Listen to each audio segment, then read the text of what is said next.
pillow would be the bomb itself. Let's all be fucking conscious here. Come on. Just fucking going to sleep on an It would be the airbag. blanket because you would cover it in yourself. Let's be real. You can still throw a pillow. You wrap yourself up in a blanket. No, I'm with Criv on this one. It'd be a airbag to the head and just fucking concuss you. I don't know. He thought on the stairs. That's the excuse that we're going with. Oh, That's a hell of a wake up call. right. The servants must have ordered the wrong ones. It's crazy. Who could have foreseen this happening?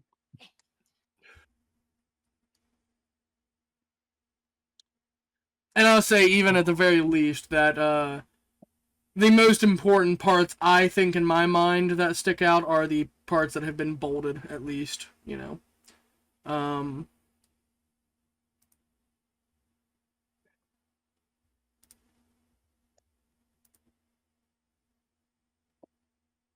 Okay.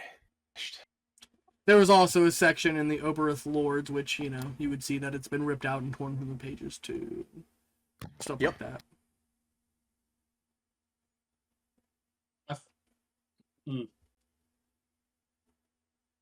I found an interesting button on the soundboard as a side note that I didn't know was here.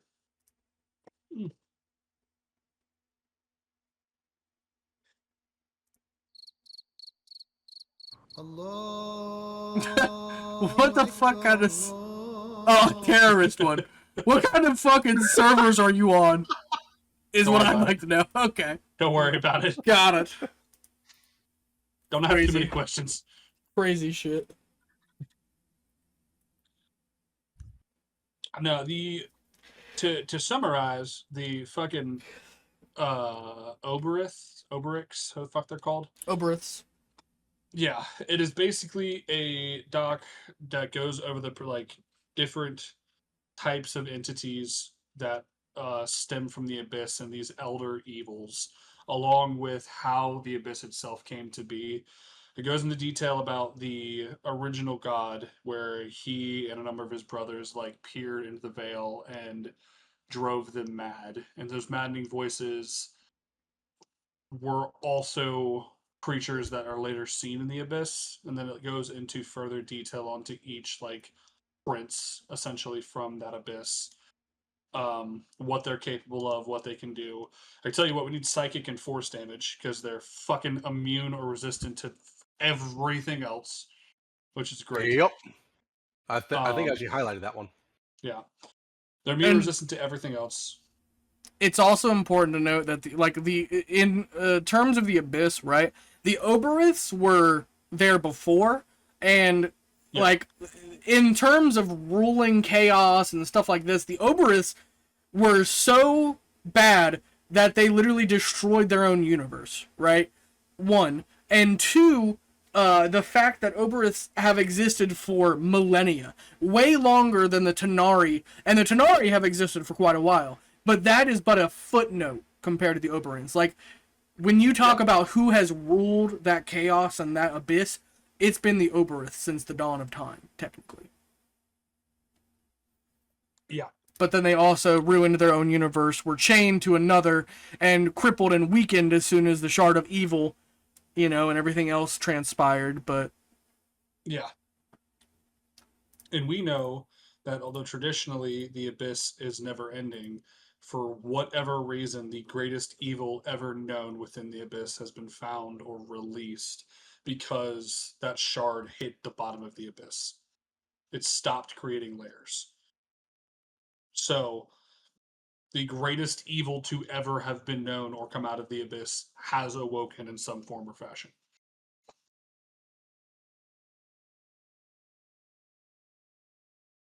But it means there's no new layers in the Abyss, which, you know, double-edged blade.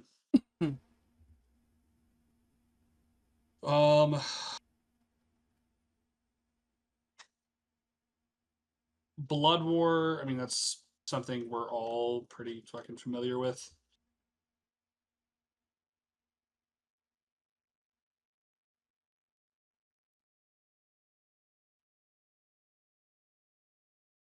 Yeah.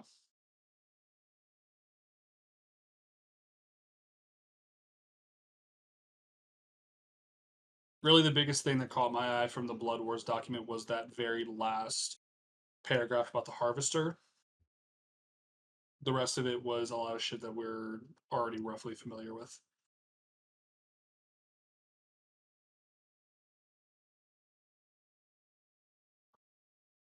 So there's something to do with the Harvester in this? In the Blood War, it's the very last last paragraph. I was about to say, I was reading most of it thus far, and none of it has changed what the Blood War was. So. No, yeah, it's that the last paragraph is what jumped at me. And then, okay, the other thing is Adam has been getting consistent visions due to his interaction with Ashkatar, and the Watcher. Okay. When did He you meet the knows. Watcher? If you're Look at looking that. for things that changed since the original document of the Blood War, you'd look at the paragraph that starts with Duke Bale, because that is specifically different, because as you know, Bale serves a different role within my world. And then basically from that on, you'll want to read that. I think that's the most important part for you, Tony. So from Duke Bale into the end of the document of the Blood War. Yeah, the Watcher. He's fucking dead, for one. Okay, so how do you know that?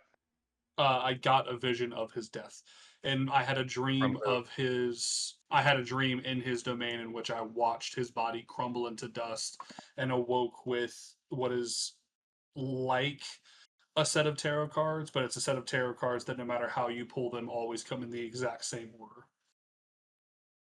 What's the word? Not a word, tarot cards. You said they come in the exact same word. You mean the Order. exact No, same or order? like Order. Yeah, order.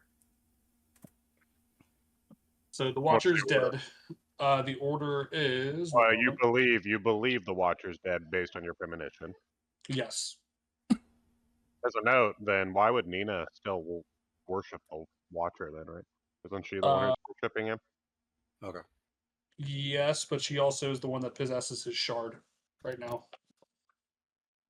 Logan, I have So this. she If might you want to read worship it him off. because she's like literally he's just in her mind. Possibly. Logan, I have the list if you want me to read it off. That'd be great. I can try to have to look for it. Okay. So it's all the tarot cards are always in this order: the sun, the moon, and the star, the emperor and the empress, the high priestess, the hierophant, judgment and justice, the magician and the chariot, the lovers, the hermit, the hanged man, death and the fool, the world, and the devil. Where's that at? That is under the Dragon Gods document under Adune's training. It's the third to last little tab there. It is the technically last page. I don't know why there's another page there. There you go.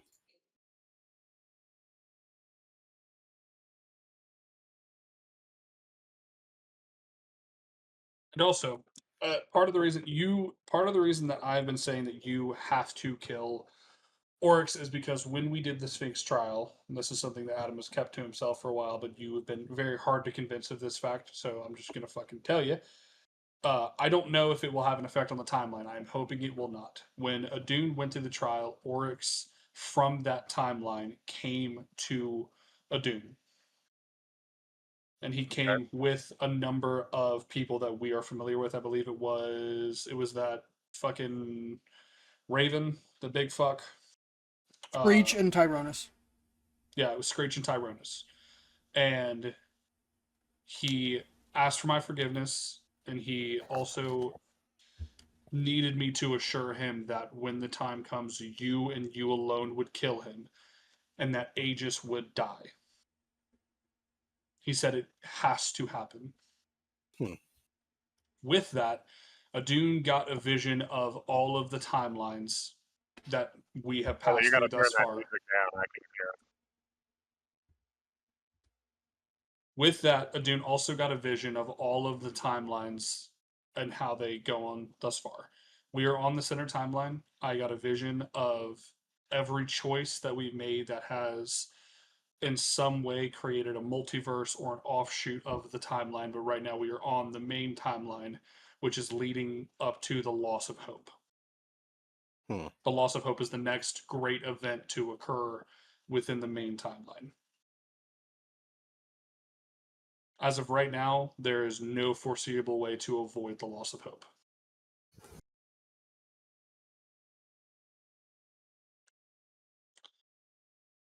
But as far as Adun knows right now, to maintain this current timeline, you have to kill Oryx, and Aegis needs to die.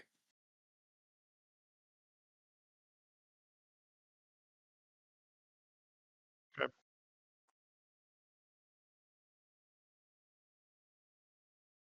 And the bandage that Adun had that you interrogated him about was from his father. I interrogated him about what now? Re-say that. When he came back from the Sphinx trial, he had a bandage, a bloody bandage around his hand. It was from the one that was wrapped around his father's eyes.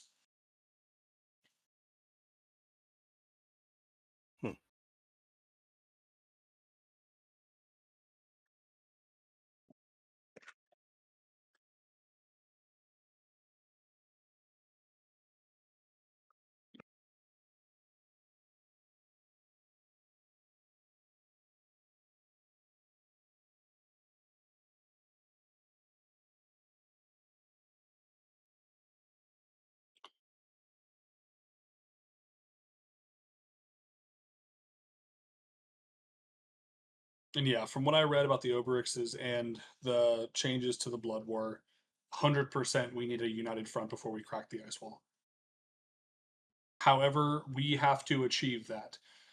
I do think that we need to create a united front.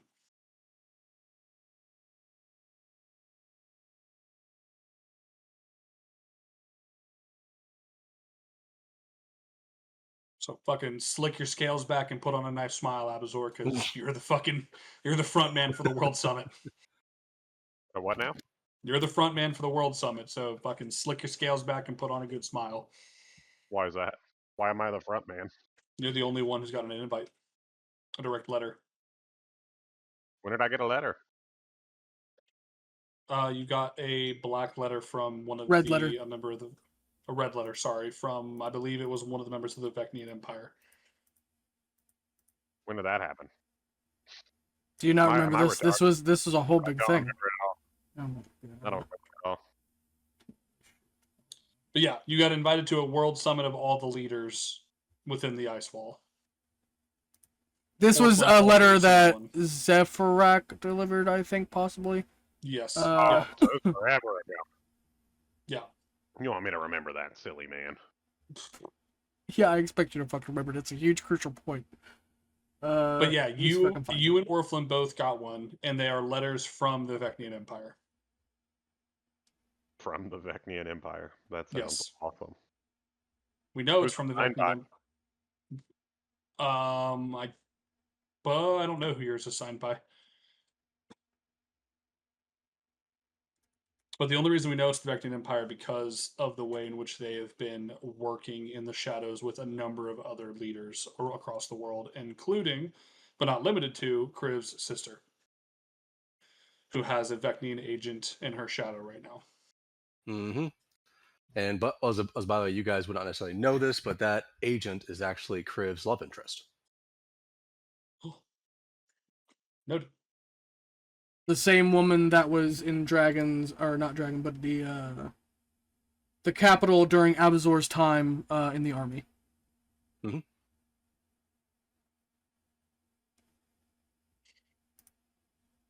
Yeah. And but this is actually I'm reading all three letters that were originally given to me. One of them is specifically addressed to Abazor Draconis from an Angelis Gong Song, Celestial Priority, top. That one's not the priority. one. The other one is from Tiberius. That's not it, because that was to Kriv. One letter to the Dragon Lords from B. The letter you received from the mysterious stranger. Right, and Those we are already three know I that one. The red letter was something different that he already got, or is different time. Hold on, let me see if I can find it. It should be in I thought that was after a Abazor's. trial or something. Yeah, it might have been a slightly different time. I might be misremembering the time I gave it to him, but it was around that time. It was a little bit afterwards. Because Orphlin had his... hold on, I'm looking through the drive right now to try to find it.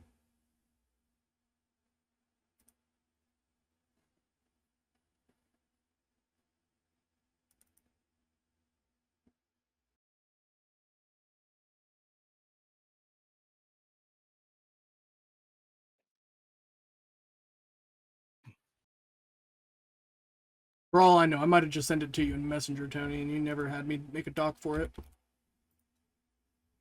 Let me check.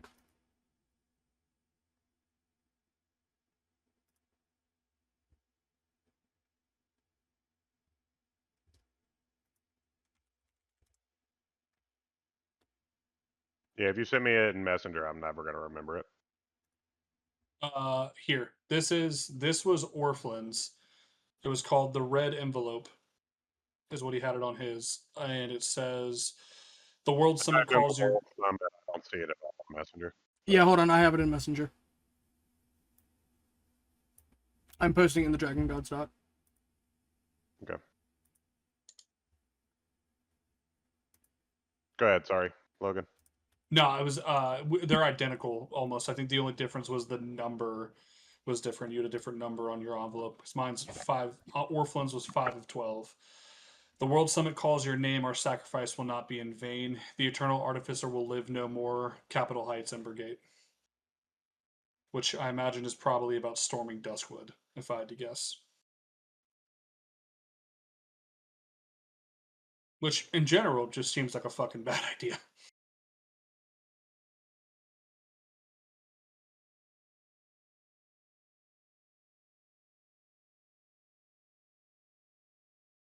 Because right now, Dandy is effectively fucked off to Duskwood. Hmm. He's not Oh, no, interacting. I remember this. I didn't know this was a note. My bad. Yeah. Dandy's effectively fucked off to Duskwood and hasn't done anything since abducting Adam. Well, hasn't done anything that you all know of, yeah. Yeah, exactly.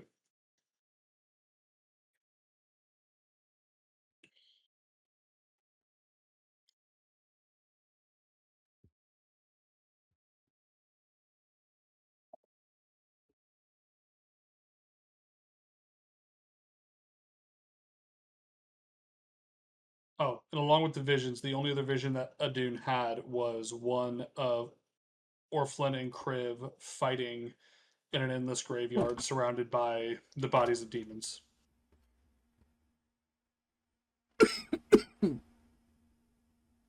That was nicely put.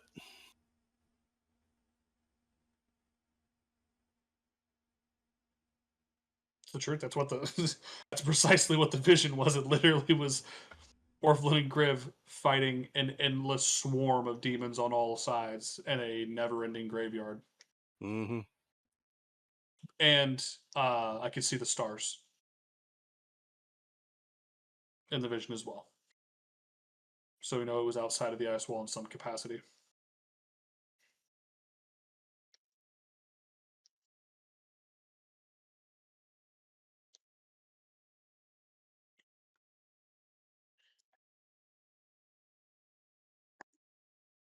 So just a whole bunch of good news for you, buddy.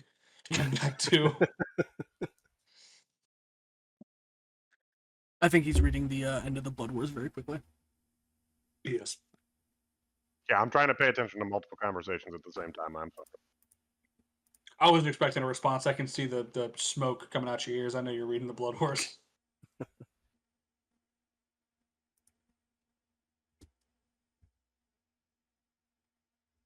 So yeah, there's a reason why we probably should hurry the F up and get Yeah, we Priya gotta and Northland fucking, if we can. we gotta fucking hustle. What are I we hustling apologize. for now? Craven Orphan. Even Yeah, more try to so get than him we back. already were. We gotta fucking hustle. So I apologize. I've for been wanting to saying that we need to explore- fucking hustle for him already. I've said this fucking 7,000 times. Ain't nobody fucking listened to me. And I'm admitting that I was wrong and you were correct. And we gotta fucking go. But no, we want to do all this other fucking shit while we fucking jerk off. And I apologize once again. No, You no, are no, no, correct. no. I We don't want to gotta hear your apologies. go. I just want Well, to you- bitch. And I want you to sit there and listen to me bitch. This is inside of the locked dungeon we're inside of as he's fucking lopping an orc in half. I want you to listen to me, bitch, and just sit there and listen to And it. do you know much about the Oberiths, Abazor? I'd have to read it. I don't remember. Like the word itself is not coming to my mind now. Okay.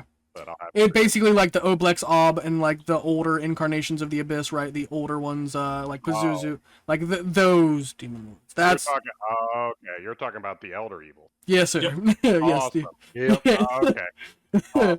You know, maybe that's why Chaos Beasts were brought up, and then you know I love it. the Oberisks that were love it. kicked out of their universe because they literally destroyed it, and then you know.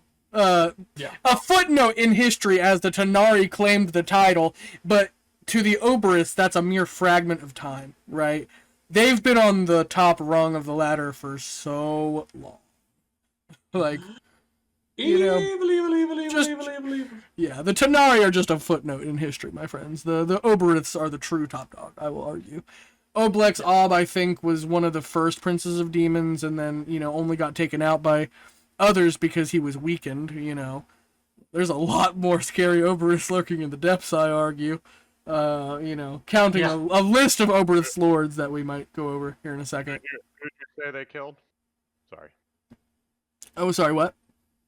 What you said? One of them died. What was the name? It's I'm not that trying to they. listen. It's not that they died. It's that he was weak because you know they returned to the abyss and they became you know they grew back. Right. It's Oblex Ob I think was the first prince of demons if I'm correct, and he was basically taken down.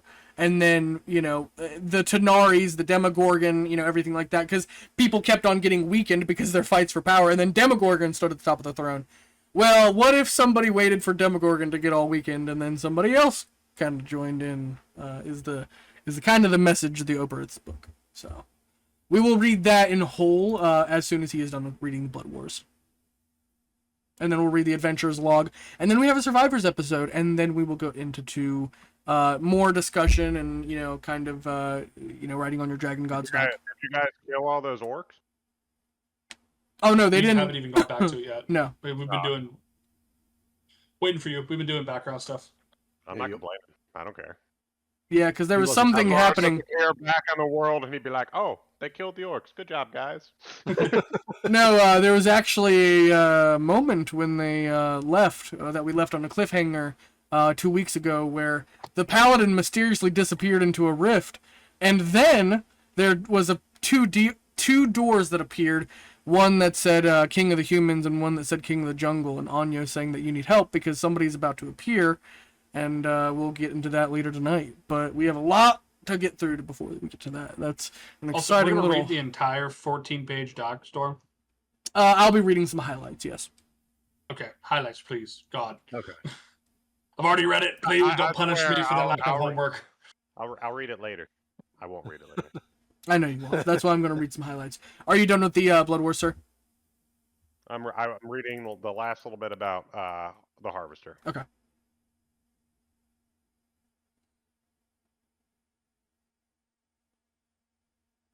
But basically, for the Oberist, I'm going to bring up the comments that Joe has left, and I'm going to bring up some important stuff that I have written as well. Yeah.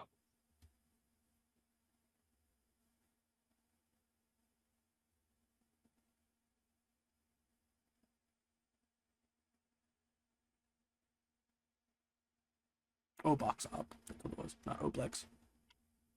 You also, Abazor, missed me absolutely fucking raping an encounter that Storm created. It was great. It's awesome. You guys raped encounter? You said? Oh, dude, yeah. Well, he raped an encounter. Yes. Yes, he did. Beautiful.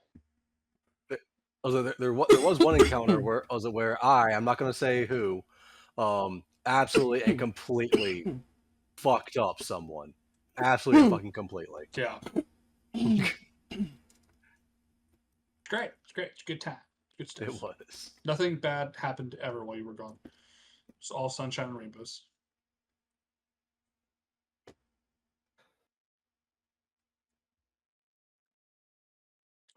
Oh, and while Tony's reading that, Storm and fucking Joe, we want to talk about Tamarith going fucking crazy. What the fuck is that about? The book speaks to me. What? We couldn't even look at it till recently. What the fuck? I trust the wizard. It's fine. She was making a joke. She was saying that the Black Book had asked her a question, and the question was, "When are you going to play D&D next?" And it made her go. That was the joke. I didn't even catch that. No, I didn't that's even great. read it. That's great. No one asked her the question though. Like, what question did it ask you? She was waiting the whole day so she could say that. So I didn't even question it. I didn't even question it because my sword talks to me. So I'm just like, you know what? It's fine. It's fine. Yeah. She was sitting in there. She's like, I've set this up perfect when they asked me. And nobody ever asked. I'm like, oh, you poor honey. She's like, I'm funny. I swear I am. You are. You're funny. They're never going to give you the chance to be funny, but you are funny. Oh, hilarious. So not tomorrow, but next. Well, actually, No, he won't be. No, so it's. We said this. It would be gone for like 3 weeks. He's not going to be here this Saturday, and he's not going to be here next Saturday. He's getting the whole sleeve done, I guess. What if I fucking kill myself? What about that? How about that as an option? Huh? So in that case, what on the 20th, we're all going to be there at like noon, saying, "Hey, we're starting at noon, motherfuckers. We're going until like 10 p.m. tonight." I want to start early on the next fucking Saturday game. Yeah, man.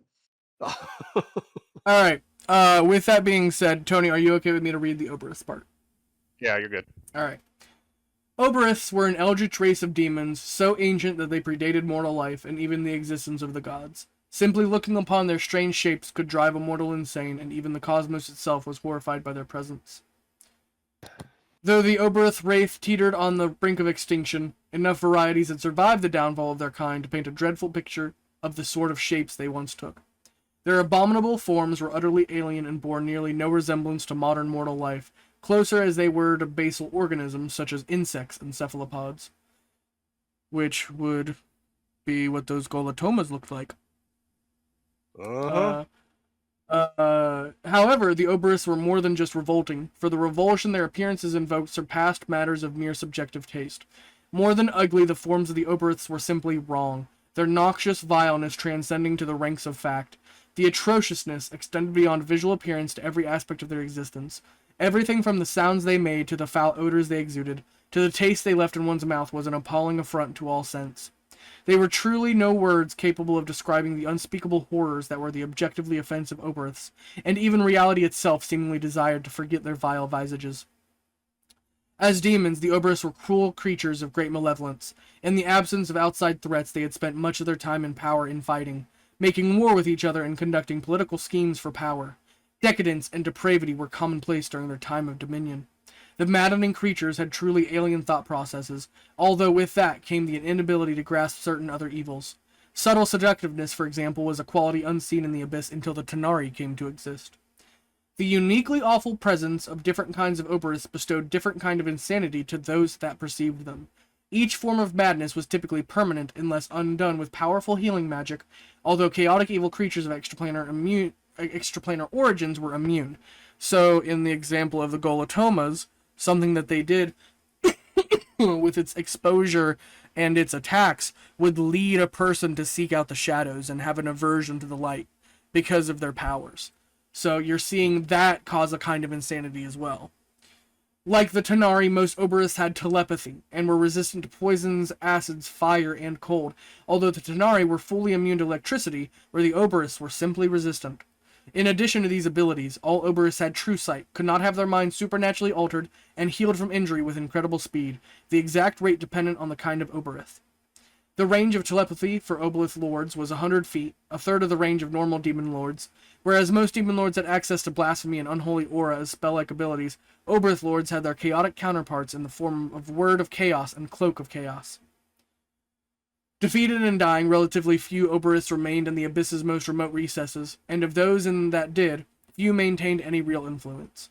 Those that continued to cling to existence either had the tacit approval of the Tanari, the effort it would take to fight them not worth their defeat, or claimed domains too inhospitable or isolated to try conquering.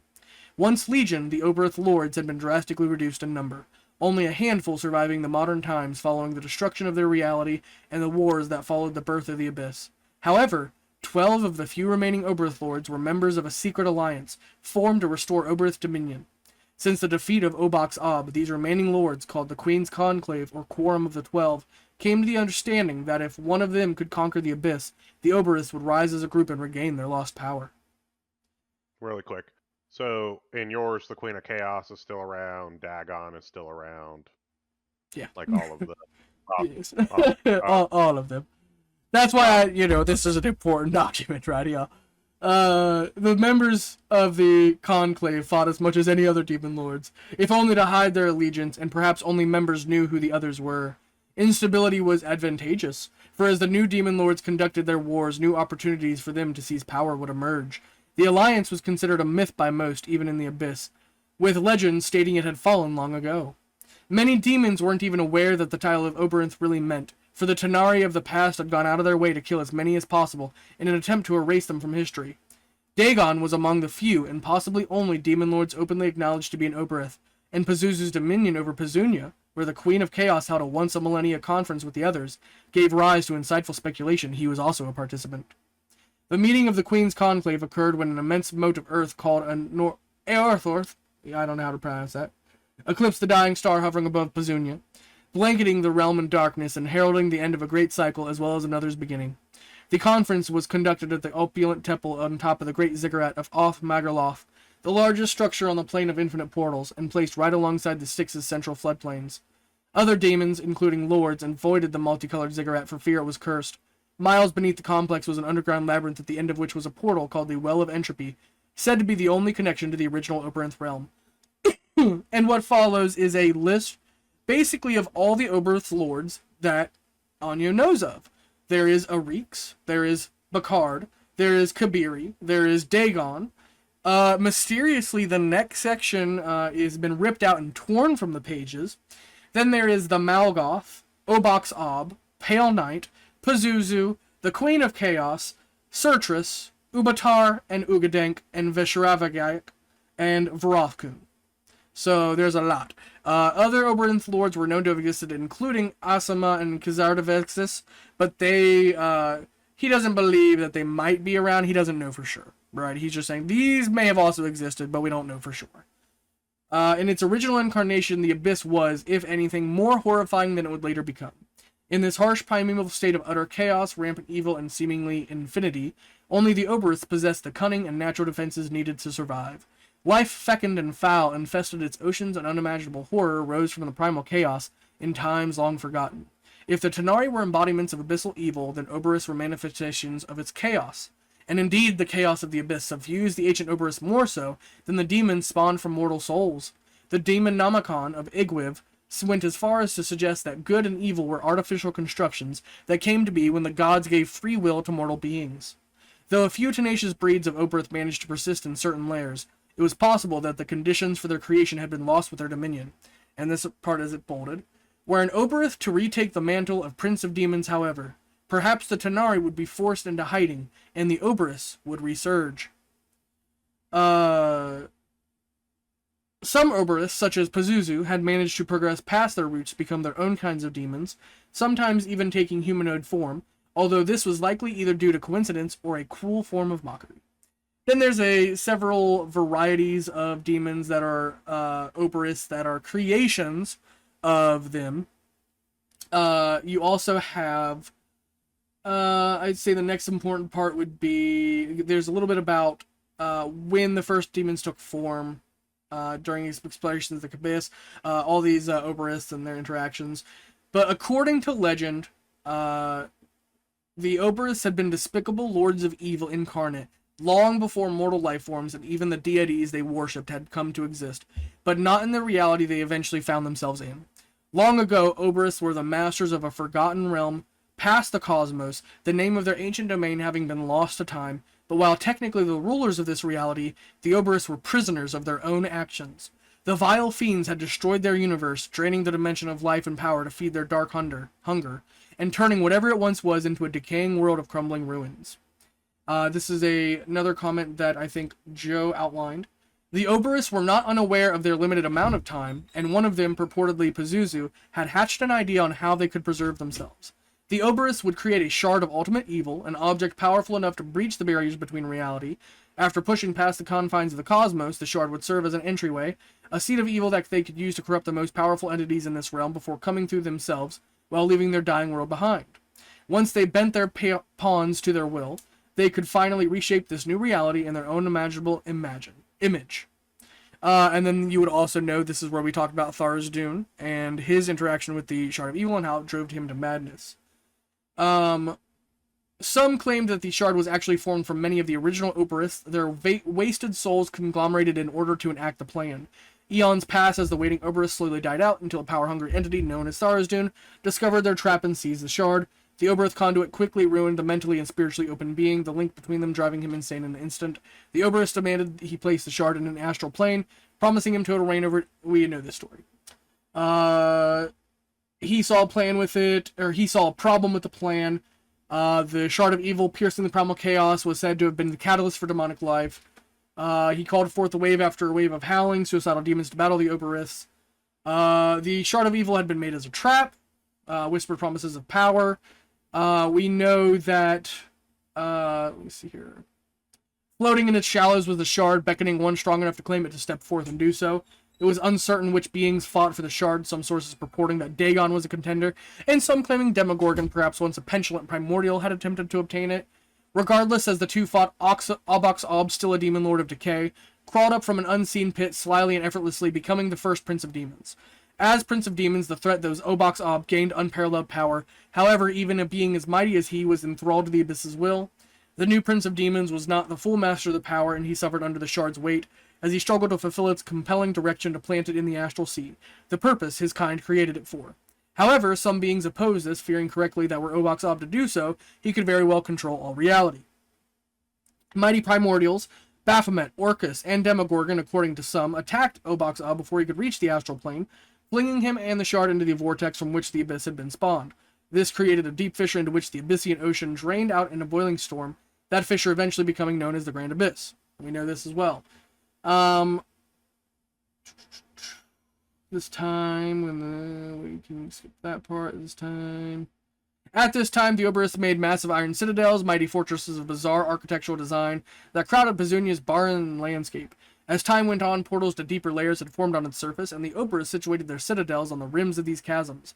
Around the beginning of the Age Before Ages, however, some of the Oberiths sought a more direct means of exploration, and tried to simply burrow through the plane of infinite portals using an elaborate magical working. The cataclysmic results of the experiment was the deaths of dozen Oberith lords, the quaking of the entire plane, and the seemingly infinite Grand Abyss, believed to have been started when the shard first fell through the initial vortex that allowed the Oberiths to escape their reality. Then we know about Tharizdun basically getting defeated and imprisoned. Skip all the way down to soon after the Eladrin raid began, and we can skip that part. Though some managed to thrive in their new homes, others vanished, disappearing to unknown reaches of the plane or meeting an end at the hands of fellow refugees. The Tanari proved especially adept at becoming demon lords, and by the time the plane of infinite portals was taken from the Eladrin, and Obox Ob finally emerged from the depths of Xionin, his age had passed, and the Tanari were the undisputed masters of the Abyss. In a fraction of time it took for them to ascend, the Oberith fell, and without its masters, the Abyss entered an unknown epoch of even greater turmoil than before. Though the Queen of Chaos had beached Bacard, it was the Tanari who severed his connection to the 422nd layer and drained his life force. And it was the alliance of 7 Tanari lords that ended in the Malgoth being hunted down on the fields of Spurak that helped cement Tanari dominion centuries after the Queen's fall. After surviving the death of their original Cosmos in the battle against Tharizdun, their internal conflicts, and the murderous reign of the Queen of Chaos, as well as the defeat against the Wind Dukes and final attack from the Eladrin and Tanari, the few remaining Oberith lords were in no condition to try and reassert themselves, especially since the Tanari didn't want to leave a trace for their existence. Though it couldn't be said whether or not they had some larger goal in mind when they augmented the Tanari, the Sibrayexes managed to survive the war unscathed as they were too canny to let themselves to be truly roped into it. Despite their numbers being stagnant and somewhat small, they continued to serve the new Tanari lords the same as they did the Oberiths of old. Some of the remaining Oberiths had the foresight to keep their names and nature secret, and figures like Pazuzu or Dagon had no real desire to try and take the Abyss back in the first place, at least not so soon after the Oberith's defeat. Pale Knight had made a vindictive attempt at prolonged revenge shortly after the Age Before Ages ended, having stolen a generation of Eladrin children with intent to slowly kill them alongside her rapidly declining Oberth allies. However, this move prompted a celestial invasion into her own realm, and started a protracted war to return them, one that had turned most of her monochrotic nightmare realm into a phantasmagoric watercolor world. And we're skipping ahead until... For them, the Blood War was simply a smokescreen to hide their true goal, obtaining the Shard of Evil at the Abyss's core to harness its eldritch sight. Throughout all this, the seed of evil that spawned the Abyss simply cleaved its way throughout the cosmos, steadily increasing the Abyss's size, even as other forces acted against it. Unseen and unstoppable, its whispers urged demons to destroy, promising ultimate power to the one that could conquer all the Abyss, something not even the Oberths once came close to doing. If the Quorum were to seize the Shard, however, even an alliance of the multiverse's mightiest beings would struggle to oppose them as their horrific shapes resurged and spread across the cosmos once more. I argue that the deepest and darkest and strongest Oberths never stopped chasing the Shard. They didn't concern themselves in the war that broke out between law and chaos, or chaos and evil. They just kept chasing that Shard. And maybe as that Shard tore through the Abyss, spawning infinitely new layers, it touched the tutor of Baphomet. Taking all that he could, he waited for his chance, until a man with money landed on his doorstep. A man with resources, and a desire for the strong. He walked into the court of the self-proclaimed Demon King. It was this simple insanity, this madness that this old ancient evil carried within him. It was easy. All his acquaintance had to do was open the cages of the deepest prisons. All the Oberths chained and held down, and all those that had just lied in wait. They waited for Demogorgon to slither to the top so he could corrupt his mind, and the other demon lords in tow. Juoblex was simple. He simply wanted to carry on some goal of poisoning the universe, and finally, with an Oberth in charge, he was granted more power to control more of himself. He began instructing the alchemists to his cause, and they ended the blood war within days, while he never even stepped foot from his cell. His followers, devotees of pure chaos, Fortuna for one, by his side Oberth ancients, and elder evils all under his hand.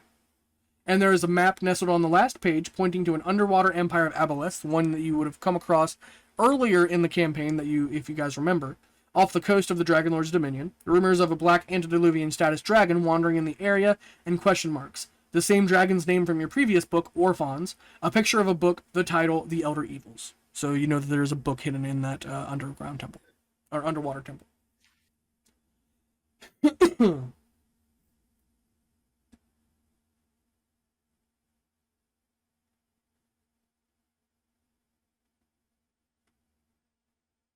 See, like I said, everything, nothing but sunshine and rainbows. And the silence was palpable. Holy fuck. It's just like, everybody just took a second. Like, oh. Fuck this shit, I'm out. What's one more universe-ending evil for us to handle, right? As Adun likes to say, evil, evil, evil. The alarm bells are ringing.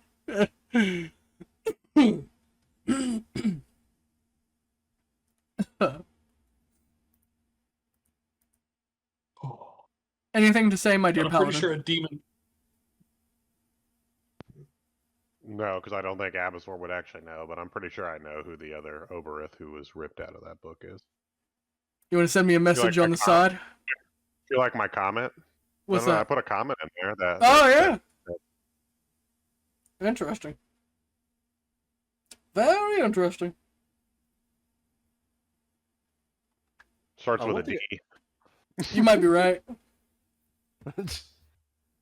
They did also say pages were missing. How many pages? It was just the do we one. seemingly? Okay.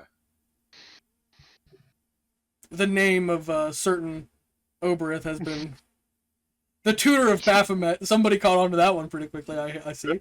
You like that? Yeah. Did you like that? Immediate recognition, I saw that. Okay, got you. Game recognized. Game, fella. Abysor wouldn't know. So I'll keep my mouth shut. But somebody may know the name of the Demon King. Well, out of game. I'd like to cast detect thoughts on Tony specifically. Not Abysor. Yeah. DC 30. Let's go. And you are doing where Igwilv is Tasha, right? Yours or no? I mean, it's just not as important in the world. If it was lore accurate, then that is. I mean, I wouldn't have worried about, like, I just don't care about that part as much in my world. I'm obviously very focused on the Oberus. I don't, care about that other side of it. That's why. Well, you chose Demonomicon, so you were talking about the book that Tasha wrote. Correct, but it is, it just referenced as an artifact in my world. Okay, that's what I was asking. Yeah. But the Demonomicon is a referenced artifact in my world. Yes. Awesome. Awesome. Yeah, great. Good stuff. Yeah.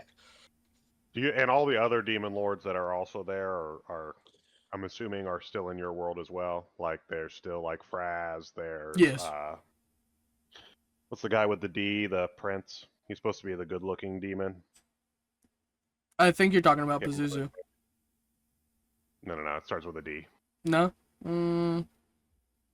Oh, you're talking about, Him and Fraz fight all the time. if you're talking about a Tanari Demon Lord, then yes, he's probably there as well. But I'm, thinking about the, Oberus mainly in this one. Because there's Dagon. He's the Leviathan, Grass. though. That's... Grass. Yeah, Grass. Yeah, he is there. Yeah, But the as you probably know, out of character of what that person's abilities are to do, that's why it kind of makes sense that everything has banded together mysteriously.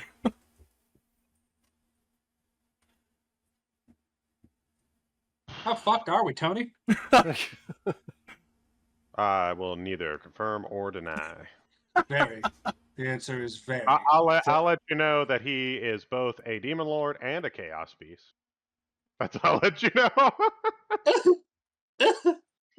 And an Oberus. Yeah, and an Oberith, but yeah. And an Oberith is outsider. a race. Or I think, I was right? telling you specifically races. He's considered a chaos beast and a demon. So Tony, I do want to ask: is this where Storm didn't even bother to buy us dinner, decided to just absolutely fuck us here later? Is that the kind of thing we're going into, or even get a pity spit? Nothing. Pity spit's crazy. Also, I'm pretty sure a demon lord is about to show up right now. I'm pretty sure that's why Yeah. we're getting either the king of man or the beast of the jungle. So Let's lube it up, boys. Yeah. I will read the adventures log first, because then we have something to do afterwards. Just give it a good old fucking. We have a small survivor. Joe, did you want to share anything from your Survivor episodes? I'm going to give another brief moment after this, but I'm going to remind of the... Because technically, if you guys want to share out-of-character things, like, I don't care too... Like, I think Abazor... Yes, Abazor, and they may not know it, but, out-of-character things, I feel like, if you guys are catching on to certain things, you can share what you're thinking. But... I'll read the adventures log, and then we'll have a more brief moment to discuss. And then, you want me to give the name? if you want to, that's like if you want to, I'm assuming it's Dwergus. It's Dwergus, right? it could be Okay, Dwergus. I'm right. the Chrysalis King, huh? The tutor of Baphomet. yeah. The tutor of Baphomet. Yeah. Yes. Well, Tutor of Baphomet. Yeah, Baphomet is another demon lord. Just fun fact. Yeah, tutor of Baphomet. That's the master of the He's flesh supposed to forges. be Yeah. He's supposed to be as old as the Pale Knight, who is the mother of all, who considered the mother of all demons. Just remember that. So. Mm-hmm. Dwergus would be the flesh forge, the master of the flesh forge that forges all of demon kind. He is known as the demon soup. He's Yes. just a bunch of flesh body parts. Yes, and he wants to reshape every living Whole denizen purpose is into to reshape everyone into demons. everyone in the living universe and multiverse, and like he wants the shard of evil to do so, and so. And he was imprisoned. Actually, he was imprisoned within the abyss, the depths of the abyss. But I guess somebody released him. What the fuck? I bet you we could pit Dandy and him against one another. Yeah, Dandy wants them all to be constructs, right? Like he's trying Yeah. to turn us all into flesh Robots. beings. Technically, if somebody would want to elaborate on their Survivor episode, that is not what Dandy wants. Dandy wants to be left alone. As far as I know, he does. He just wants to be left Oh, alone. he wants to just diddle little boys. Oh, so he made his own little fucking Epstein Island, and he wants to leave you left alone. I get it. He wants to watch the world burn from his own vault, so to say. Yeah. No, not gonna happen. We gotta talk. Father. So, occultist. Why does he want to let the world burn? Wait a second. He just wants to watch. He He just just doesn't doesn't want to care. die. He just wants to live and watch the world burn. He wants to live. He's scared. That's why he's done everything he's done thus far. He's terrified of dying. He received an That's the omen of his only death, reason.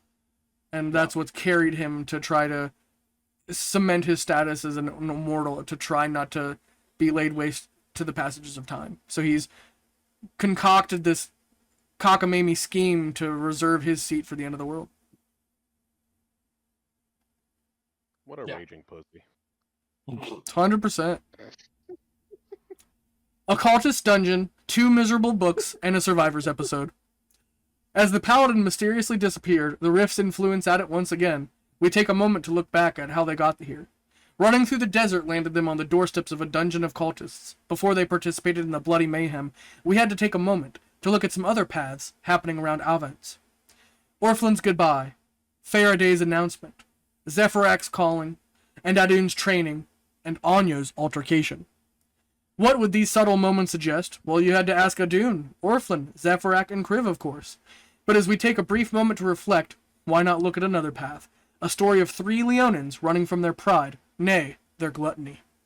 So, in a brief moment, we will take a look at that Survivors episode. Is there anything else you guys wanted to cover about the Survivors episodes? I know, Joe, you didn't really go into too much depth about yours. Do you want to take a moment to go about some of your things? So it turns out that one of the reasons why that I was actually the only failure amongst my class of my clutch is that quite literally everyone else except for Ace had some sort of like demonic assistance from presumably Pazuzu. And it was saying, hey, I went ahead and I fought for it, and nope, my clutch mother was very polite, very humblesome, and said, hey, go ahead and purify my bow. So it was of some sort of not good things. What else was there? Kriv did finally beat someone in a roll off. That was helpful.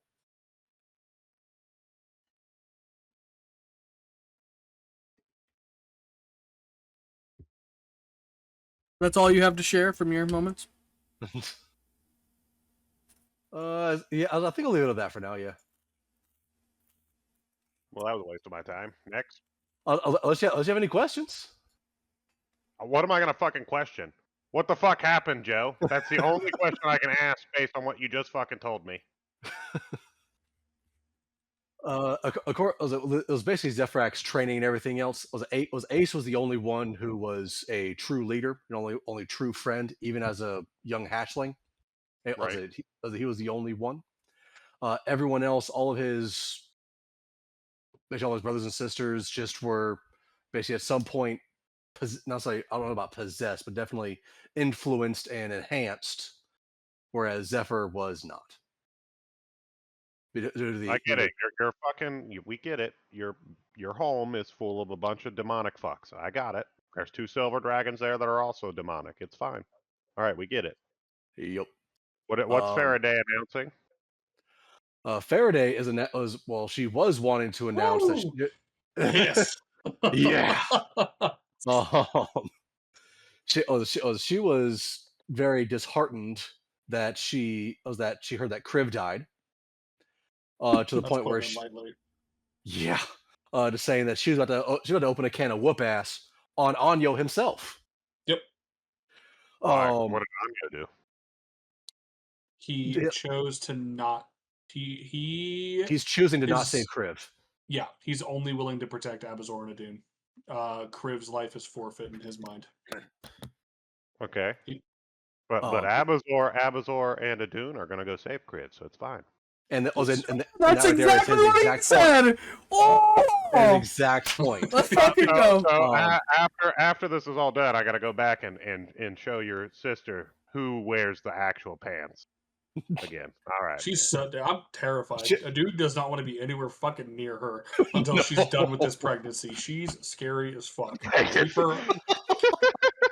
Keep her away from me. She's. Did you want to share any of that knowledge about what they chose the name to be, or what they chose, potentially? They chose motherfuckers. It was Faraday and Haran. Yeah, and which is my middle was the middle child. Which is sister. your other sister? Yeah, I know. Yes. We fought with them. I remember. Well, we didn't fight Haran. I said fought with them. Yeah, not against them, with them. Do you want to share any of the other comments at the end with what they had said, or are you good with Faraday's announcement? That is just one more thing. It is believed that I believe Dedru of Rawl, which is the first son of Vecna, basically sat down, was with Anya to play a game. That was the guy who fell out of the sky, right, when you were a baby. Yes. And then he's also the guy from Crush and them, like that backstory. Yep. Yeah. Okay. So is that same guy? He actually has faith in Kriv, saying, "Hey, are you sure?" I was like, he's already proven to be pretty powerful. Are you sure you don't want to try and save him? That was his point of view on that. To Anyo? Yeah. And Anyo about Kriv. Okay, so I'm getting fucking absolutely confused. So how the fuck did Faraday even know who Anyo is? Because of the Vecnian. We don't actually know how she knows Anyo, but we know that she does. She got pissed off with the Vecnian agent who came to inform her that Kriv had died. She went and collected a piece of Kriv. And then Anyo appeared for the first time and allowed her to enter one of his portals to speak with her. And he basically said, "Sit the fuck down, Justicar. You are not a Goldeneye. You are not a Draconis. Mm-hmm. If the boy lives, it will be because of those two. If it's not, it is no concern of mine." Actually, would you like me to read that last part for everybody? Please. Okay. Yeah. It's up to you guys, but yeah, it's up to you. I don't care. Bars. All right, I'm going to choose from the moment. I'm just basically going to do the last third of the Survivors episode. The other two, if you want to delve into that, that's about the actual agent that works for her, that is in relation to her, how she would have gotten the red envelope, and how she would have been selected for the Vecnian Empire, right? The final and third part. So she also got summit to the summit, right? Correct. Okay. Snow and ice cascading across a desolate wasteland, glittering against a pale sky. Faraday hops off a horse, scouring the trees before approaching the camp. Bodies of frost giants all torn to shreds, as far as the eyes can see, no signs of life. "This is where it happened?" she asked her. Yes, this was the last known location, before he was ferried. Faraday began scouring the snow before slowly using her fans to flame the ice away. Under it, she found a chunk of flesh buried deep within the ice. So he has fallen. And what took everything else? An ego-driven vanguard. They guard the bridge. They refute their right because they have not earned it. Faraday grits her teeth. They did all this. Well, your brother's friends did most of the heavy lifting. It just paved the way. And now, she clenches her fists. It's time. Take me to him. I can't do that. You know I can't. You haven't passed the 6th trial. And this is from the agent in red that is speaking to her with the red mask and slick back hair. One of the forgotten, one of the nobodies that have been referenced before. And every time I enter that door, I walk right back out with a damn headache with no memory. You're telling me, my brother and them, they met Anya but they haven't passed the trial. Then how did they meet? It's different. He projected himself into a domain. Teleportation is normally not allowed through the ice wall, but he can project himself astrally to circumvent that. He can do it. Others cannot, unless you're talking about divine sparks that can transcend space. She simply looked back at her. So where is he then? She said with burning eyes. And as if by magic, a doorway appeared, veiled in light. As she crossed the threshold, she felt the demiplane jettison forward. As she stepped through, and on the other side, a shadowy figure sitting down, writing in a leather-bound journal across from her. Oh, so very interesting. So you're telling me that the Oberiths, they're older than the universe, he whispered, mesmerized. Cut the crap, Anyo. Drop the Researcher Act. Where is my brother? The journal snapped shut. Anyo simply looked up at her. Oh, Faraday! How nice it is to meet in person. I take it the journey didn't cause any turmoil for you or your son? He asked. He began to wave his hand about, strolling with his own chin wagging. You know, this demiplane is brilliant. It's one of the Wanderer's inventions. It's one of the ways I've circumvented the normal restrictions of this world, because it allows me to astrally project myself here or there. Even some gods have made use of it a bit. I just wish I could expand on this technology. You know, I'm quite adept at analyzing Anyo. Where is my brother? She said through gritted teeth. He coughed before standing up. I'm sorry, Faraday. He's dead. Well, half dead to be more correct. His physical form is gone, sure, but his soul, it's chained in a Lego, in fact, he said with a sharpened index finger. A Lego? What the hell is that? She said with a shaken head. Oh, of course, you don't know too much about the outside world, do you? Well, a Lego is where all souls go to die, of course, he said with another finger waggle. Anyo, choose your next words carefully. Are you saying my brother is currently wandering the fields of the graveyard alone? She muttered through embers and coal-filled breaths. Well, he will be for a bit. He had some help in the beginning, but as long as Draconis makes it to the lanterns in time and Lucius recalls his chain, he will be bound back to Avenc and stuck within the ice wall once again. So he's in the outside world. Take me there, then, immediately. Oh, I can't do that, Faraday, he chuckled before placing a hand on her shoulder. And why is that? Her eyes began to furrow. Oh, well, as you've known, only those who pass the 6th trial, and that means anyone who passes trials 1 through 5 can do so, can take it. Anyo, I've had enough of your games. You're trying to keep me from him. You're spouting lies. You're gatekeeping this outside world. What makes you so different from the people who trapped us here? She said as she hurled herself across the room at him, but to a puff of smoke as her hand went right through him. She angrily tore at the wall as he stayed nearby with a smile.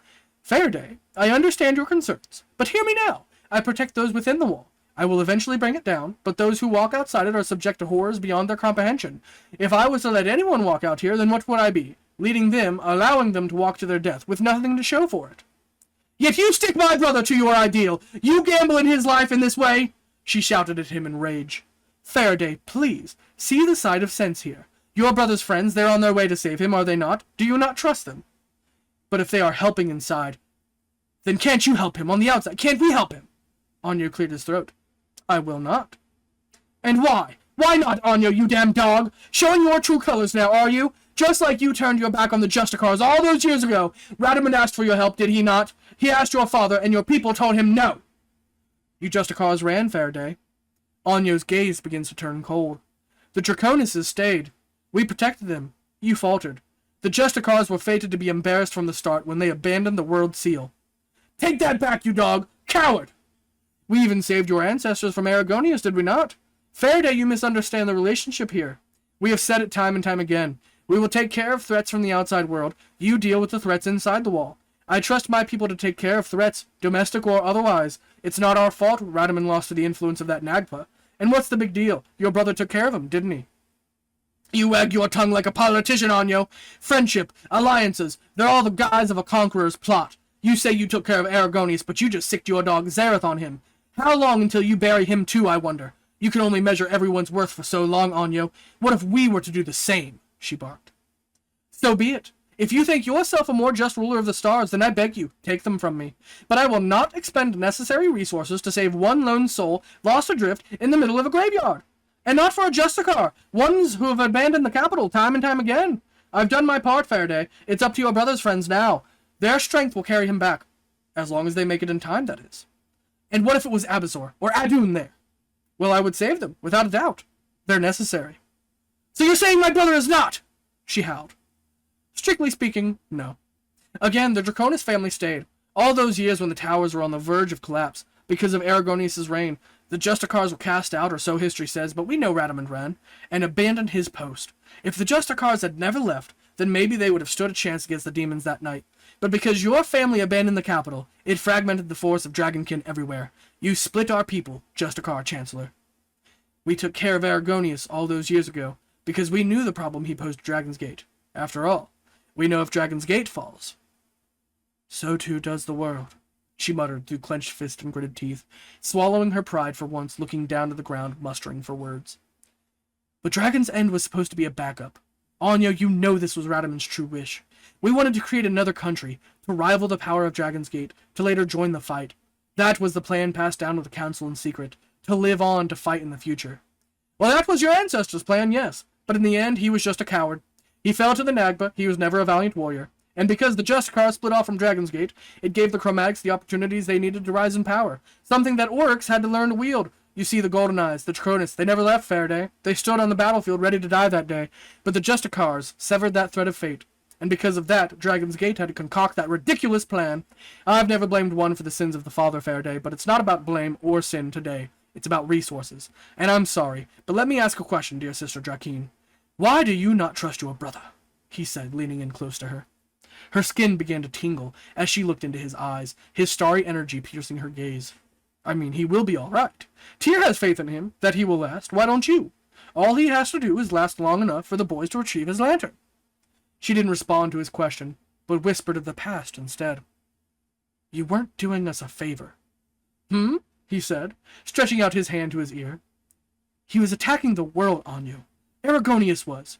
You didn't ever do the Justicars a single favor. He was attacking the entire world. Of course he was, Faraday, because no one wanted to live under his rule, so everyone rebelled. The first king's reincarnation is always a tricky fellow. So much power in those humans. He whispered before carrying on. Says you. We had to save you. But you need to grow up, Faraday. All of you. Inside the walls, you all need to get stronger. It's time we started thinking like them, Faraday. The strong need to exist to protect the weak, and we need to temper those flames for the war that's coming. When the walls open, it's open season, Faraday. We need you all to get stronger. So until you all join us on the other side, Faraday. So after I've come all this way, you're going to still tell me that I've wandered here for nothing, that my brother is meant to suffer and I can't do anything to help him? She grimaced because she instinctively knew what was next. And what of the time you banished him? All those years you spoke ill of him in the capital. Wasn't there a part of you that truly despised him? He said as he leaned in closer, now in her face. Face it, Faraday. I have more faith in your brother than you ever will. You still see him as this pathetic whelp. You may care for him, sure, but you don't know what a true warrior stands for. My father saw that spark in him that day. I prepared to send him out, and when I asked my father, he said no. For that boy contains an entire army within him. He stands as an example and testament to undying strength. Faraday, he will be just fine, I promise you. He said, his celestial form glittering with a soft and subtle smile now. It was a moment before she collapsed to her knees, unable to breathe, choking back the tears, allowing him to comfort her for a brief moment. When he makes it back, when they face the 6th trial, they will win, I'm sure of it, and they will finally help me deal with the outside world, Faraday. With them by my side, we'll open the gates of Shangri-La together. We'll show them strength, we'll show them our courage. She could only look up at him. And when that day comes, we will cut you down too, for what you've done to the Justicars, at every chance you've left us to die. I'm still not convinced at all, Anyo. You speak of sugar, but your heart is made up of vile. You're a wolf in sheep's clothing. That is what you are. You'll do anything to keep your throne. Anyo's smile began to fade, as his cold eyes pierced her fiery eyes yet again. No one likes a sore loser, Faraday, he said, standing before turning around, picking back up his journal, slowly scanning it. The Vecnian dynasty will do what it must to preserve humanity, and all of Drakeene. If it turns out that Kriv was so weak as to die in the wasteland, then I am truly sorry. Are you really? She spat. He looked back behind him once again, before holding his hands up ready to snap his fingers. I'm sorry, Faraday. It's my responsibility. As the king of this world, I have to ensure my people, the ones I protect, are safeguarded. I can't waste resources on anything at this point. Goodbye, Faraday. It was nice talking to you. And with that snap of his fingers, she was gone.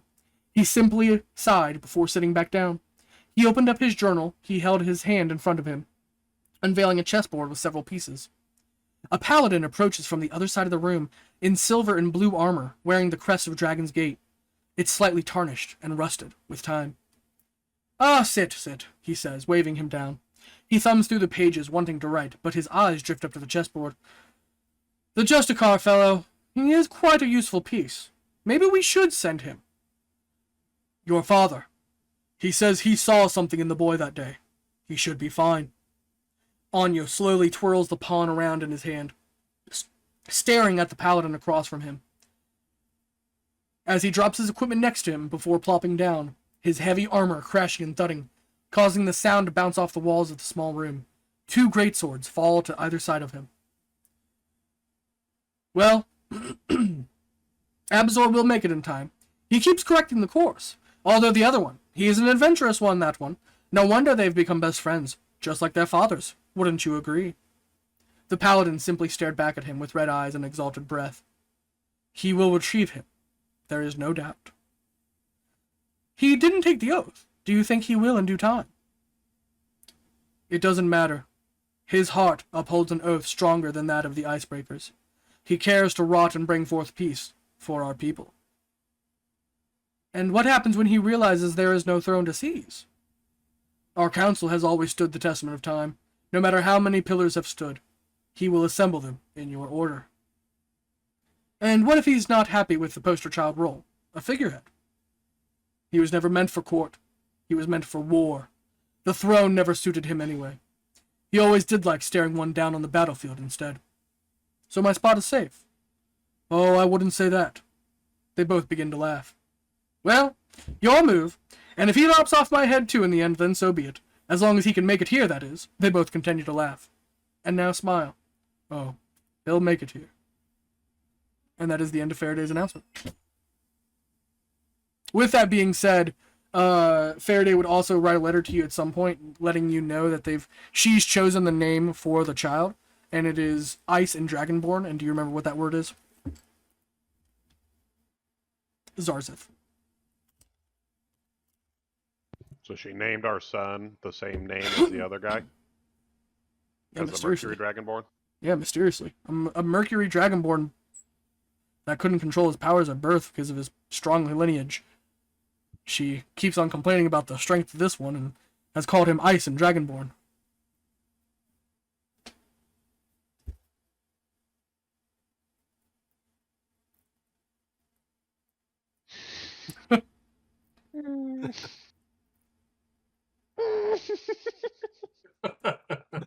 Anything to say?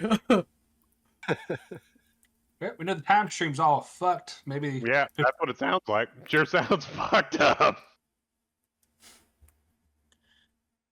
Which actually sounds, if you remember correctly, even is more fucked up because in theory we actually saw both of his parents' bones sitting there in that same cave. Yeah, but we know the bones aren't that of Faraday or Abazor, 100%. correct. Yeah, correct. So it could just be an adoptive parent, so to speak, but it would have been an adoptive parent in the future. That's fucking weird. All right. Let's figure it out. Let's go. Let's All go. right. You ready for the next Survivor Clip It? Yeah, let's get it. Yeah, So let's go. technically, Adun does not have a choice in the end of this one. This is only for Rakar and Reginald of this one. But this is Pussycat's story. Mm. The ones that you guys unlocked. Give me a brief moment and I'll pull this up real quick.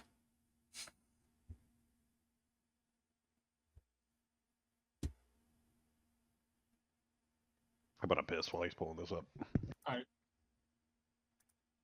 I still have my headset on, Doug. Don't worry. I'll talk to you while I'm eating if you want. I'll hold it in one hand and talk to you with my mouth while it's No happening. worries. Thank you. Thank you. Thank you. Make sure to aim. I just gotta remember what tab I put it Never, in. not One once. second. Oh yeah, it's in the 7. Since choose tab. Okay. Just full of fist on his waist, just ready to go. Oh yeah. So, as I remind you, these are the tales revolving the sins and the virtues of this world. So, last time we took a look at a Kenku's honor, regret, and greed. Greed, how insatiable. You only want what's yours and theirs and his and mine. The more you take, the less you have. Will starve, surrounded by gold. And now, we know that Abazor, out of character, we decided to reverse this timeline event, resulting in a much different ending to the timeline of events in that story, potentially altering the timeline forever, potentially increasing greed somewhere in the world. Now we look at gluttony, how ravenous. You feel the need to indulge in the spoils life provides for you, but your chase for pleasure will lead you to evil and foreboding places. As a reminder, we take a look at a royal trio of 3 Leonin. A pride, some might say. But the first we take a look at, Chapter 1, Delmar, the Protector.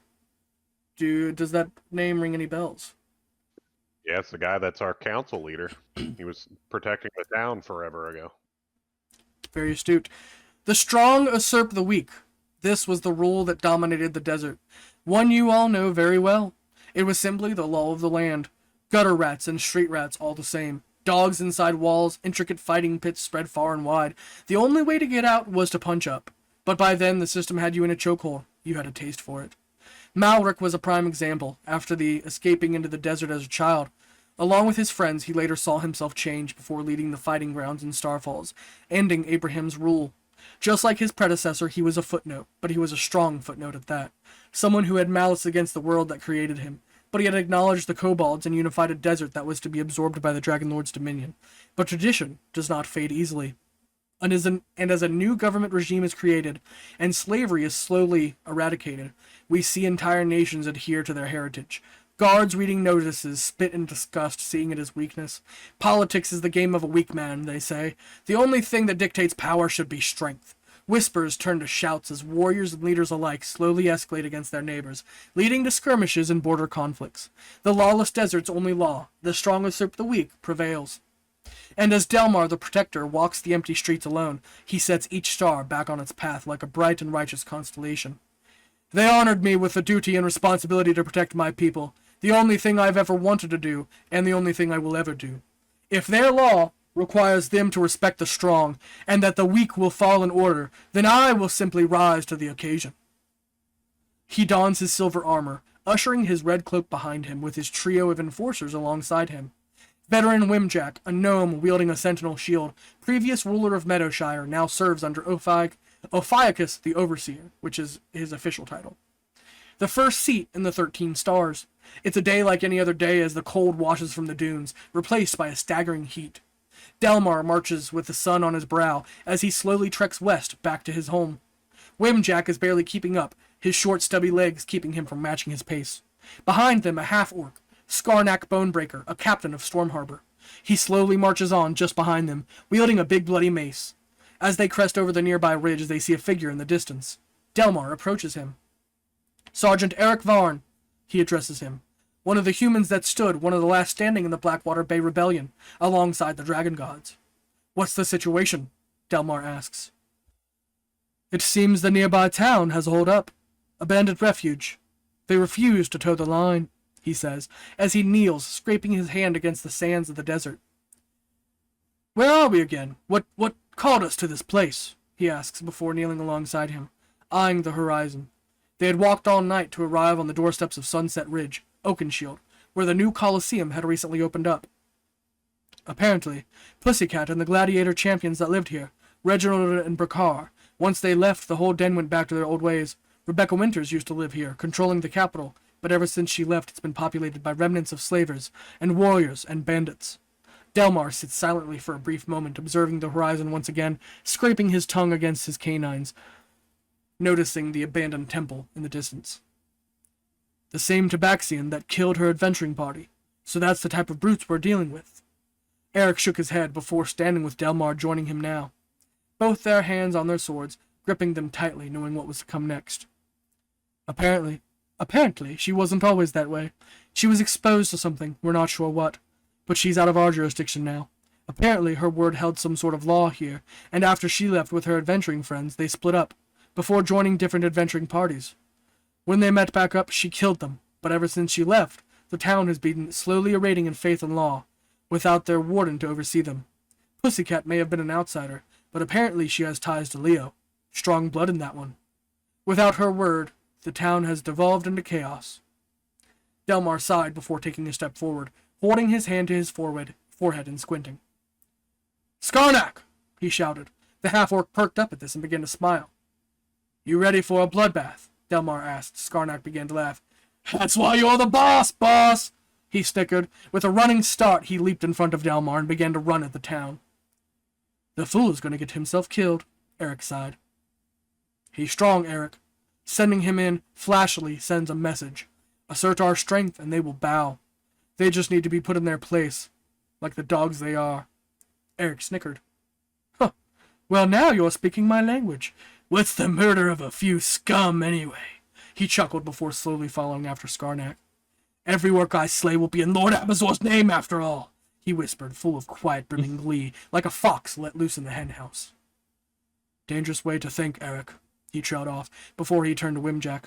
Wimjack, you'll be responsible for sending communications out. Let them know we've made contact. We'll provide updates as soon as we have it. Send a fireworks signal as well. Let them know it's coming. Give them a chance to fight, he said before unsheathing his sword, then dashing after the other two. The gnome simply saluted before dropping his knapsack. As Delmar and the others rushed to the walls, the bandits were none the wiser. The walls of the Colosseum that stood high with lazy bandits drinking the day away. And just like that, the gun sounded off, being heard for miles, snapping them all awake to the bloodbath that was about to unfold. And that is the end of Chapter 1. Any notes before we proceed with Chapter 2?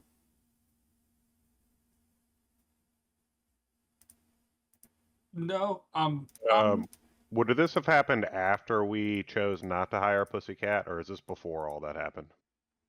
This is happening after Pussycat has already left the town. And been, like, adventuring and everything like that. Yeah. So this is after.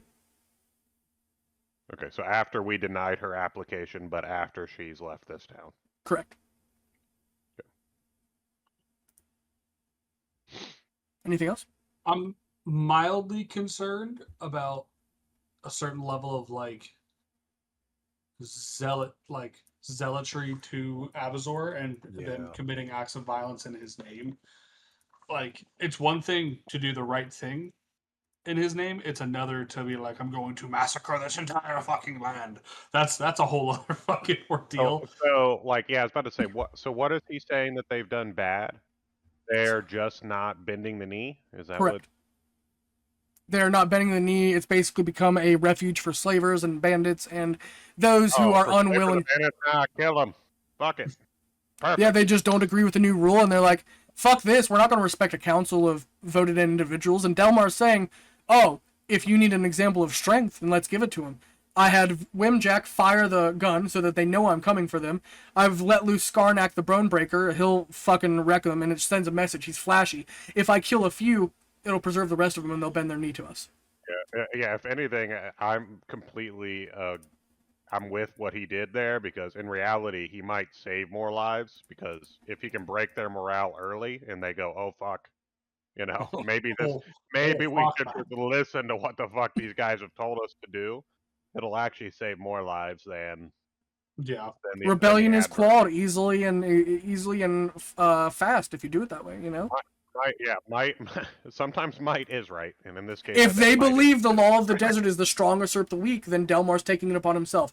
I've been I'm overseeing this role. I've been voted into this role. They've given me the only thing I've ever wanted is to protect this land. So now I'm going to go bust skulls until that is the case. Until it's protected. Yeah. I'm not entirely. I agree with the zealotry. The I do this in Abazor's name was a little. All right, calm down. Well, that's Eric Van Hart. He may have a different feeling. He may have a different feeling towards orcs, but you know, Delmar, he's just trying to play it above board and trying to have a crew with him. Yeah, I don't think anything there I'm like against. I agree with Logan that it is a little weird to hear. Yeah, Lord Abbott. I'm like, yeah. All right. We might need you have clearly expressed your disinterest in orcs. You've said, "Oh yes, I'll work with him if given the case," but if not, it's open season. I've been getting better. Okay, I've been doing really good. I didn't attack the orcs in any of my trials. It's fair. I've accepted that that's just the way of their life. Like, shit, I didn't even fight the orcs that were this other town when they literally were like spitting in my face. That's fair. That's fair. Okay. All right. Ready? I'll be better. I'll think about it from the slavers and bandits' point of view, saying, "Hey, this is a small group of people who work for the dragon gods. This isn't even the dragon gods. So how much more powerful are they?" Well, you got to remember, Delmar, I think, was more powerful than we were the last time we met. He's a level 30 fighter. Okay, so he is well more powerful than we are now. God damn. So. Yeah. I remember that he was more powerful than us when we were pulling up on the town. And you guys are like level 10 or like less than 10 or 11, yeah, something. You might have even been less than that, yeah. Yeah, because that was still in the Streamlight Coalition. Went, maybe not. Yeah, so I still like. To be honest with you, now I'm kind of even more happy with my decision, or our decision rather, to put him at the top of the council. Yeah, agreed. Would you like? I agree that the other is a little weird, but yeah, no, he was a good attack dog, like a good fucking dog to put in place. Well, like, he has good morals, right? Like, I'm wanting to make sure that this land is as safe as I possibly can, right? He was trying to protect his village, and he's just like, hey, nobody's gonna fuck with the village while I'm here. If he's gonna do the same thing for for the country, then awesome. Hell yeah. That's exactly what he's going for. He's like, they entrust me with this. Right. I'm gonna do it my way. With that said, We now look at Chapter 2, Rebecca Winter's Abandoned Domain. We've heard a lot of stories. That was the girl who I killed the Orloth coming after her, Correct. like way back when, right? Correct. So Rebecca Winters, you also voted to be on the council. Eric Hart is one of the guys that actually was in the Blackwater Bay Rebellion, and same with Skarnak the Bonebreaker. You guys had like 2 battles that you guys kind of went all out, and they were one of the surviving members of those fights, so they fought directly alongside you. So that's where their zealotry comes in as well. So they literally fought alongside you as commoners, basically, and became, these war heroes afterwards, right? So that's how Eric and Skarnak got their places as enforcers, because you guys said we're going to enforce or appoint 2 enforcers to every seat of the 13 Council. And you can see that in the Dragon Gods document, there is a list with all of the people in charge. And you'll see Skarnak and all of them have been put under him. He technically has 3 enforcers. There's 2 enforcers. Were they the nobles that lived? Or do those have different names? No, so if you look at Dragon Gods document, hold on. Do you remember those 2 nobles that they're as enforcers, yeah, but they're not those ones. Yeah. That was so fucking The funny. twins. Those 2 nobles that I was sure they were gonna die.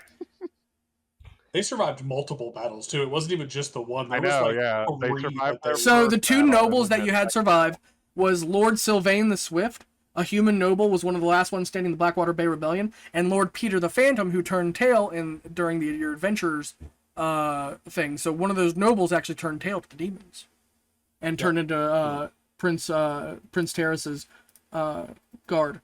But the enforcers directly under Ophiuchus, Delmar the Protector, is Veteran Wimjack, Sergeant Eric Varn, and Skarnak the Bonebreaker, who was they all served along with you in the Blackwater Bay Rebellion as well, just to let you guys know. But Okay. we've heard a lot of stories about what unfolded at the Colosseum, but what really happened? Well, let's take a look, shall we? The Colosseum was only recently opened, but Oakenshield operated much like any other desert wasteland. Orphans, street rats, street brawls, and illegal fighting rings. If you were going to fight, then you could at least get paid for it. Rebecca Winters may have been a bookworm, an illusionist, and a fair theocratic leader, but she still respected strength over weakness.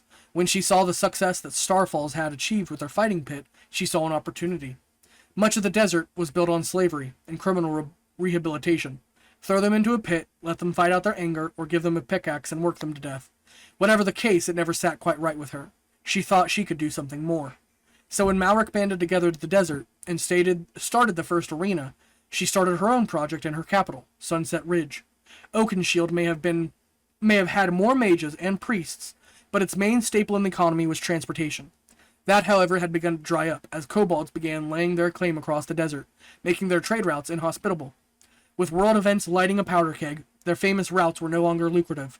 She had to watch as her village slowly began to dry up in trade. Refugees began to flood in, and the orphanage began to overcrowd. With slaves coming in droves and nothing to feed them, and nothing to release their anger, she ordered them to build their first Colosseum of Oakenshield. No longer would they fight at the palace steps or in the town square. Now they had a proper place to fight. Now they had a tourist trap. Now they had a way out. In the coming days, the arena was the talk of the town. Every man, woman, and child from the surrounding villages had conglomerated to witness the unveiling. As the day began, Rebecca took it upon herself to view the contenders. As she roamed the halls of the dimly lit arena, she scanned the faces of the prospects. An emerald dragonborn with a scarred face, large frame, no shirt, a barbarian, goes by the name of Reginald Jadehide. A handful of orcs from Storm Harbor had come to test their mettle.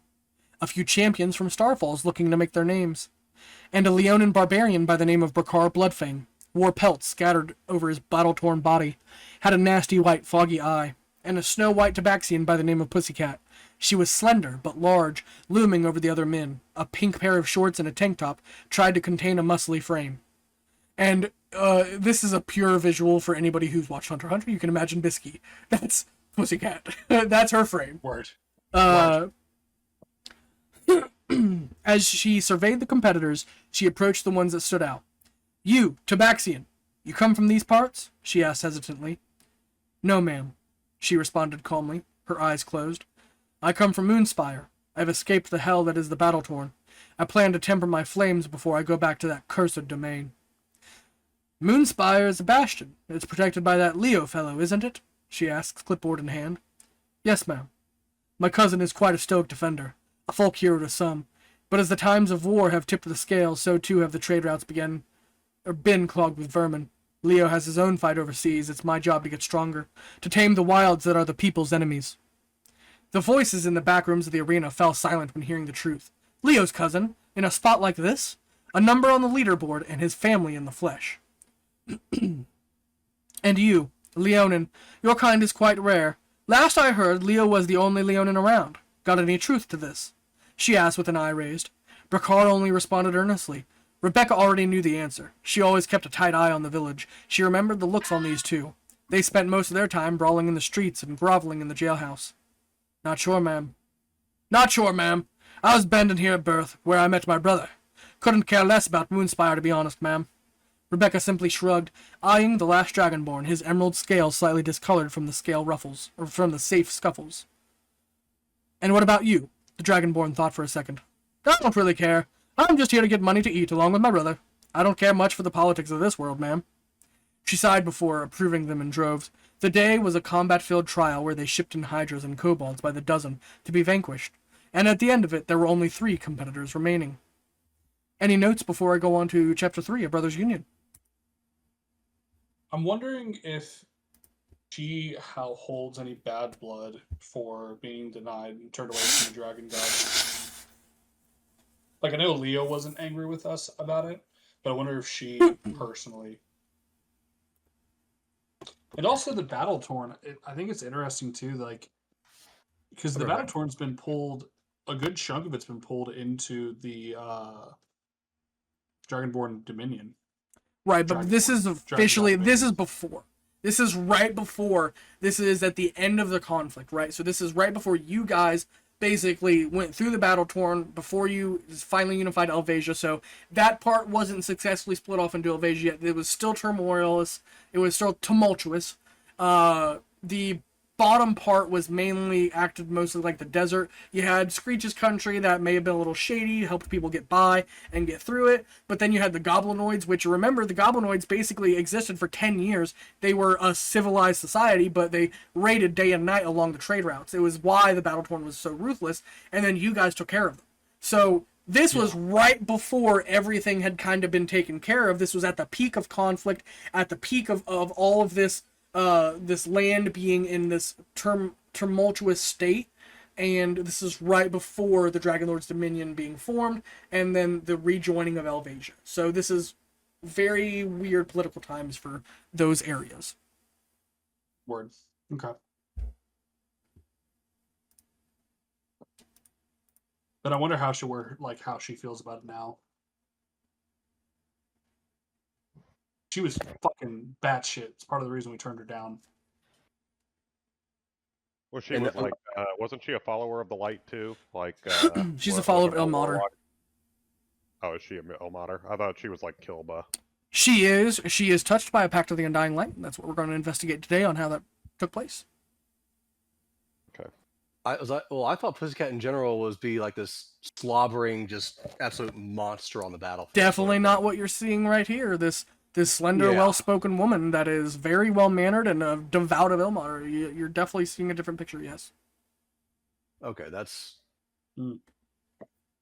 interesting. And that's what was kind of confusing me, because I remember, Storm, you quite literally wiping drool off your own mouth. She couldn't form sentences to speak to you, yes. Yeah. You're correct. But she can hear. Think on that for a second. I'm going to go get a drink. Okay.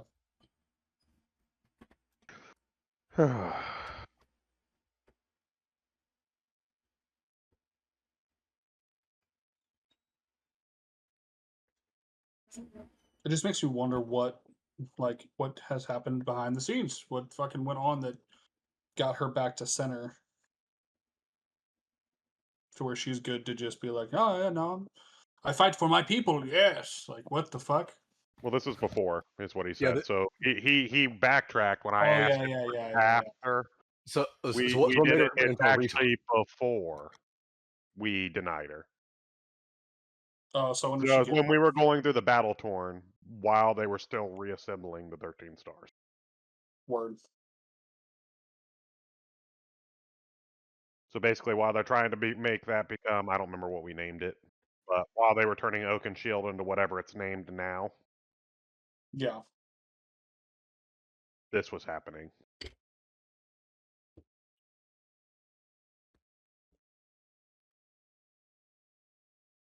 Alrighty, I'm back. But I agree with you. It's weird to me because Kilba like lost he can't speak, right? Yeah, Yeah, he's he completely can't mute. Yeah, he has to telepathically speak. He's touched by the Undying Light. She's touched by the Undying Light, and all of a sudden she can't form coherent sentences. It's actually cooler in here than it is out there. It almost makes me wonder if it's something like that it's driving them mad. So I'm wondering if the Undying Light's actually something good, or if it's like fake demonic influence. Yeah. Because like the aspect of pure evil makes your mind also go a little fucked up. Well, you know that Lumi that is traveling with you, we don't bring him up very often, but that little floating head that's on your waist, he slipped in from the plane of light too, so that is a true event that occurred.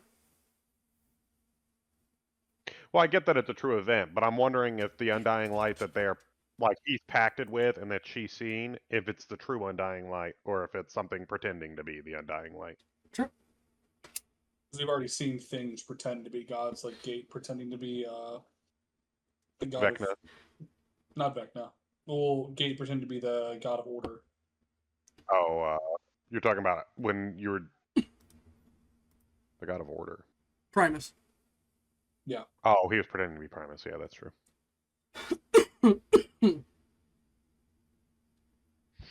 All right, ready for chapter 3, The Brothers Union?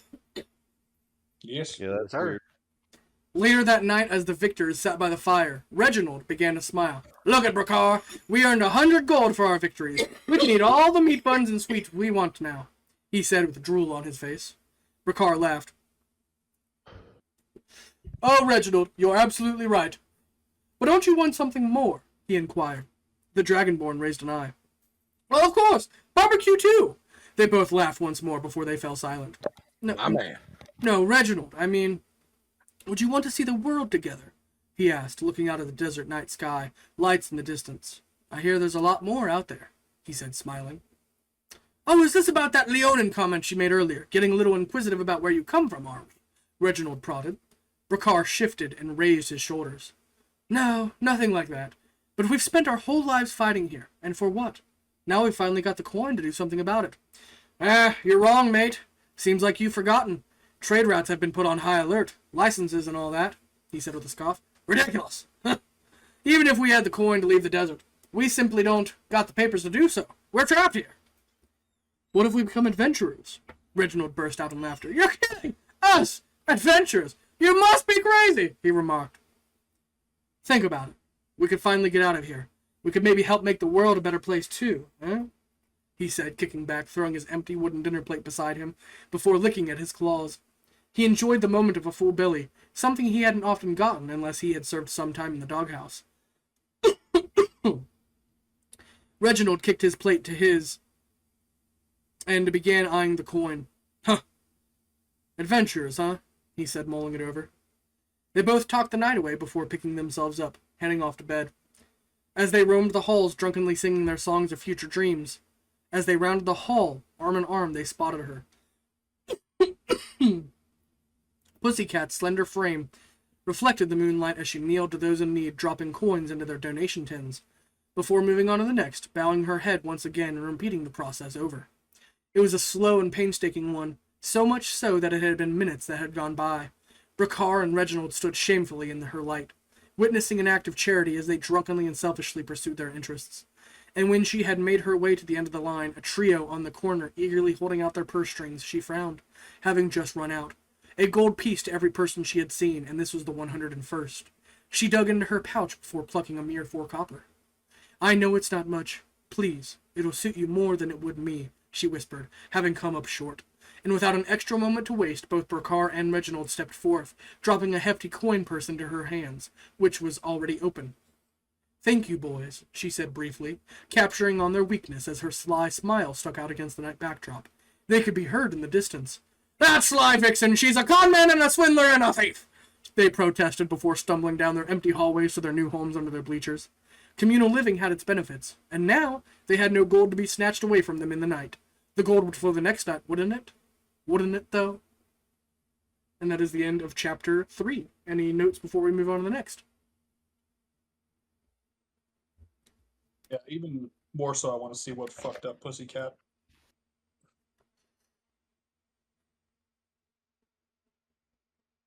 What broke your fucking brain? I want to know. All right. With that being said, on to chapter 4, A Pussycat's Charity. Pussycat had never been a stranger to Oakenshield. Ruled as a theocracy, she had traveled there as a young cub, a lioness looking at her future stomping grounds. The priestesses that worked with Rebecca Winters as a young human woman, a church devoted to Ilmater, the women would walk through the streets with their hands bound to wooden crosses, stretching their arms against their frames every time they took a step. This was a dedication to Ilmater's oldest symbol. Ilmater's holy symbol was originally a blood-stained rack, such as used to torture a victim by stretching, which was an endurance of right among the slaves and serfs here. Pussycat and Leo once stood on these dunes overlooking this village, a young lion and a young lioness. The silence was deafening. The wind slowly picked through the trees as she stepped forward. "So you want the seat of the jungle, do you?"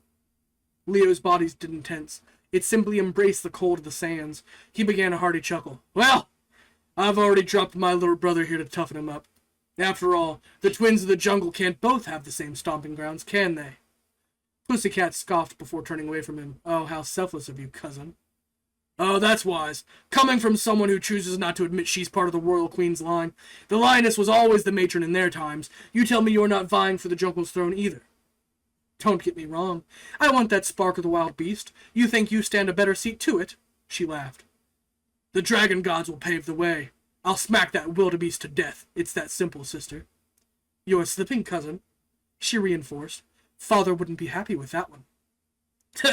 "Father was a weak fool. He believed that splitting us was best." "Isn't that what you did with Prakar? Hell, he doesn't even know who he is." "Ha! You say it like we're some royalty. Fact of the matter is, the Leonin were always just a sect, a rare sect. Some called it a birth defect of those flea-ridden Tabaxians, but we know what it was. Some calls it this royal right passed down, our natural right as kings, but I say it shows us we're the predators. We're the ones that can commandeer the ship. The Dragonborn think themselves the rulers. I've got comrades of the dragons. They're good folks, don't get me wrong, but the world needs a predator. That's my right. That spark of the wild beast that sits within his flame. Some say it's our eternal right, that boar-headed swine stole from us. I just say we're a bunch of thieves, ready to brawl and take it back. But don't think that I'll join up because I want it for myself, and that settles it." He laughed menacingly. "Call us what you want. It doesn't matter, because it's power, and I want it," he stated flatly. "You'd go so far as to fight the dragon gods for it?" she asked coldly. "You have heard their movements as of late, have you not?" "Yeah, so what? They backed a country. I'm friends with any adventurer, but Abazor knows what's coming at the end of our tunnel. I know a brother when I see one. Doesn't mean I don't want to throw you around any less. A man's just want to have fun, you know it?" "Ha ha ha! Sounds like you're just a Neanderthal. You've let this desert ideology consume you," she prodded. "You think you're any better? You want it just as badly, don't you? But I could make a damn difference. I could be more than your little folk hero shtick. I could be more than abandoning our kin in this rotten hell to toughen them up." He just laughed in jest. "Yeah, right, sis. Get over yourself. The night school routine won't work on me. I know just how dangerous you are. Let a man show you his throat for a second, and you'll rip it out in a moment's notice." She bit her tongue. "It's simple, sis. You're in it for that little red envelope, aren't you?" She buckled, faltering for a brief moment as his hand came crashing down onto her shoulder. "Hey, do what you want. Go sleeking around pretending you aren't one of us, doing this fake charity crap, but at least I'm honest. I'll get that red envelope by earning it. Just you watch." And that's the end of Chapter 4, Pussycat's Charity. Any notes? No.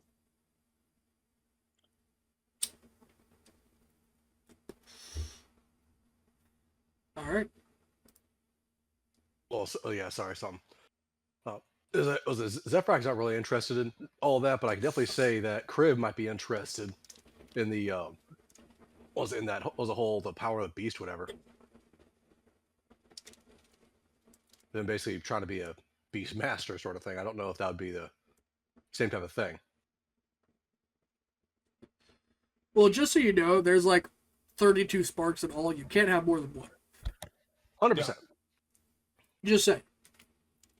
And these are lesser sparks that they're also fighting over too. It's not even one of the greater sparks. Keep that in mind. Ah, okay. But some of you may prefer a lesser spark. Abazor preferred the boon of the or not the boon of the soft shell, but the spark of Ocean's Tide. You know what I mean? That's the one of the lesser sparks. Spark of the Winter's Winds is a lesser spark. Spark of the Interloper, that's a lesser spark. So you've truly not come across too many bigger sparks. That would be like in the Seat of the Wanderers, where Erliton has one, Saturnalia has one, and Anya has one that you would probably know of, and yeah. Alright. Delmar's Regret, Chapter 5. It was later that night, after an evening of bloodshed and mayhem, as Delmar sat around the campfire, his enforcers alongside him. Skarnak greedily stuffed his face. Eric sat polishing his flamboyant silver armor. Veteran Wimjack sat nearby, slowly tinkering with his flare gun, tuning the sights, stocking new shells. Delmar was the first to break the silence. Skarnak, he said quietly. Skarnak took a pause, finishing his bite before looking up at him, raising an eyebrow and slowly going for another bite, acknowledging the request, but foregoing the speech. You fought with the Dragon Lords, didn't you? He queried. Aye, I fought alongside 'em. They was something else, I tell you. Moved like whirlwinds of razor blades, those ones did. We fought in the Blackwater Bay Rebellion. We cleaved through their forces. It was stationed on the border between the NSA and the DC for some time. But when the quarrel ended, I somehow found my name on the court register. Guess I was one of the only ones to survive in those bloodbaths those days, before it became an honorable showdown. So you don't care about the orcs we killed here today? The bandits that fragmented and swept across the desert? Not much. The way I sees it, we're doing the same thing we always have. Justicar placed his name on our region. We know the Draconis fellow doesn't care much for the orcs, but we don't care much for others. But we respect strength, we do. And the Justicar lad is one that won't go down, one that fails to drop. But have you heard? News of his death has been spreading. I'll make it through, he whispered solemnly. Eric was the next to speak. It's wishful thinking. Every once in a while, someone tries to band the territories together. The last successful one was Aragonius. Ever since his departure, our land has begun to fragment. The council they've put as their figurehead is simply a demonstration of power. We're nothing but puppets. I don't care about the scum orcs. I don't care about making the world a better place. I joined the fight because I saw that fire within Abazor. A paladin that slays those in his way. That's the kind of idea I can get behind. If he needs me to ferry a few souls to the afterlife, who am I to complain? Eric snickered. Delmar lazily stirred his soup by the firelight before speaking. I refused them entry. I heard what they did. And to not cause trouble, I asked them to not enter my village. Yet they nominated me for this role. Did they know something about me, something that I failed to see within myself? He let the silence marinate his thoughts aloud as they all silently ate their food. It was a moment before Wimjack spoke, before sitting next to them, pulling up his own bowl of stew, a chunk of bison meat with dehydrated rations, slowly springing to life as it touched the boiling water. A sprig of basil rested neatly atop. If you ask me, sounds like if they want to make rules to live by so badly, maybe they should be here to enforce them themselves. I'm the damn ruler of a country, he grumbled. And you were weak. That is why you are my aide. Oh, no, sorry, it's Delmar. And you were weak. That is why you are my aide. Or have you forgotten? Say what you want about them, but they know how to measure a man's worth, he countered. A past version of myself would have ripped your tongue out in your sleep, and Master Adun wouldn't bat an eye at this type of behavior. We all know he simply alleviates that temperamental paladin. If Adun had the reins, then maybe we could do what we want. But he has to placate those savages. The eyes of hatred were returned with Eric's from across the fire, slowly encountering each other. Stow your tongue, you worthless cook! Your stew tastes as bad as your ideals! The next moment was a brief encounter where they both stood across from each other, with fire in their eyes. Don't worry, Eric. I'll make a man of him yet. Oh, and Wimjack, next time you try to poison the meal, add a bit more nightshade, won't you? I've been quite fond of your dwarven dishes recently, he belched before setting the bowl down. Skarnak just grew wide-eyed before choking out his bites. Delmar simply stationed himself on watch, while Eric, a paladin, ignored the comment. He just snickered before stowing his blade and returning to his armor polishing. Wimjack just sat down with a smug grin while he stared down Skarnak as he grumbled back. What could the future possibly hold for the Dragon Lord's dominion? End of Chapter 5. Way to make a fucking extra terrorist, fucking Adun, you fucker. All right, listen, you have a bloodthirsty fucking warrior on your end. All right, we both have our zealots. All right. Delmar's Great. making a man out of him. He at least waited until Delmar said to go kill him. Okay, he doesn't just go around killing people. Okay, your guy's like, I'm gonna try to kill you guys while you're eating my food, and then I'm gonna blow everything up. He's literally a terrorist. Hey, man. He did just try to poison the entire camp. Yeah. But it didn't work on any of them, and then Skarnak is just like, oh shit, that can work on me, and he's trying to throw it. I was like, but everybody else caught on, and the one guy's a paladin, so it's not going to affect him, and the other one's just like, oh yeah, I'm tough enough to handle that. Like, put some more Nightshade in next time. Yeah, toughens me up. Why? Can I ask? Because I can't recall right now. Why is he such a zealot to a Dune?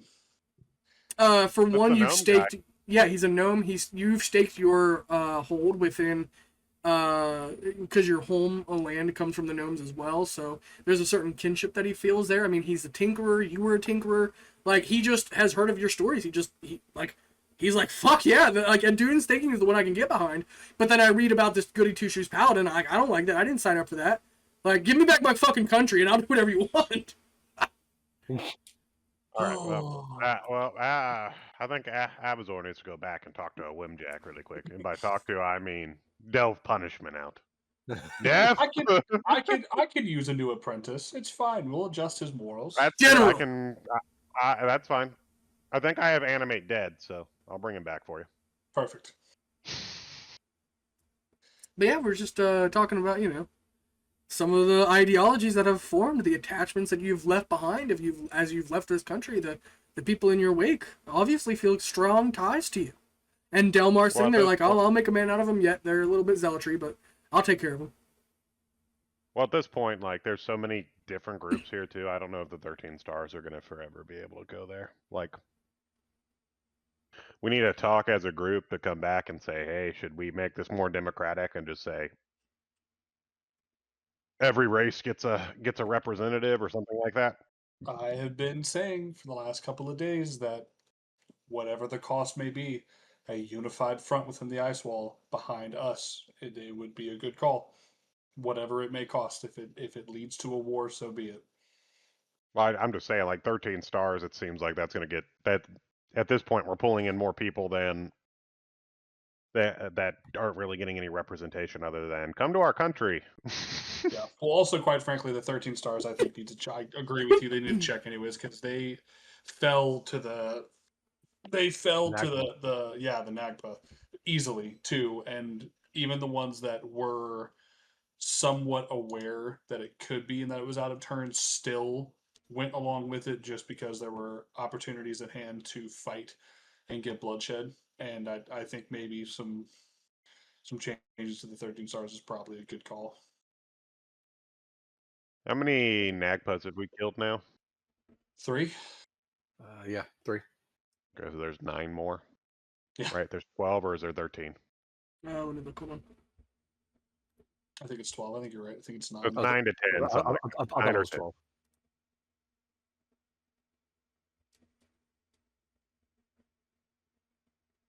I have it written down specifically. Hold on. Back closer to your mouth. I'm whispering. Just hold on. I'm talking to myself, really. He said he has it written down, is what he said. Yeah. All I heard was written, though, so I just assumed the rest of that's in. Yeah, close enough. Fuck it. What I'm worried about, I don't like the idea of our zealots having It's such... 13 Nagpas. You have killed 3.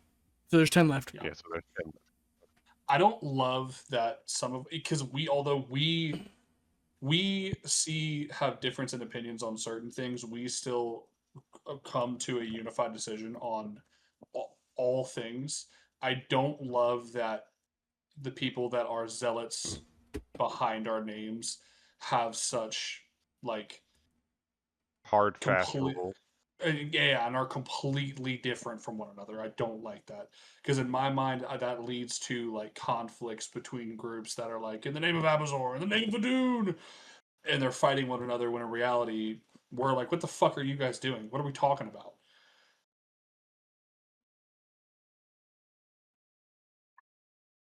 I don't love that. It feels like the starting It feels like the match to the start of a fucking powder keg.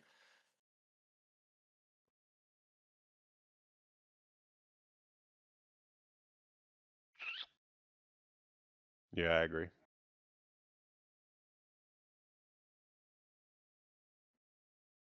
All right. Yeah. Chapter 6, Pussycat meets Anyo. A day like any other in the Colosseum. Another day of fighting for barely a bit of gold, only to be given back to the community. Pussycat would wander down the steps, her hands bound behind her back, against a wooden rack that tied to her legs. Her devotion carried her up and down the flights of stairs, littering the training grounds, and her training carried her into the Colosseum grounds, challenging other brawlers, and against the beasts inside. She was one of the top competitors alongside Rokar and Reginald, but this was after Rebecca had left, after the theology had slowly begun to dissipate, and when the law began to fall apart, the only ones left were the winners of the arena. Pussycat had devoted herself to the overseeing of the arena directly. So this is directly after the Dragon Lord's formation. It's Rebecca has left because you guys put her on the council. They have a country without a ruler. Somebody has to be immediately pushed up. Like, the desert was so spread out that now it is just flocking in droves of slaves, refugees, more. Somebody needs to stand as the bastion of law. You guys just passed through, so you guys can't help because you guys are scouring the battle torn to get to places because you guys are needed. And somebody has to stand behind and pick up the pieces. Pussycat had devoted herself to the overseeing of the arena directly. She ran left behind a temple, but there was a faction of dissidents, a new flock of refugees, slaves, serfs, and warriors. While Brakar and Reginald toppled the charts, Pussycat kept town in order. Their trio of strength kept the law in the desert, while Leo's presence worked wonders in the battle-torn.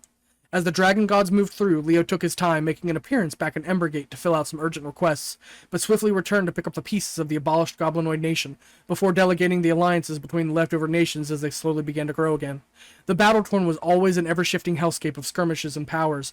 There would be more, but for now, it had hit a standstill. But a morning like any other, as she was doing her right, she heard a commotion in the halls.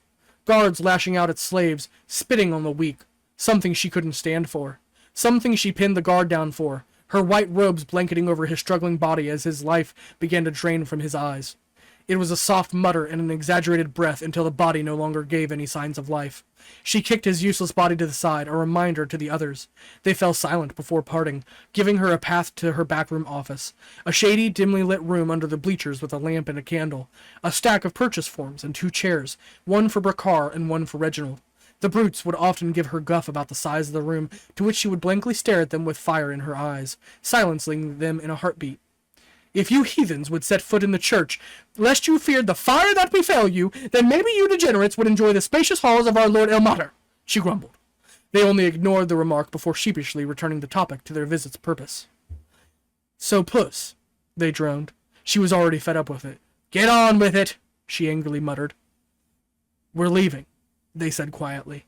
The silence was palpable. She slowly mulled it over for a second. And for what? She asked. Well, the things have stabilized since the dragon gods created the alliance, and now we were thinking maybe we become adventurers. And she slowly thought to herself, so you're sprouting your wings, are you, little brother? She thought. She simply pushed in her side table before giving Brakar a hug to the shock of Reginald. As he stood back aghast, her hands wrapped around his frame, he sat there puzzled. Have fun, boys, she said before somberly stepping out. Join us. She froze. She heard her brother's words coming from a friend.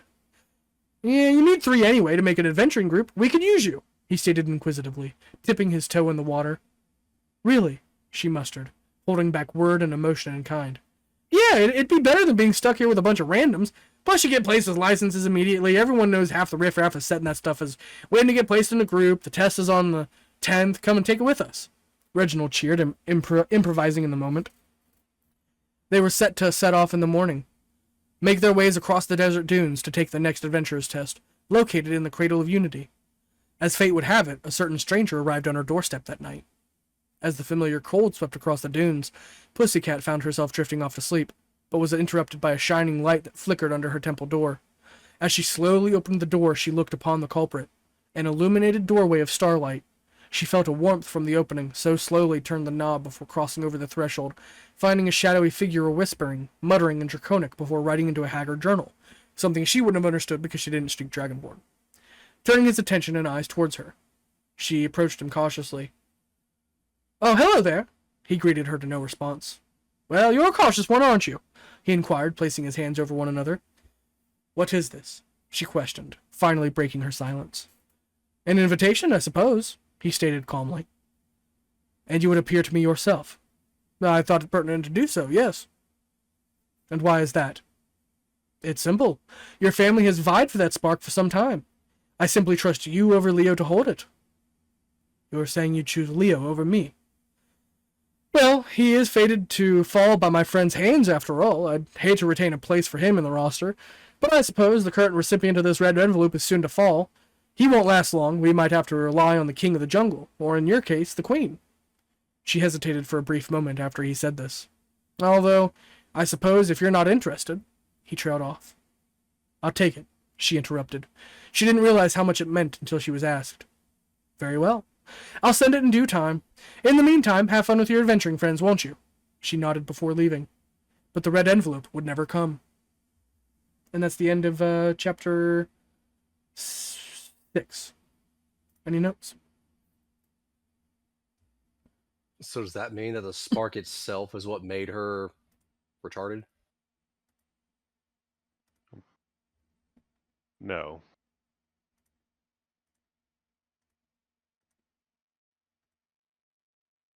Because she I hasn't still received it think yet. s- Well, not in the story. That's the reason why I was asking.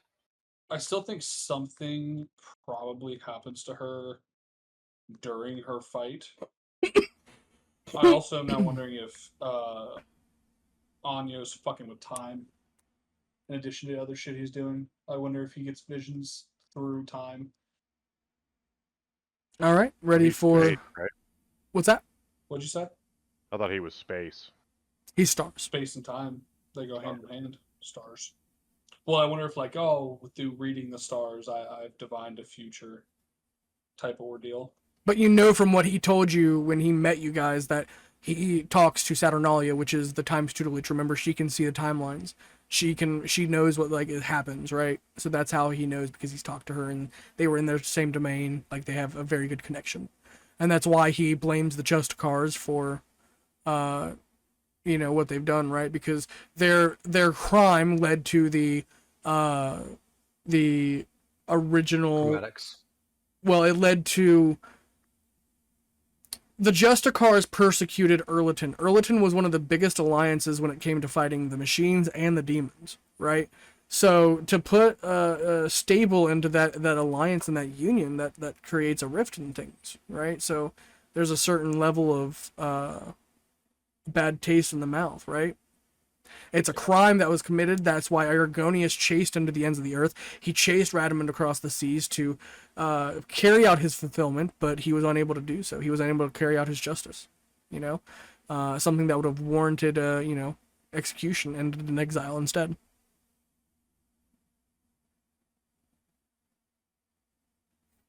But no, this is it. This is it. She hasn't gone insane yet. She's just met Anyos. Yeah. Anya said he was going to invite her to the World Summit. Something happens to make her go retarded, so she never gets the damn invite. Letter. Yeah. Because he didn't foresee that. Yep. All right. Ready for Pussycat's Change, Chapter 7. Oh yes, if this is finally what fucked her up, yes, I would love to hear that. It was only a couple months after they had started adventuring. Pussycat had made friends with Edgar Alarum, the famed Kenku samurai and Sister Ashenwood, a follower of Erliton. With mysterious pasts of their own, she felt a certain kinship, but promised to meet up with the boys once again. When they parted ways, not a single one of them knew what was in store for them when they would see each other again. But as the days went on, so too did Pussycat's adventures, putting end to Sturge, Griffins, Fanatics and Basilisks, and even Nuparibo, written in the newspaper as well. Little did she know, she was standing at the end of her road. She had wandered to the edge of the battle-torn, a lawless reprieve, but had come across a group of slavers. In Pussycat fashion, she simply approached them before trying to serve a quick execution. But as the slaver struggled and fought back, a ripple slowly washed across the area as the boundary between the realms broke free. Before she knew it, she was bathed in celestial light, wandering it alone. The slaver stuck on the other side of the mirror. And as her body was consumed in celestial light, she saw Ilmar in that moment as she began to pray. He couldn't save her, not fully, but he could keep her alive. He began to shed a tear as he ripped her from the plane of light, but it had done its damage. When she was shucked to her home plane, she twisted and contorted, forming with the slaver in tow. What remained was a hulking, battle-hungry pussycat that could no longer contain her gluttony for combat and fighting. A flame she had tempered for so long began to burn much too bright. This undying fire is what eventually forced her to consume both her best friend and brothers in arms. The celestial light formed a pact of the undying light that slowly washed over her body, bathing her mind in this mental golden energy. It was all he could do to keep her alive, and nothing could reverse the effect. But maybe you can. That is the end of Chapter 8, Pussycat's Change.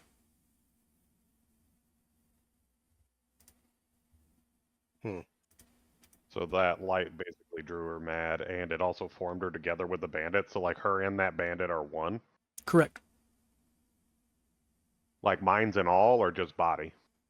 It mind, body, and then it cooked them, right? Like it was a rupture, so when they both converged back in on each other, they basically melted into one, and that bathing of golden light fried her brain from being exposed to that positive energy. Yeah. It's like somebody just had their head in the microwave for a minute, you know? It literally cooked them from the inside out, and she came with no sense of self. She had lost everything that she had tempered. That's why she walked those steps every day, because she tempered a battle-hungry flame deep within her. Something that was her gluttony. Something that she practiced temperance every day to maintain. And when she was exposed to that light that cooked her and melted her into this slaver, she lost the control of that flame and became the worst version of herself. I wonder if, because it's the whole thing is, Jesus, I just fucked up my whole setting. Because the presence of his mind is part of what broke her. So I wonder if something like a memory wipe could help start that process by literally just wiping any memory that was not her own, wiping everything from the band that like exists within her mind that is the bandits, and basically making him non-existent. I wonder if that can be a first step into it, because her brain basically got nuked, so you can't just, that alone probably wouldn't do it, but it might make her aware enough or present enough to take other steps. With that being said, are we ready for Chapter 9, Leo's Invitation? Yeah. All right. Yep. Leo marches through the desert, the jungle, the war-torn, scouring the winds. Serving alongside Reginald, Freg, and Sprocket, they were a bunch of lone agents that had risen to power. Leo typically stayed at the battle-torn, and the desert a short boat ride away from home. Sprocket typically stuck to the region of Ourocoris, also known as the Thunderstrike Empire.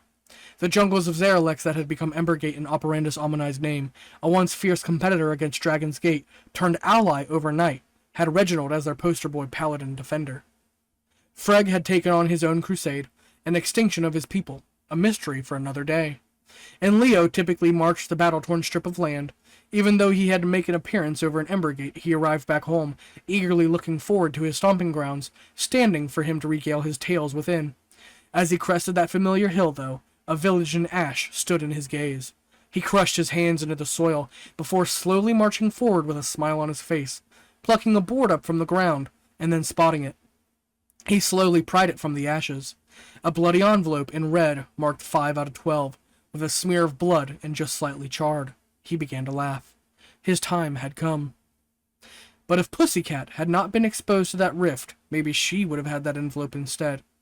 Will you change the gears of fate, the winds of destiny, and turn back time? Will you save Pussycat from the rift in the positive plane? And we'll wait till Abazor comes back, so we can all talk about that. I'm hearing you. Oh, okay. Did you hear all that, sir?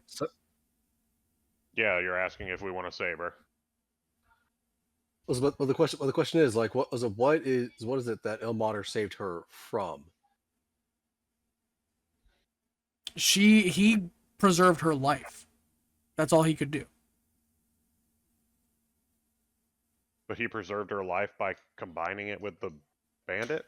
No, so when she was exposed to the rift, she got sucked into the other side. She had no way back. She was going to die in that realm. He used some of his remaining power to pull her from that realm. It was a large exertion. He couldn't control where he spat out, where she spat out. It was just I'm going to save you and pull you back to this world. I don't know what's going to happen, but this is the best I can do for you.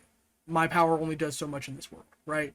So I'm going to pull you back in. I'm going to save you from dying in that light to give you a chance at life and maybe give somebody else a chance to save you, potentially for this. Or is this the best we can do for her? And also with the 5 out of 12, you'll know that was Orphan's number. Huh. So Orphan received the letter that she was supposed to get? Had this not happened? Well, remember, it was a bloody envelope in red, marked 5 out of 12 with a smear of blood and just slightly charred. So this would have been after you had it. Okay. And he said earlier how, well, that one's fated to fall anyway, so it'll be in due time. You'll get yours. Yeah. I mean, yeah, if we can save her, we should. What's the ramifications of saving her though? He's not going to tell us unless we dedicate ourselves to it. I mean, I'm not going to tell you regardless. Like, you get the chance to change it and possibly change something else in the world, and you've already changed greed within the world. So you've already removed the Kenku's greed, resulting in something else in the world happening, and you can reverse this decision too if you'd like, or you can just keep things as they are and keep Leo as a recipient of the red letter, or you can make it Pussycat. It's up to you. I think we should try to, because I think if we do this, it's a way to curb wrath within the world. And Leo This is will gluttony. likely- I was about to say she's gluttony, right? Gluttony, This is okay. gluttony. So Because she it'll attempt to curb temperance. gluttony. She literally bound her hands in red cord upon the bloody wooden Bloody rack, and that's how she tempered her flames of hunger and battle hunger, right? Combat. Correct. Yeah, then we chance to curb gluttony in the world. Plus, Leo's always been for a greater cause, regardless of whether or not he is or isn't on the summit. I think he'll be an ally regardless. I think it would be worth trying to save her if it curbs gluttony. Well, it's not going to curb gluttony. It's going to force gluttony somewhere else, right? Like greed went out of the Kinkus, but it went somewhere else. We also don't know where that somewhere else is. Yeah, this would change gluttony to be somewhere else. Yeah, this is we know where gluttony is right now. Is it worth taking the risk of gluttony going somewhere else or staying where we know? That's what the answer is right now, or that's what the question is realistically right now. And doing this would potentially lead to, the union of them back together again. You could potentially think that might save Bakar and Reginald. However, you also know that if you think about, because that's the point of this as well, is that the 3 Leonins obviously are in some sort of fight of their own. They're not going to give up until one of them survives, right? So if Leo wins it easily, maybe not an issue. If he has to go hunting for it, that's a different story. I was about to say, if you save her, I think they're going to still fight each other for that spark. Unless we remove the interest within our mind. I talked about modifying memory to remove the sections of the bandit. If we remove the drive for her to achieve that spark within the same modified memory spell at the same time, it removes the likelihood of her going for that while also... Yeah, you could always try to just solve it on your own and not meddle with time. Say, why even bother removing gluttony then? It almost sounds like let's just try to remove the bandit's influence from her mind. Yeah. If that fixes her. Yeah. But it won't save her. Like, it won't save her exposure to the Undying Plane and what has happened in her, as long as that's clear. Yeah, it's the first step to it. You'd basically make her a vegetable, and that's just it. If you remove the bandit's mind, because you'd have to clog some of the memory up. I don't know. We'd have to think about how there'd be a messy process. It'd not be easy. Let me tell you that. I mean, you can create false memories within Memory Wipe at the same time. Not only can you remove them, but you can Yeah, but put that's not the false problem. memories It's that part of him was the key that drew out the battle hungry, gluttonous version of herself, the worst version of herself. That is what this realm has brought, right? That is what been summoned into this realm by this influence of this the tear in the universe. So yes, we can revert that and make her back to where she tempered those flames, but that is something that requires that manipulation. Just doing something of memory might not be enough. You'd be looking at mythol level magic to maybe achieve that, if that's what you were looking Well, at. I think the other part of that too is, would it really be such a bad thing to turn the person who possesses the influence of gluttony into a vegetable? It's definitely not. I mean, that's a valid answer. But then that means, Leo is just gonna sit atop that throne without a piece. If you want to give that to him, that's turn a pussycat into a vegetable and let her be consumed, so to say. I don't know. I'm 50-50. I can go either way. I'm gonna leave it to the other two, to y'all I to. don't think I have a dog in that fight. I don't really care who sits on top of that throne. Yeah. All right. Well, beast folk, Zephyr, our only animal. I'd like to save her because she seemed like a good-hearted person, but at the same time, I don't know what that's going to cause. I mean, we already have Um, so many other problems. What's one more? That's true. Like, what's one more problem to go fix? Truthfully, Zephyr honestly is probably too good-hearted. He probably would want to help her, to be completely honest. Like again, he almost passed the Sphinx's trial was the first go around. He was willing to give everything but basically everything but the last second of his life, basically. Poor decision. No, I'm kidding. I'm kidding.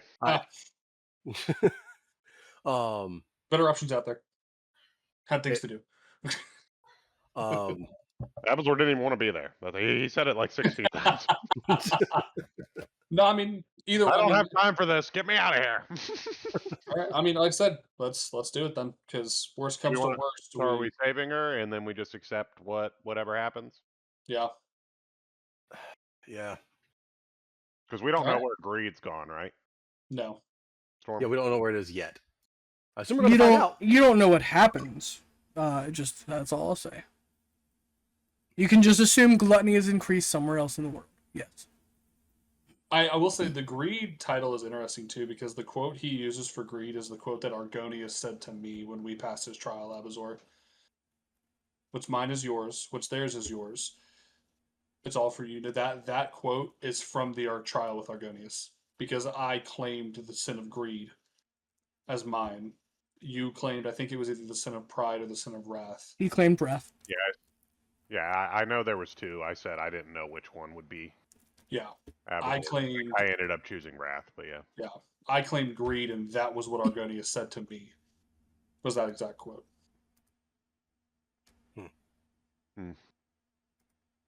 Like I said, what's one more problem? Wrath, how righteous. Your fury feels justified. Your anger is pure. You wear vengeance like armor, but it corrodes from within. You will become what you aim to destroy. And gluttony. How ravenous. You feel the need to indulge in the spoils life provides for you, but your chase for pleasure will lead you to evil and foreboding places. And greed. The full quote. How insatiable. You only want what's yours and theirs and his and mine. The more you take, the less you have. You will starve surrounded by gold. Yeah. What's yours is his and his and mine. I really like that quote, Storm. To this day, that's still probably up there as one of my favorites of yours. I like the 7 sins, man. But yeah, no, I'm good with saving her. Fuck it. What's one more problem? Well, I mean, it's a problem either way, right? Because she's still a problem. It's just she's an insane problem. So if we leave her alone, we're kind of just saying Leo's going to take the throne because we're going to have to probably kill her. Yeah. But the thing is, if we save her, then it's okay. Well, who are we going to back? Because if we end up backing Leo anyway, then we kind of wasted it. I'm not going to lie. Unless we talk her down from trying to fight for it. But didn't Leo say that he was also like very protective of his family too? I mean, Leo can't have his fucking cake and eat it. He gets one or the other. He can either want the fucking throne or he can fight her for it, but he can't feel protective about his family and want to fight her for it. And that'll be my point too. If he ever fucking was like, well, you can't, like, what the fuck? You're gonna beat the fucking shit out of her and tell me you want to protect her? Like, what? But She's gonna fight you to the death for the throne. Why the not? thing is, it wouldn't just be her though. It'd be her and Bakar. Well, don't you know Her the brother. lionesses are the hunters? No, Yeah, 100% they technically, are. from the stories of the Leonin, it's supposed to be a matron queen that they're matriarchal, just like the Drow. That's true Oh. here too. So him vying for the throne is technically, they all carry the Leonin blood. It's something that is exceptionally rare. They made note of it. That's why Pussycat held her heritage back and lied and said, "Oh, I'm her cousin, or I'm his cousin. I'm a Tabaxian. I'm not even a Leonin. Don't look at me." But she did that to temper her flames and keep the truth from herself. But when Anya asked her, she felt that spark within her. She's like, you know what? Maybe you're right. Maybe I did want it. Maybe it's time to admit that. And maybe it's time to fight. Anya was doing a lot of domino tipping here and there. I don't know how I fucking feel about it. But no, I'm good with saving her. I'm good with saving her. Fuck whatever problems come after. We'll deal with it. We always do. We always do is a hilarious statement. I need a unanimous 2 out of 3. I don't care what happens, but I just need a unanimous 2 out of 3. Yep. No, it's 2 out of 3. It's fine. Yeah, you Is got it? All right. Yeah, he already said he would save her, or Zephyr did. Okay. In the words of Sato, fuck a twee ball. Abazor doesn't really care that that happens. It's fine. Like you said, it's a problem somewhere else. I guess I got to figure that out later. Yeah, right. Like, fuck it. Put it on the fucking list. Let's save a life and All right. fix it later. I have a moment Put it on the fucking list. with a dune. Very briefly. shit. Huh? Or what? But I'm going to there's the read the session plans for the thing we're about to do, and then I'm going to pull a dune briefly away for a second. Huh? I gotta go Oh, check my shit. kids in anyway, so I'm gonna walk away while this. No I'll keep my worries. headset on here if you need anything. But No, man, not my house.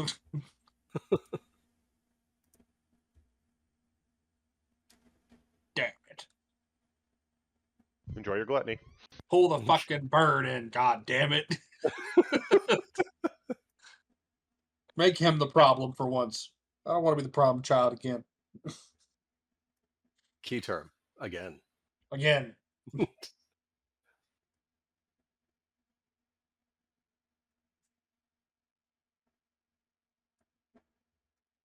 I'm gonna need that fucking quote from you. Yeah, So I'm gonna put baby! that- I'm free again, baby! You hear from the halls of the dungeon in Drypeak as you round the corner of that stone underground fortress. Eltab, once imprisoned by many demon-binding groups, the most recent were the Thayans. Zastam tried to release him to regain control and permanently bind him to his will. But when Zastam was stopped by the Mage's Continent, he was still enslaved. So a man approached him, offering a key for his jail cell in exchange for a pact of power. The orcs chant in unison, "Orcus, send us your strength and stand before us." But their looks are of disgust and horror when Eltab shows. He immediately rejoiced, before bathing himself in the blood of the orcs, gaining power with each one. You hear his voice boom, followed by the screams of orcs along the halls. "No! He was supposed to reward us! Orcus! He was supposed to bless our undeath! Who is he?"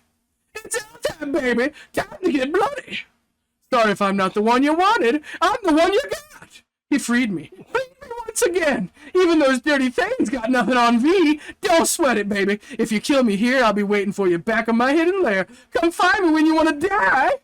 The demon lord Eltab, with power that rivals other abyssal demon princes. Rumor has it Zastam tried to release him into the material realm to gain control and permanently bind him to his will. But when he was stopped by the Mage's Continent, he was still enslaved. So a man approached him, offering a key for his jail cell in exchange for a pact of power. You hear those chains rattle before the stone comes crashing down and orcs scream out around you. And in your ear you hear, "It's me, Anyo. Guys, I've got some bad news. They sent a demon lord. It's been an ambush the entire time. You need reinforcements. Who should I send? Sorry for the short notice. We're only going to be able to send one, and there aren't that many around. Who should we ask for? 2 doors appear. Who should we ask for? One says, King of the Humans, and one says, Queen of the Jungle. And Adun, if you could step into a private room for me for a second. Split path 3, yeah, baby.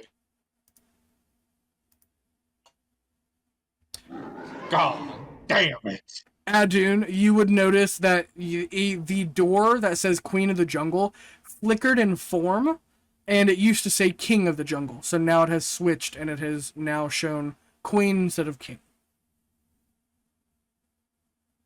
And that is it. Oh, so if we don't make a change... Oh, so the change already happened. She's going to be the matron mother.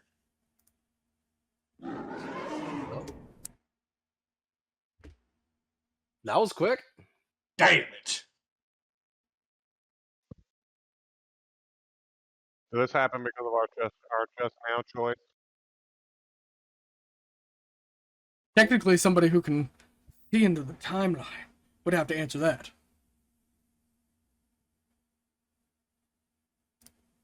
A dude. Can he actually see into the timeline? I don't... What am I allowed to say? You're allowed to say whatever you want, brother. Like I said, you Yeah. have the ability to Yes. see. We have already removed Leo from the throne of king. He will no longer be the king. She will take it. Hmm. And you said LTAB's released? Yeah. I love that for us. Is there anything else that we should know about? It means we probably release the demon board associated with greed. So yeah, we're kind of fucked. Got it. Yeah, it's fine. Fuck it, we ball. No, the Queen of the Jungle door used to say King of the Jungle, and in that decision, it flickered and changed to Queen. So we have already cemented the fact that she will be the Queen. She will be the matron mother. Hmm. We dethroned Leo as soon as we agreed to that choice. But still, Leo's still with us, though. He's just not going to be king. As far as we know, yeah. She might outright fucking kill him. Who knows? He might So be I got worse another- than you planned. Yeah. Why do you guys leave this fucking decision to me? Because Technically, neither I one of left us. it to both of you. Yeah, I stand. I'm not mad about my choice. It'll work out. What's your other If she question, sir? doesn't kill Leo, fuck it. Hopefully, she has a litter box set aside for him. It'll be all right. Maybe. Litter box in a newspaper. Yeah, it'll be all right. A little wet food, water fountain. He'll live it up. By the way, I was a little early. That's why I'm sitting here. It's not quite time to put them to bed yet. Oh, no worries. All right. Well. let's Did go you say fucking kill you had a the- question? I heard you say you I had a don't have question. I mean, I did. I said, is he released because of this? And the answer is yes. So No, Awesome. I mean they were a part of the moment 2 weeks ago where it was already happening. This wasn't necessarily a result from what you guys had influenced. That was just the Adam has explained the change that because you guys chose to change that moment, it now says queen instead of king. Hmm. LTAB was already coming out, but Yeah. it depended on who was getting sent in. That's why I had to do it before you guys opened the door. who'd you say freed him? The Thayans tried to. They tried to regain control over him. Like, they tried to free him and then regain control over him because he was the master of the hidden lair and everything that happened and, everything on that side, right? But in this world, he basically got released and the Thayans tried to control him and he said no and he ducked out and he tried to hide, but then he ended up getting trapped again. So then somebody else came up to his jail cell and said, "Here you go," and they unlocked his jail cell too. And they're like, he's like, "Oh, so now I get to come out and play again. Yeah, V's the best, baby." What the fuck is going on with the thing? So is this a lore accurate? Who releases LTAB? No. Oh, okay, good. Thank God.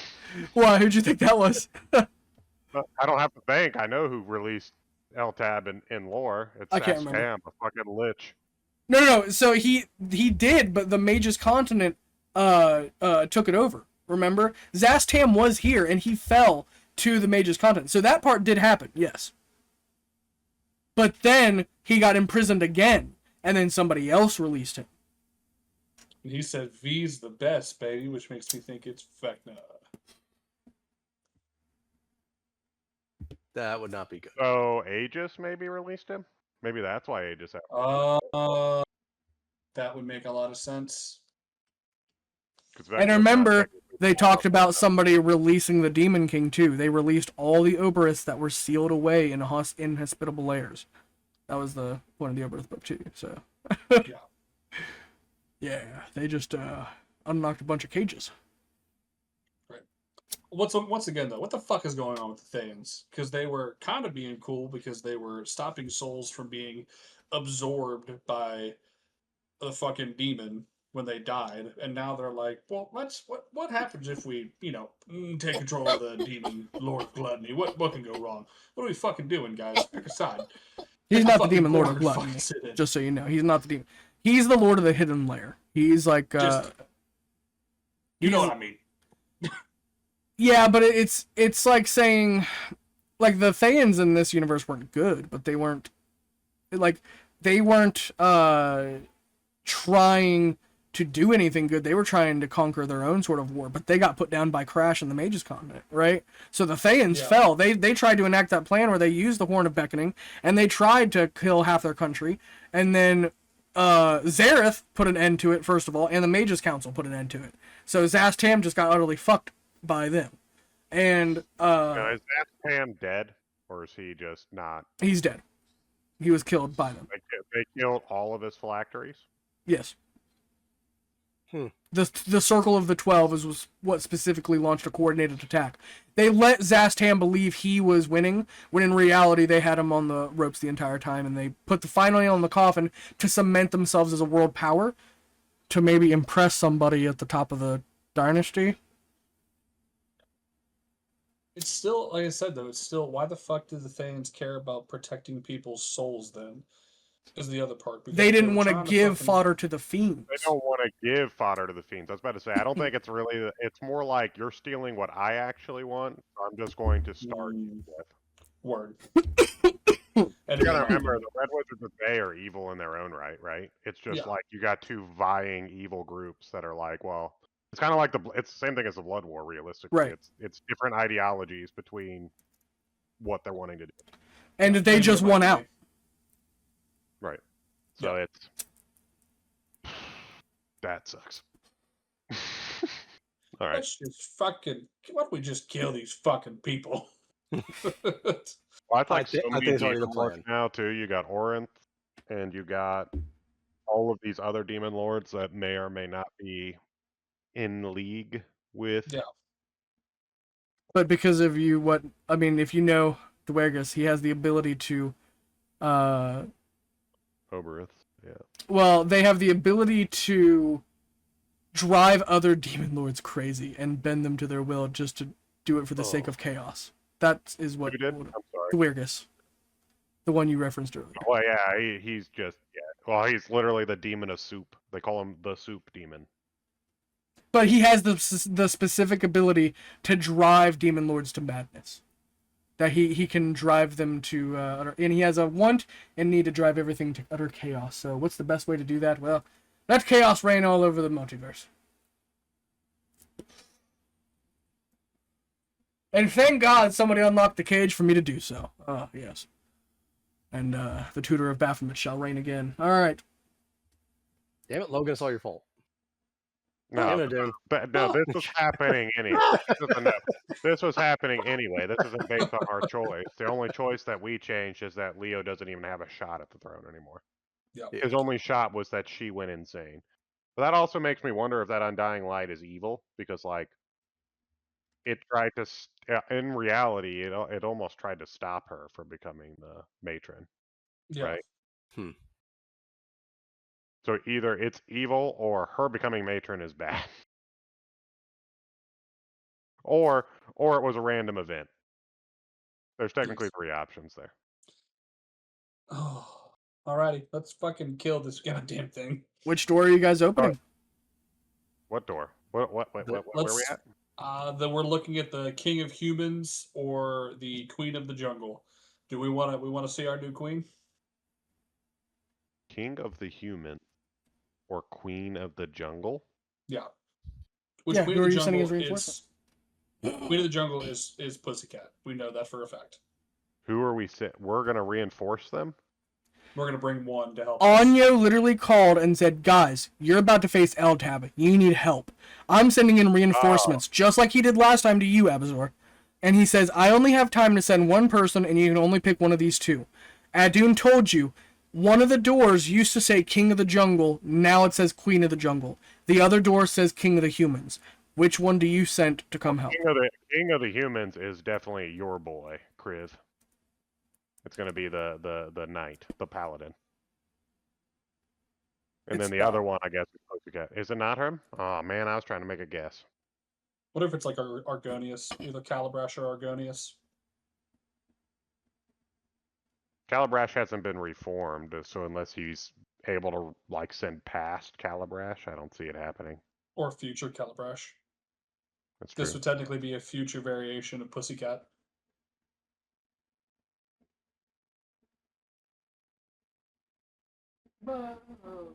Well, no, it changed from that moment forward, so she might have already have taken it. Oh, Right. true.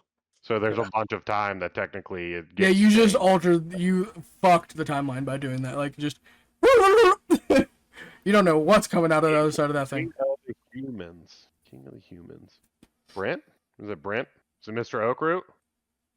No? Ooh. Hmm. I'm good with saying King of the Humans just so we see who it is. So we learn who it is. Yeah. Just so we learn who it is.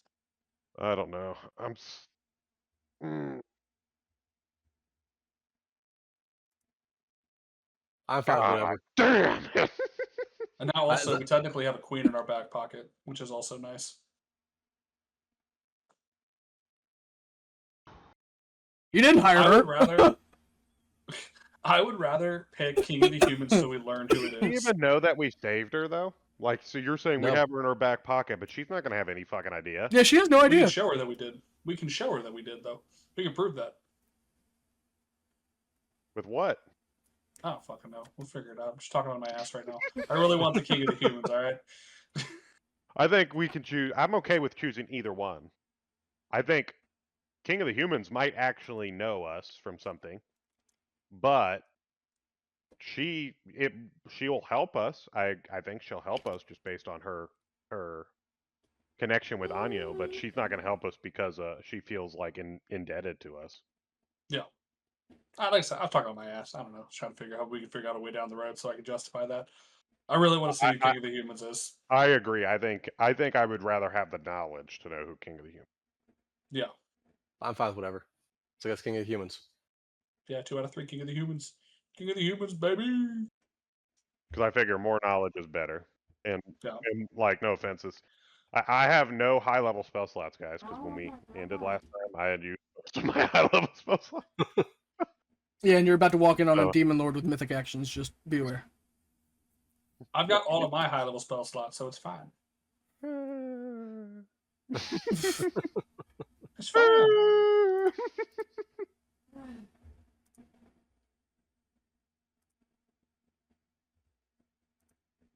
Oh, waiting for that motherfucking Steam invite. All right, now it says it's past 9. I'm gonna go put the kids to bed. I will be back.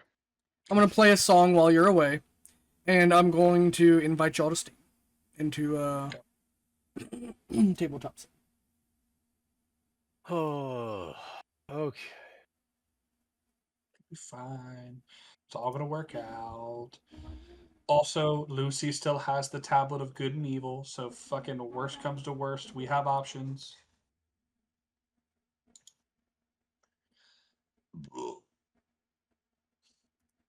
So you want to turn that down a little bit.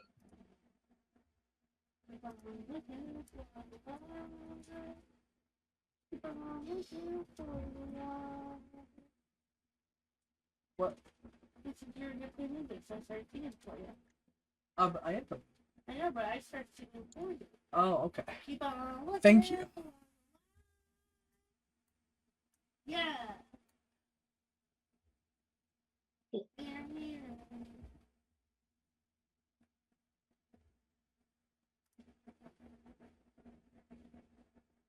Storm, let me know if it says on your screen that I crashed, so I can reload it. Yeah, it's saying disconnecting. Yeah, might have to give it a second, brother. If needed to, I can send an invite in the chat as well. I might be crashing as well. I would send it into the chat just in case. It says you guys are I'm loading in. loading up. Yeah, I'm loading up Okay. right now. I might be crashing. Oh, maybe. Nope. There we go. This is a great dude. That's so funny you play this. I was listening to this because I got I got a D&D day playlist that I listen to get fucking hyped. This is this is song like number 4 on that fucking list. That's great. This is Brent Oakroot's anthem. Just to let you know. Yeah.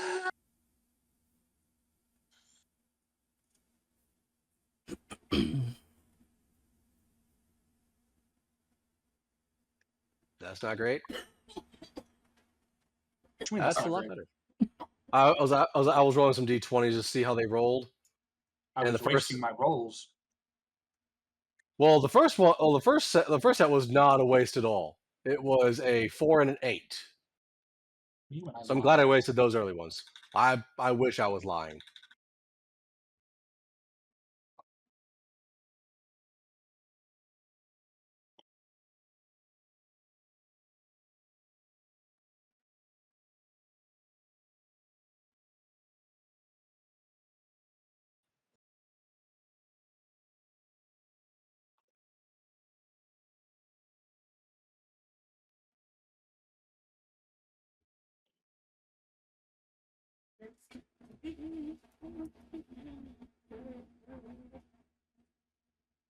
I still haven't used that yet, which I'm very happy for.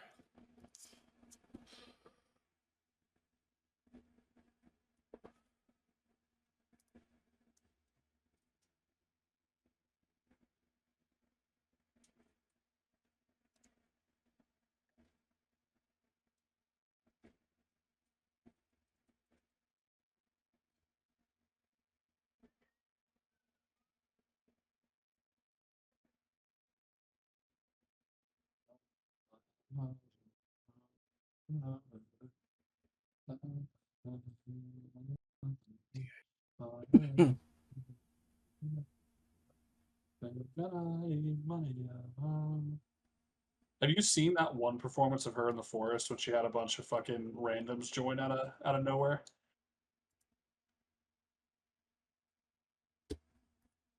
Talking to you, Storm. I have not seen her performance. No, I liked her It's really- her tiny concert performance though. It's really good. It's this song, but the production team had hired a group of like live performers to come join her out in the woods and do it, and it's this like acapella like add-on of voices to this song, and it sounds fucking incredible. Fuck with that.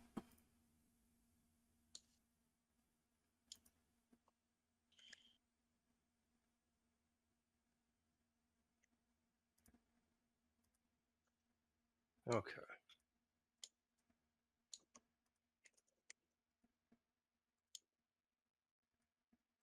Storm, can I get 4 d10s from you?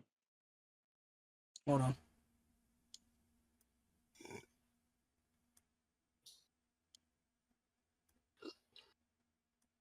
Remember, gentlemen, come out swinging or we'll all fucking die. Hold nothing back on the first turn.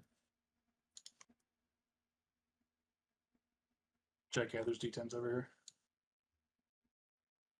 I'm gonna need a bunch of those. I'm gonna need a bunch of d6s. Black.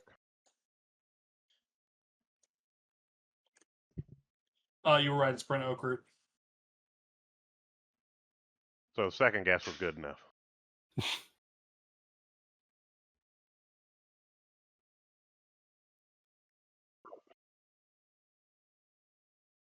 Okay. I'm blind. Where's my two? If I remember correctly, I did have my Constellation of the Archer ability going. I don't know. I believe I did. I don't fucking have any idea what you had going. I know that I got my high level spell slots because I was saving them for some bullshit in here. You mean like what we're literally about to fucking run into? I mean Yes. that? Yes, precisely.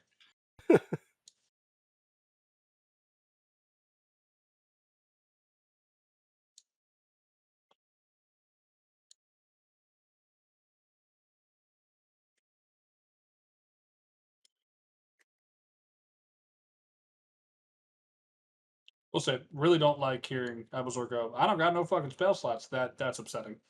I didn't say That's I have no spell slots. I don't have any. I don't have my 6th, and I don't have either of my 5th. I have everything that's 4th and down. Yeah, see that's upsetting. I don't like that information. I'm sorry.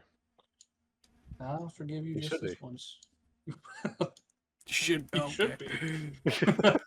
Jesus Christ. The bird is brave today.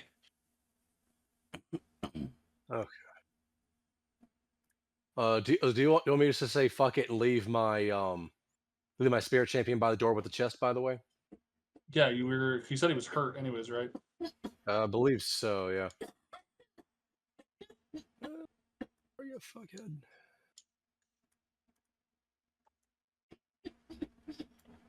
I mean, honestly, fucking no. Oh yeah, he's you hurt. should- Yeah, he's not coming into this fight. He knows Are that. we in the same spot?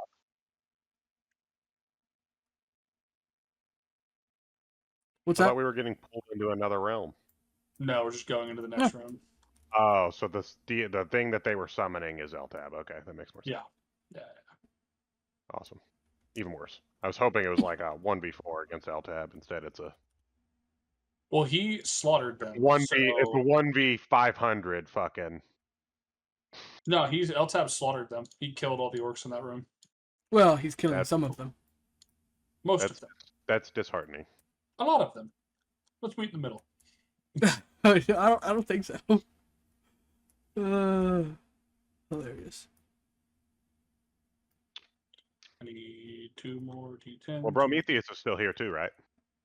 Yeah. Prometheus is here, and you do have Brent Oakroot. Drille. Oh, and Drilly. Yeah.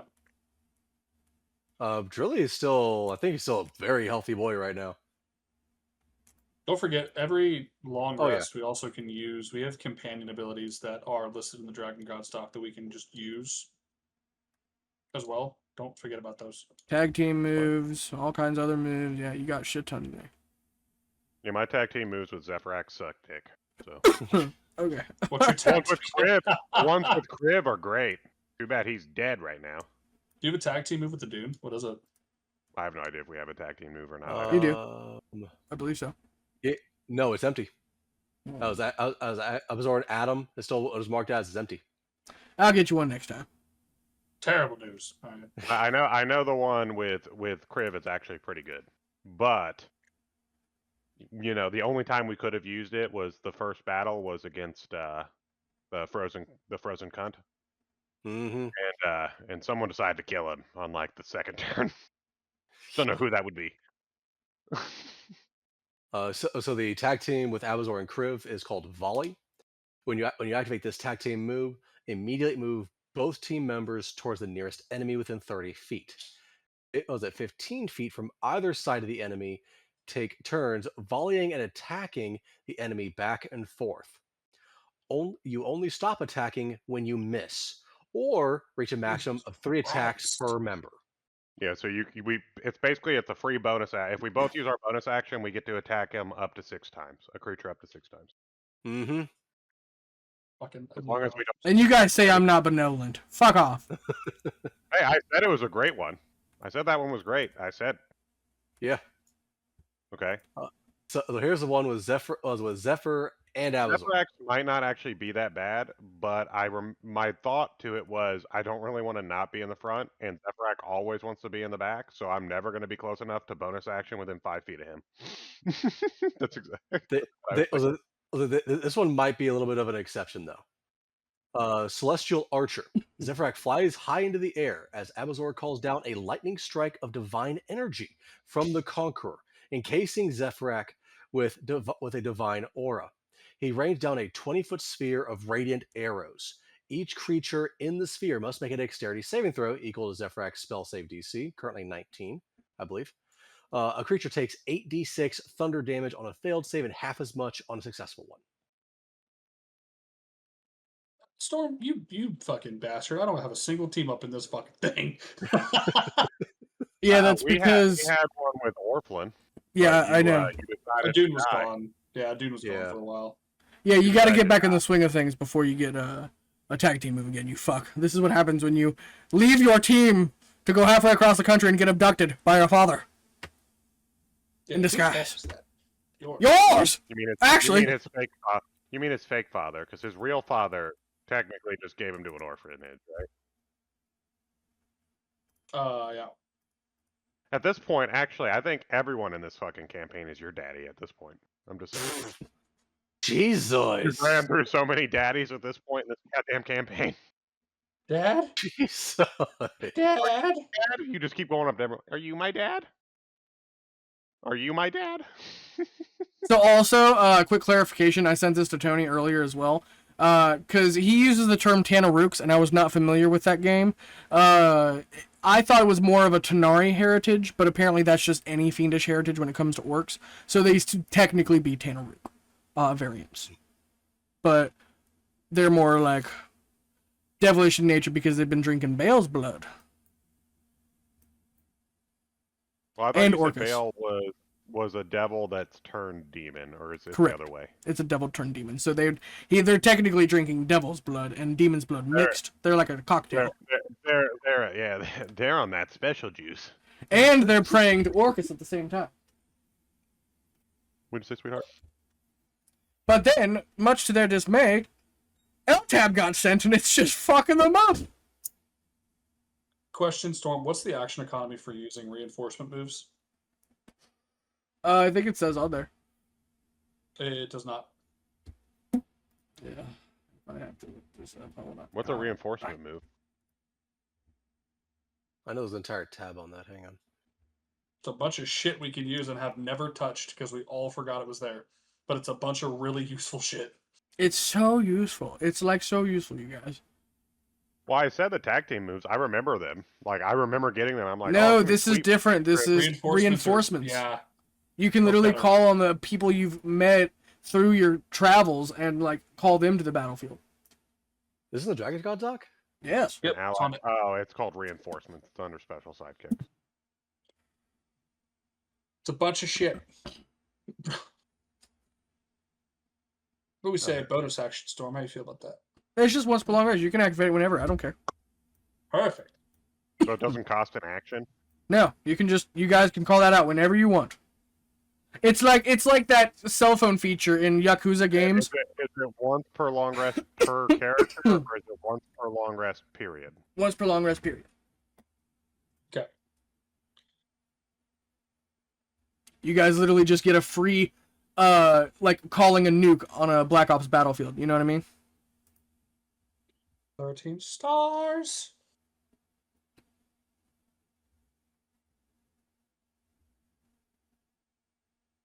Yeah, I give you guys a lot of shit. I'm thinking we save Leshy's right there because that's 8d6 plus 20 HP. Just There you go. A Everywhere. healing supernova that would have come in handy so many times, you guys, and you guys have never fucking yes, the used fuck it would have. Be 50. It could be 56 HP, or it could be 28. That There's is also true. Drillies, which is within 30 feet. 16d6 force damage. I'm just saying, Verx is definitely the best, guys. It says damage all enemies. 8d6. There's not a range. Just It's also- 8d6 to everyone. 100%.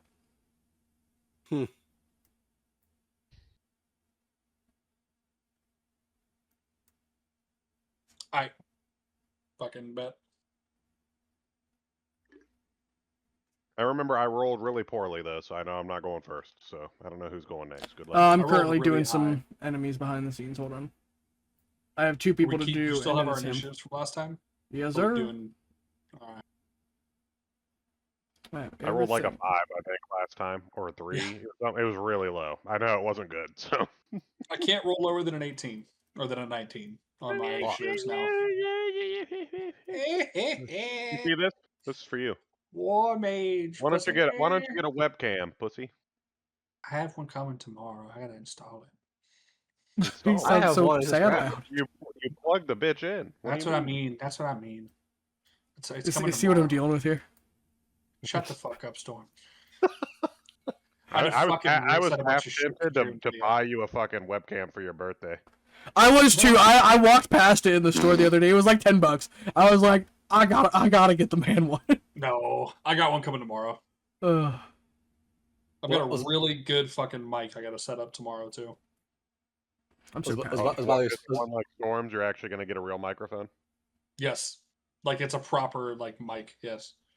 All It's your right. slogan for your birthday. We have I one was Black going to Oak bring Cannabis something for special this. tomorrow, but one, I'm not going to be at. Also, I'm not going to be at your guys' Storm's place tomorrow, and we're not doing D&D at his place.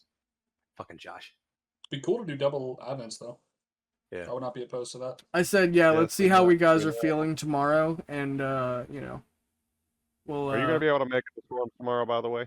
Yeah, I'll be there early too. It'll be me and you, sir. They are out for the day. Yeah. Unfortunately, I will not be there. I have to help my sister move. Word. Don't worry, I'll treat you to a nice lunch. I'll take care of you. I'll treat you real nice. Hey, you might even get your steak. I He's would like, not that nice. Look at his face. Not that nice. That's the real got steak. appreciate it. Maybe but some God chicken. damn. I will admit, Yeah. chicken was good. How about that? I'll give you a root that. You're a You look real like- muffler, buddy. You look like a rutabaga man. Oh, rutabaga. How you feel about beets? All right, huh? it's silly, but I need you to do a charisma saving throw. What? Who's on Cavalier Criv? Who is that right now? That is Yeah. our. Him. You want him to do one? That's fine. And then I'm putting a stat sheet on your character, or on the Dragon Gods that you're going to control for Brent Oakroot. You'll have to roll initiative for him and tell me his initiative. He got a dirty 20. I think he's higher than me. For a charisma saving throw? Okay, he's good. Yeah, dirty 20. He tried to banish Um, him. He didn't succeed. Also, I do want to ask: is there anything outside of the structure here that we walked into? Oh no, it's barred, so we can't get out. Okay. I mean, we walked in the front door, and then yeah, I think it just closed right behind us. Yeah, Correct. locked. We gotta get the orbs to Unlock it. magically unlock it. Yeah, we got Yeah, a there's an chest. orb on of our some left kind. and an orb on our right, right? I can't remember. I remember I talking to the blacksmith who was retarded. Yeah. That's about it. Those fucking idiots! They'll never find the orb. Orbs. How's chain lightning taste? Huh? All right. You ever had some On the static Dragon shock in Gods your teeth? document, there is the information for Brent Oakroot. He's classic paladin. You got this. I believe in you, Tony. He got a nat 20. Oh my god. Oh. That would put him at Oh. That's 24, but with a nat 20, he'd be going technically before Adjune. Oh my god. The King Holy of Humans shit. is making an appearance, huh? How the living hell is That's he? so Okay. funny. That's so goddamn Okay. funny. Fuck shit up, Brent. Go for it.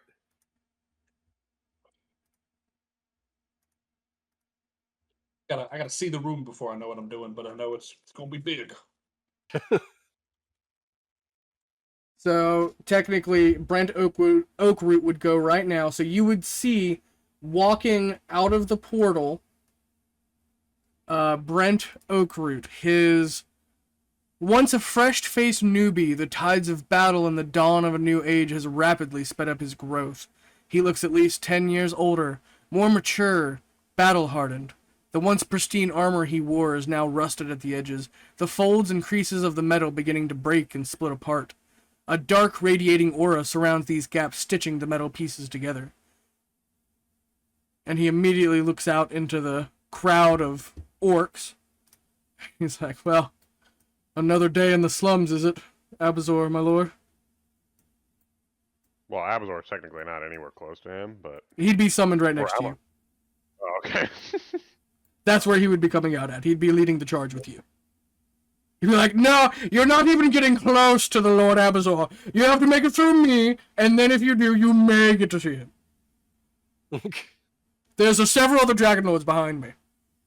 But yeah, I'm not going to let you near them. So yeah, he'd be right in front of you, and wherever Prometheus is, wherever you want him next to him in tow.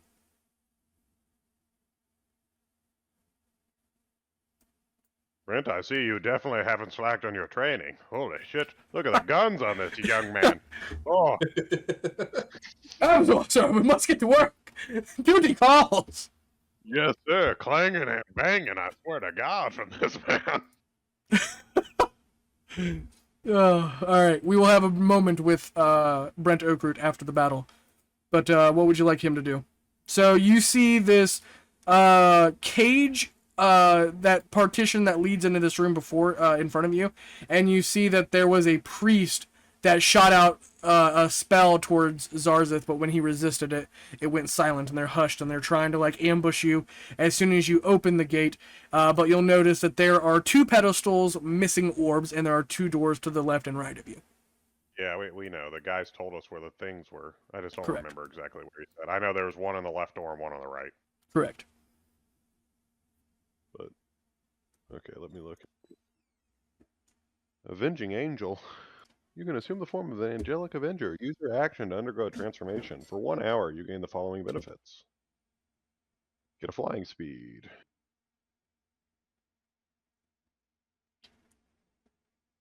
Oh, he's a Vengeance Paladin. This Yeah. is his flying form. Okay, he's a Vengeance Paladin. Okay, this is easy. Easy enough. All right, Sir Brent, if you wouldn't mind, can you go into the door to the left? I'll go into the door to the right. Let's get the orbs and go kick some demonic booty, as they say. When he opens that door, there would be one that is right there on the other side. There's a demon blood orc hunter. Can we open the door? Just put him on the other side. That way you can see through it. Okay.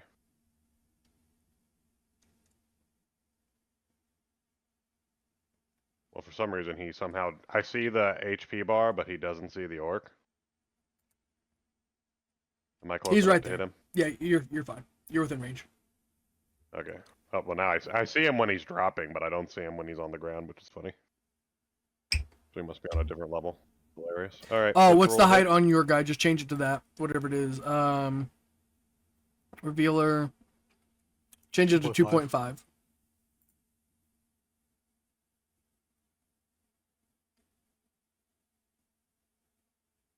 2.4 should be Oh, showing now it. he can see it. Now he can see it. Okay. Yeah. No, 2.5. It had to be exact for him to see him. Okay. No, that's right. Okay. All right. He's gonna. Vow of Anonymity. Can you put that on after? It's been a minute since I've looked at him.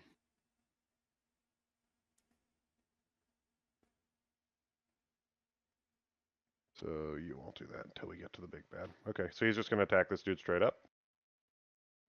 Fuck shit up. That's another nat 20. Holy shit. Oh my god. In Abazor's fucking name! As he's just shouting down the hall. Alright,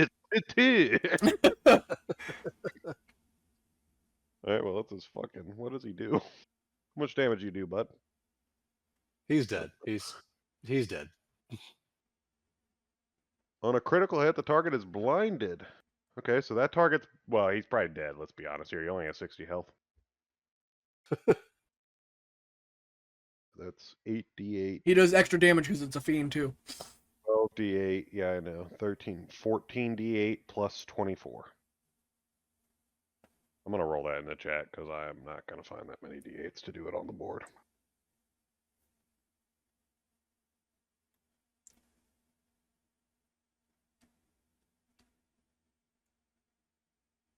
$87 damage.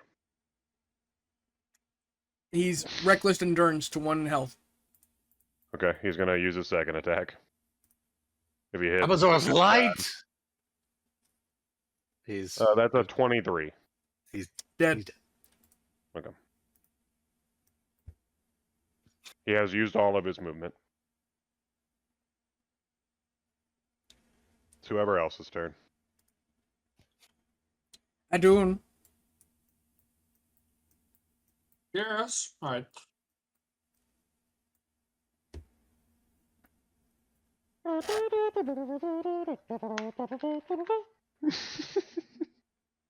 What's the number say? I didn't fucking. That's 35. You're technically at 35, but you're not going in a straight line currently. Yeah. So you're 5 too much. Jesus Christ. Fucking come back here. Fucking count it right. You've wasted 10 so far. Go ahead. I'm keeping you. How much do you have? I've got 90. Okay, so you've wasted 10 right now. You still have 30 more.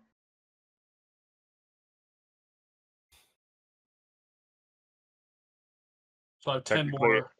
Yeah, technically you get 20 more here because it took away 20 from going over Crib's body. You got 10 more. 5 more. And then we have the green orb already, right? We No. don't have either orb. It's through one's through the left door and one's through the right.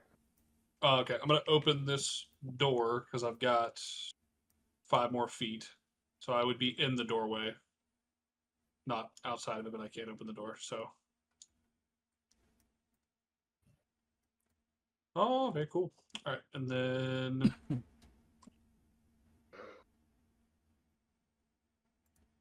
Jesus Christ, girl. Lucy's gonna dash.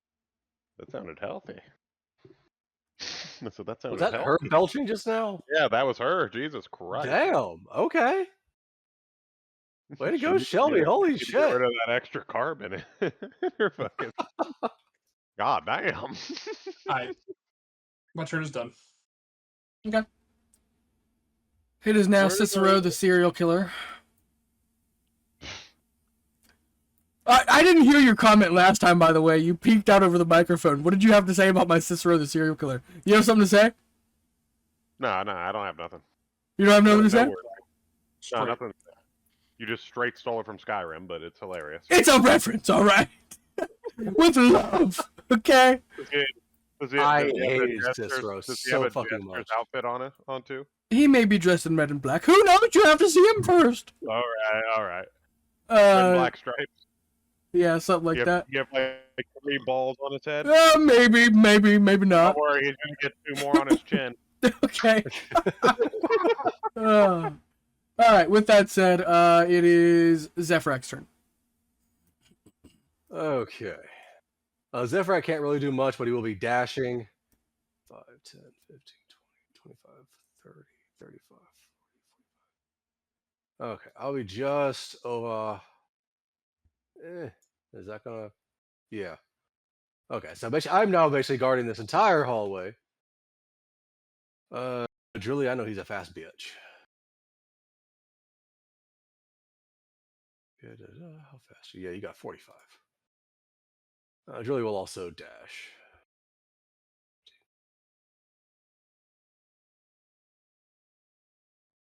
He's basically right. He's just beyond me. Fat motherfucker. Nope, that's not where you are. He disappeared. Sorry, what happened? Julie disappeared. I see his health bar. Just gotta click on it and change it to ignore fog of war. Hold on. Oh, it's because you have it on the middle of the thing, Joe. That's Yeah. why. I was trying. Yeah, there we go. Yeah, so yeah, he's just beyond me. I guess he'll hop into this room over here. He's not. He has no more movement. But when it is my turn next, he'll hop over to this room to start slaughtering everything in here. Remember that first room? Everything's dead. No, I Oh, see you. I'm just gonna yell. I'm gonna say, "Hey, everything in that room's dead. We need to go down the left and right hallway. There's orbs we need to find and put in their pedestals." Okay, cool. Because I'm still seeing health bars. I don't think they were in the same room or not. Okay, cool. In that case, yeah. That is and also the spirit guardian. He'll be taking the chest right here at the door. He can't get past it, but he'll sit there at the door, and that should be the end of my turn. Alrighty. It is My Eltab's constellation's- turn. My constellation is the constellation of the Archer is still active, and everything else that's Nope, just go. there. You're just gonna hear, "Oh, it's good to be free, baby," and you just hear him sending slashes of a greatsword into the walls as the dungeon is rocking back and forth over his tremendous power as he's slicing to and fro, cutting these orcs apart. Give me 1 second. All right. Are we able to tell what side of what side he's coming from? What side he'd be like In the front. strongest? Like Okay, then. he's just coming from in front. Like he's not coming from the left or the right. He's coming from deeper within the dungeon. You can tell that there's a lot to go in the dungeon. And Okay. he's at the very back. Yeah, we're getting these orbs to drop that fence. Well, things could also release him as well if he does simply, break out. You don't think he can't just? He's shaking this entire fucking room. You don't think he can break that fucking gate? Actually, is kind of interesting, Storm, because I think I have like 600 feet of range. Can I see anything beyond this gate right here, or is that just a regular wall? Well, between the it's two all doors? completely dark. There's no torches, so you can't see anything. As And I was running, the Zephyr only X is thing you carrying a see torch. is, if Zephyrx carrying a torch, then you're still only shedding like 30 feet of bright light. Yeah. But And beyond then that, 30 you're feet more at dim light. so it'd be, I think your range is set out. No, you don't see anything more than what you see right now. Okay. And then, as Abazor and Prometheus and all of them have been able to state, when they're up there, there's literally a gate that a whole bunch of orcs are on the other side laying in ambush and wait. They're just sitting in the darkness waiting for you guys to open the door so that they can come out. And then the one Brent Oakroot just went down, he just cleared an orc is seeing down a long dark hallway, and then Adun did the same, but he didn't see an orc down his, he just walked down a long hallway. Okay. Or he's going into a that- long hallway. And like I said, I'll toss the lantern towards the end so to see if I can see anything. Not yet, obviously. My next turn. Okay.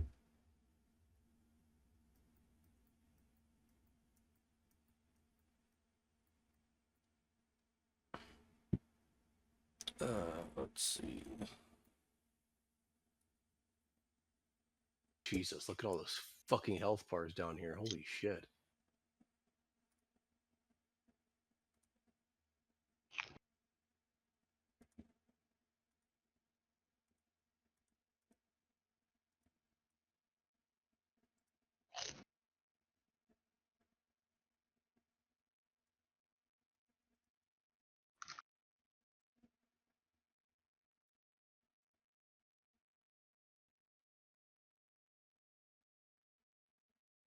Who did the blacksmith say they were trying to summon?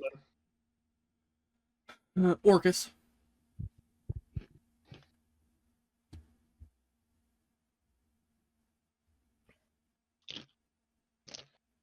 Okay, it's probably gonna be a while. We'll go ahead and pill it real quick.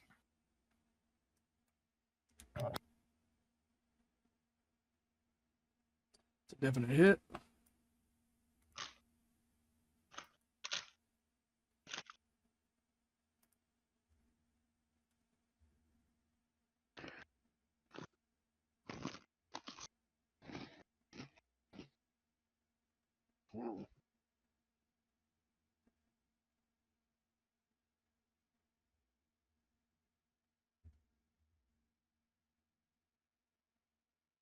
So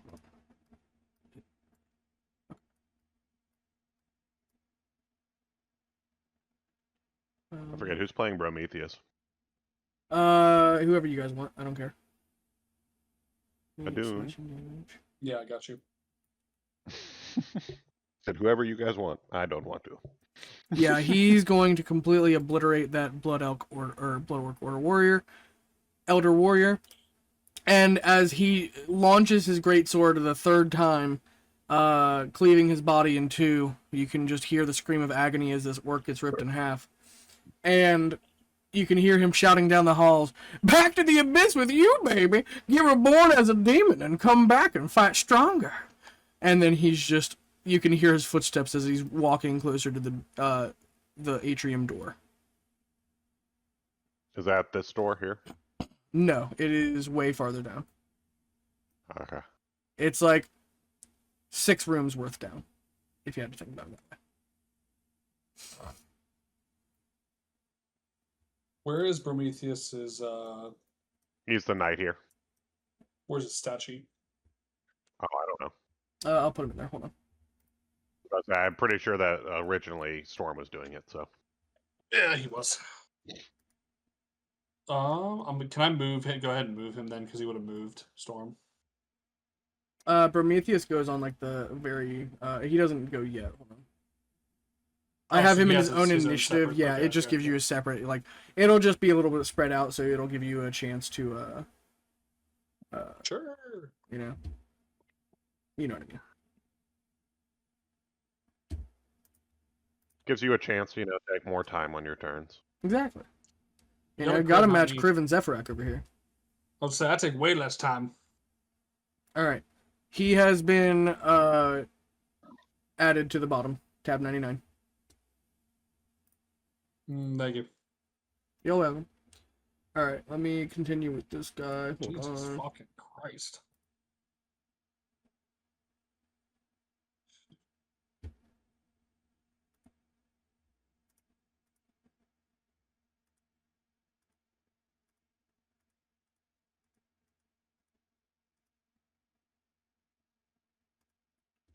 Infernal Enforcers.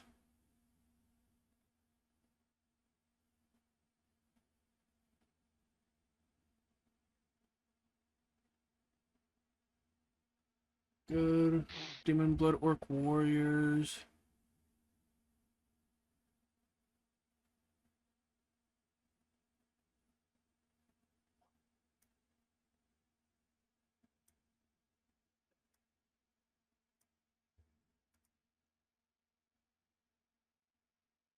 There's Cretans on the other side of the gate. Look at the idiots. They're gonna die. Look, you dumbasses summoned demons, and look what happened to you. Now you're gonna get cut down like the pigs you are. Oink oink, motherfuckers. Oh my god. And you said you've gotten better. Hey, these are evil fucking orcs. I can call them whatever I want to. I mean, that's fair. This is true. Got Who it. So brought that racism is donuts? good as long as they're a bad person. Yes. Yeah. We can see into Direct that quote. room, right? I'm pretty sure that's not what I said. I don't think I said that once. I think that was a direct quote. I'm writing it in the book right now. I was on the bonus. It's good to be racist as long as they're bad. Oh. Alright. Holy fuck. Okay. There's some fucking wrong with you. Orc War Chiefs. Let me see here. We got a couple. Okay, Demon Warrior.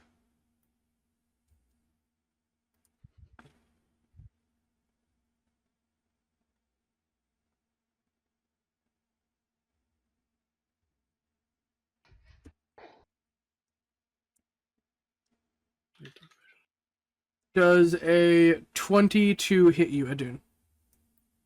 No. Alrighty. You just see a spear whizzing by and clinking against the backdrop of the concrete, the stone dungeon that you're in. Is it stone or is it concrete? What is it? It's both. They mix their own blend. Oh, Alright. do they? Of limestone and concrete, yes sir. Can I Made make by the a- gnomish in these parts, yeah. No, actually this is technically all handiwork of orcs. Dating back as far as you can see. That's why it looks like shit. I understand. Yes, Can I exactly. make an attack at disadvantage against the person who threw a spear at me? No. I have a reaction. Well, if you have a reaction, then sure. But like, if you're just saying, "Can you make an attack?" I thought you were just saying, "Can you make it?" No. If you have a shot, reaction, that's fine. I thought you already used your reaction for corn shot. Oh wait, no, it was just your turn. Never mind. All right. What the fuck? All right, Also, fine. No. Different encounter during background shit. Oh yeah, that's right. I'm confusing the timeline once again. Well, I mean, if you didn't break it every 5 seconds. Why don't That's just on keep you it all guys' one, fault. motherfucker? Does a Jesus? Does a 32 hit? Well, yeah, I'd hope so. Yeah, it does. You never know with you. He's not the demon lord. Calm down. Concerning. If a 32 don't hit the demon lord, I'm turning around and running. Means I need an 18, a 19, or a 20 to hit him. Damn. The 39 damage to the one that threw a spear at me.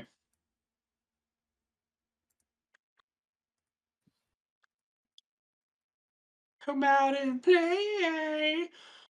It's your fuck ass spear. That shit out of here. Your shitty coin also dings off the back wall. No, I'm kidding. He's like, oh, a piece of gold.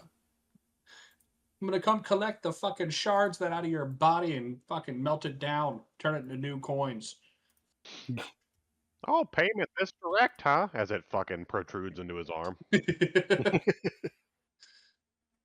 want All to pay right, now it or pay later? is Prometheus' turn. Okay. Can he see into this room over here with the behind the gate? He has. Because I know it is a gate. I just want to know if he can actually see through that gate.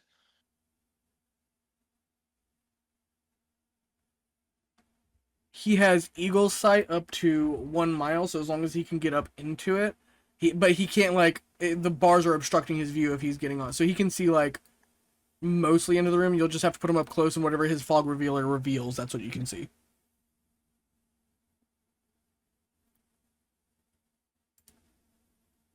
Nothing. All right. Cool. Then it's just gonna be. I don't know what his fuck ass movement is.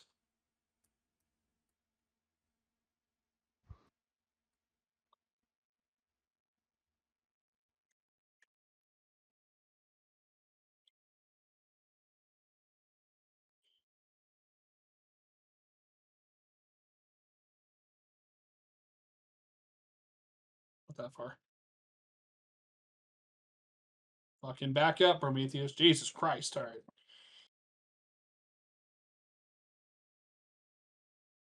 The Hawk 2 is on that thing. It's gonna do.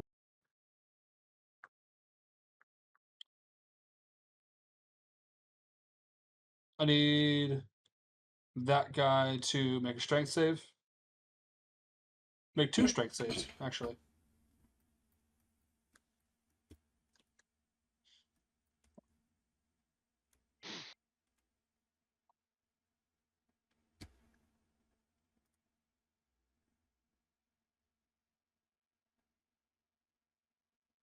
$19 and a 10. Both fail.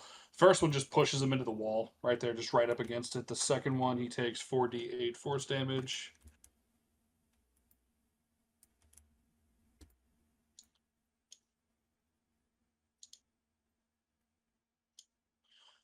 $22 force damage. Or 24 force damage, sorry. Okay.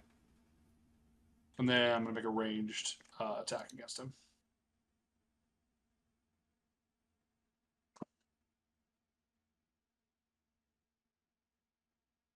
Does a 23 hit? Yep. Okay.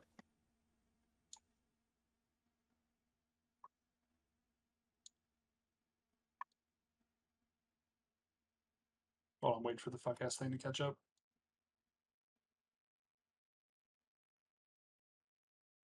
$19 more damage to that guy. He is down to 1. Okay. Alright, that's his turn.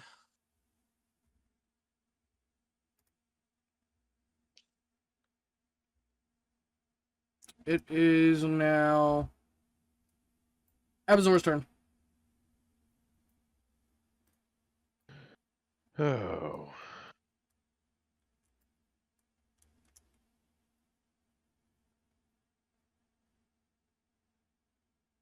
We're going to bonus action dash.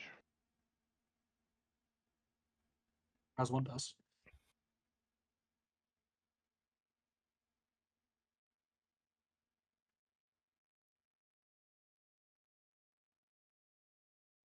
Well, I accidentally put it right on top too. I'm the worst.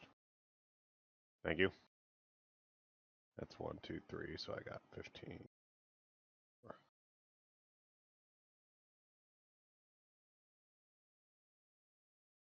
Brent, I told you I was going down the other hallway, but Adun and Sir Prometheus seem to want to go that way, so instead I'll come help you.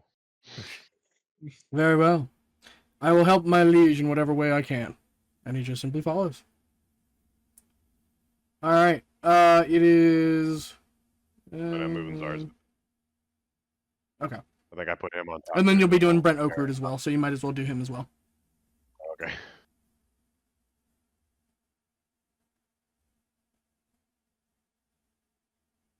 Yeah, Berserk was last in the initiative. I forgot. Alright, he's gonna...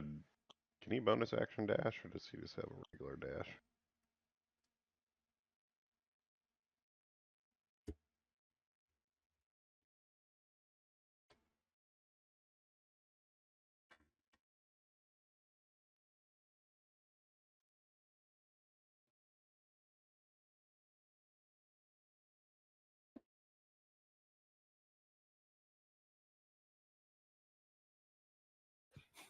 He's going to... He's gonna dash.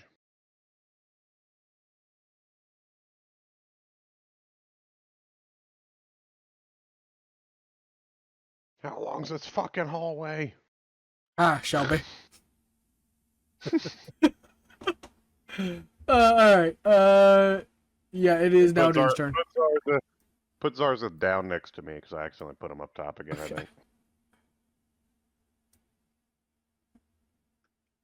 I think he's like hovering over the thing, but yeah, he's right there. Yeah, with you. I think he's too big for this little ass hallway. Let's see. Let's scale him down. Either way, I'm done. It is Adune's turn.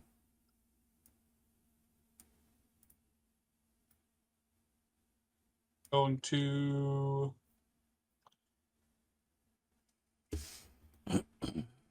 It's probably not the greatest idea, but as the Drilly and Zephyrak are coming your way, Adun. I'm going to make a ranged spell attack.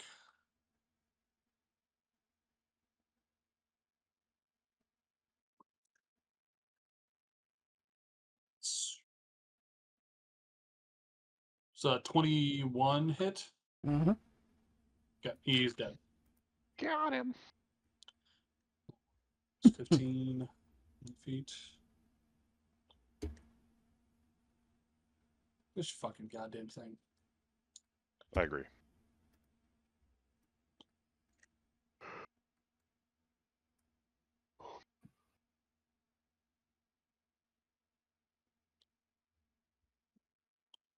$30, $40 more. Gonna open this door and look in. Okay. So I'm not actually going into the room. I'm just having to go here so I can fucking see. That's fine. It's great. Wonderful. I see nothing. So they're fucking stupid fucking thing. Hilarious.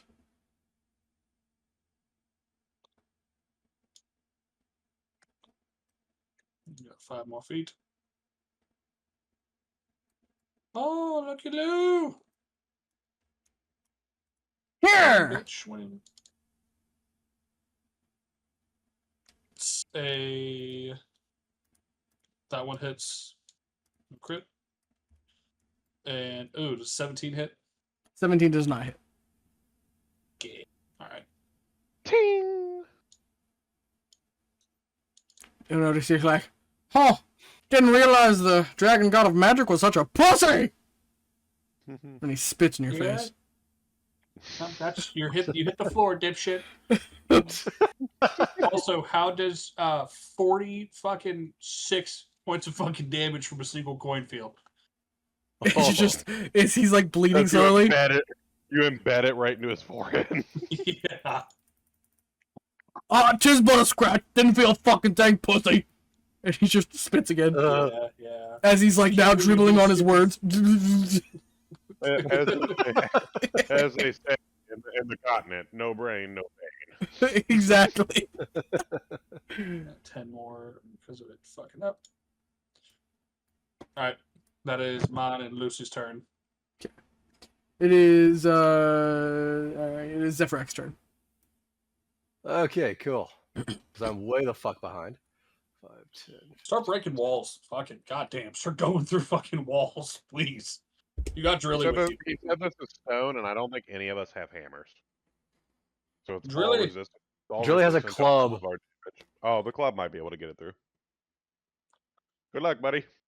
Break that damage threshold. Surely none of this is load bearing. It'll be fine. That's how the dragon gods died. They buried themselves in a fucking orc tomb. Karmakin way. What the fuck are you doing there, Drilly? Drilly's freaking out. That's what he's doing. There we go. Drilly is on. He's like just at this door right here. Zephrak will be tossing the lantern as close as he can to that wall. Okay. Give me 1 second. Well, I forgot it's pitch black in here to you. Hey, oh, I can't see shit. That's what. That's because as well as he has 30. Is it like 30 feet of bright light and then 30 feet beyond that of dim light? Is that correct? Mm-hmm. Appledor's just got this weird contraption on his face that lets him see in the dark. True sight, brother. See these goggles? They're beautiful, aren't they? Kriv had dark vision. Give me 1 second. I thought I had a lantern over here, didn't I not? Yeah, no, no, I already threw it over here next to Drilly. Oh. Well, hold on, let me see it. Where is it? Oh. Perfect. There you go. It literally always does the revealing for you. Yes. That is very nice. Okay, cool. And because I would be able to see roughly where that is, I can't get any advantages because the walls are too fucking short. Okay. But the ceiling's too fucking short. Well, you'll notice that this next room, it's way larger, and this one is suited to like fit like 20-foot archways. Okay. But because I am able to see them, I'm gonna shoot at. It can only be either the Black Orc High Priest. You know what? They're close enough. I'm gonna go and aim at the Black Orc High Priest. I will be using Sharpshooter. Excuse me. Healthy. Come on, damn you. Keep No, fucking do it. The fuck is... No, stop. What the fuck are you doing? There we go. Oh, that probably doesn't hit.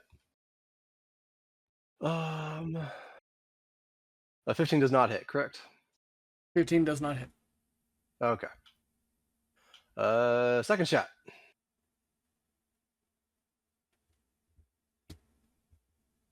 That is a 21. Does that hit? 21 does hit. Okay, third shot. Come on.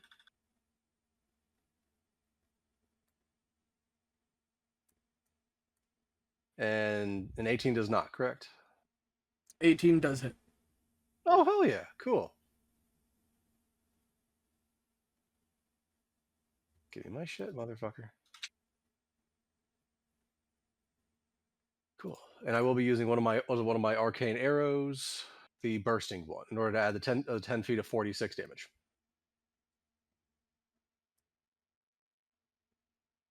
Eight plus. So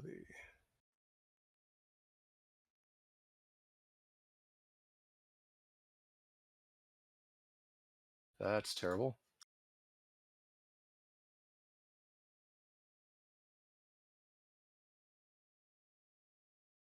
And all creatures within 10 feet take an additional 46 damage.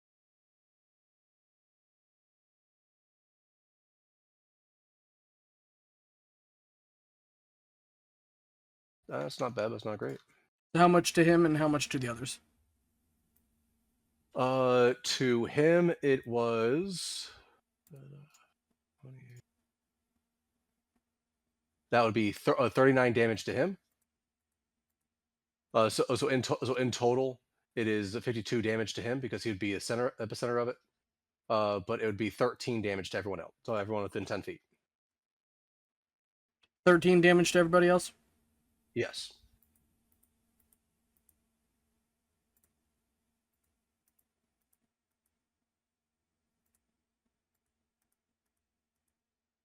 Okay. Anything else? You're staying there. No reactions. That is it for me. I'm keeping my dancing blade here with me for now because I'm not activating it yet. So yeah, I'm done. Alrighty. I am done. Trilly's not. Yeah. Oh yeah. He moved. He can't do much else. Never mind. He done. All right. It is Eltab's turn. Eh? No, he doesn't get those, right? We can't see him. He's not real. I close my eyes. I can't see him. He can't do shit to me. Well, you're going to be hitting yourself a lot then.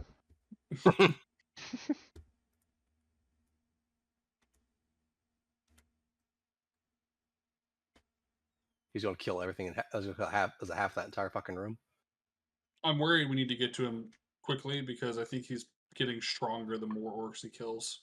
I would completely agree with you on that. This is why my last 2 turns I try to move as quickly as I could.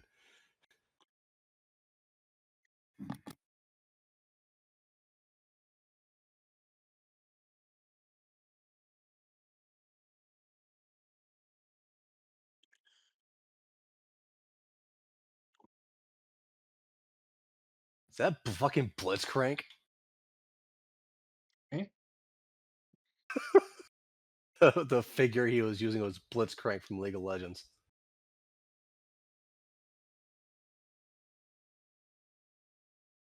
Easily one of the biggest fucking trolls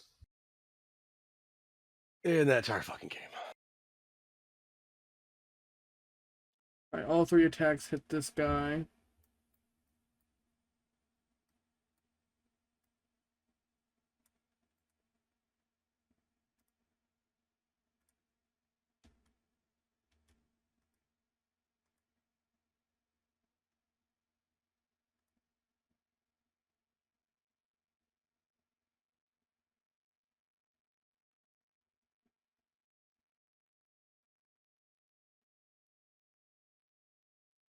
Turn was pretty quick. Fuck you.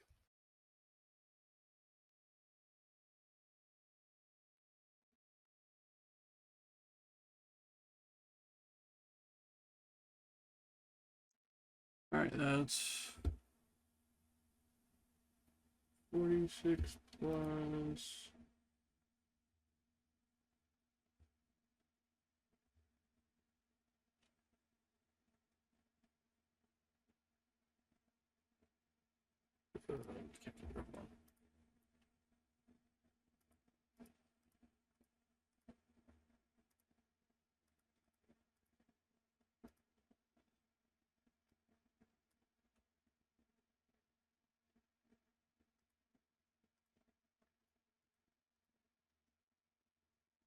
All right, so he definitely took this one down as well.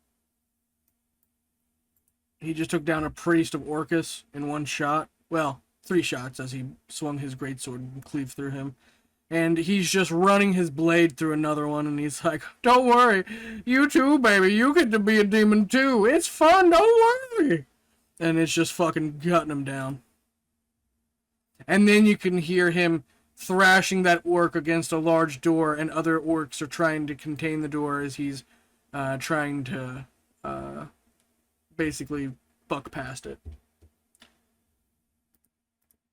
With that said, it is now Prometheus. Bro. Bro. Chocolate blood. Brother. Bro.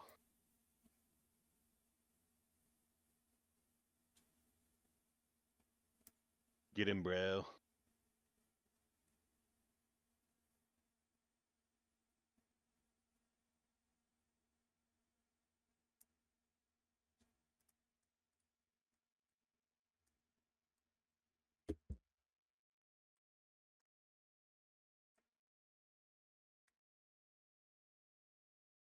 That is his turn.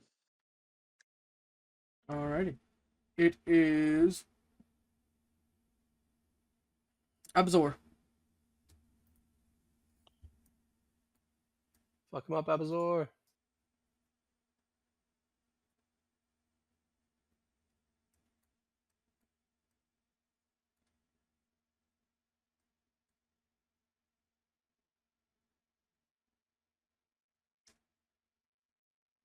All right, I have no idea where Abazor went. Hold on. You were in this hallway. Yeah, I know. Are you going straight down the hallway? How far are you going?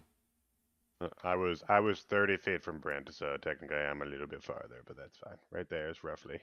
Okay. No, Like right there? right here-ish. I was like right here-ish. I don't know where you put me now. Hold on. I'll put you back. Right there, You're like a right little there. bit farther. I was like right there. Okay. I was Yeah, trying to you see went if I back was the far- opposite way. At least that's Okay, what that's you're good. I love that for me. Okay, that's my first. I'm gonna bonus action dash again. You'll see one right in front of you if you come right down. Oh there. Hello there. You there. Halt in the King's name.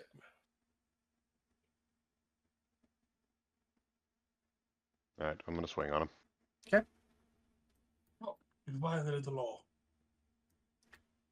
He is not. This one is not a fiend. You will not get any bonuses on this one. That's fine. 25 hit. Yes, sir. It's just some fucking orc. 24 hit.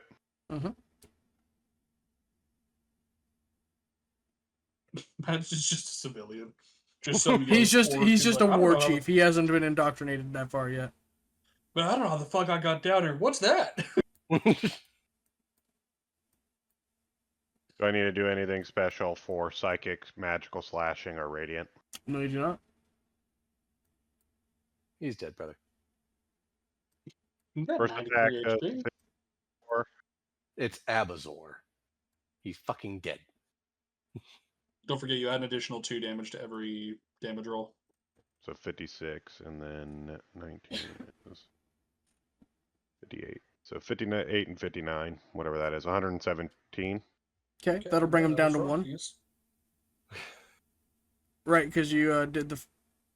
You're saying the first didn't do 93 damage, but you did up to 93 damage with the second one, right?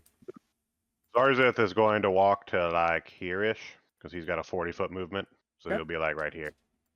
And he's going to cast basically any fucking, Cantrip. Shielding cantrip. any damage dealing cantrip and kill him, yes. A little firebolt his way. Got it. I don't think he has Firebolt. I think he has Chill Touch, though. That's what I'll do. I believe you gave him all cold spells. That's right. I did. I'm surprised you didn't give him nature spells of some kind. It was No, he's useless supposed then. to- It's great now. Supposed to be yeah, it was terrible. He gave me all cold spells, and he's like, "All right, now fight fucking the cold bitch." Good luck, motherfucker. Kapoo. Mind you, he did give me shape change and let him turn into a ancient gold dragon, so I can't complain too much. Yeah, you can't complain. You fuck. All right. The 3 PCs who enter that fight, you want you're me the to holy roll? cutout. You want me to roll for that? To roll to hit, or are you good with just killing that guy off? No, he's good, bro. Okay, that's everything he's got. All right. Brent going Yeah, Brent Oakroot's turn. Okay, he's gonna dash. Brent, this is a long fucking hallway. Don't you agree?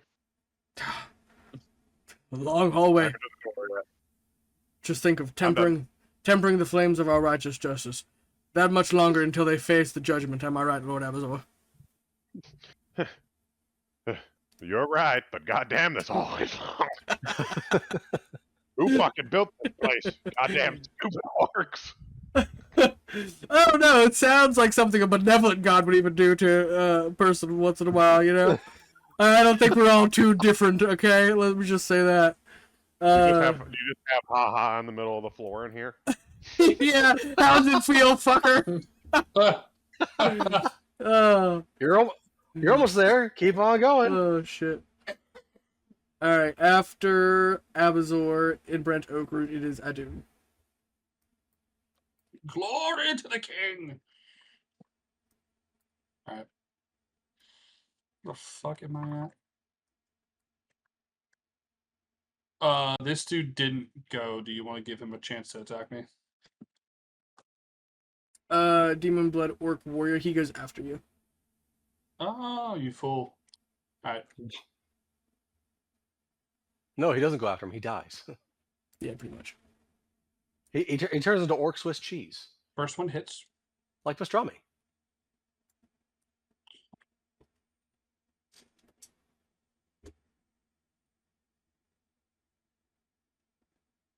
What a good roll. Jesus Christ.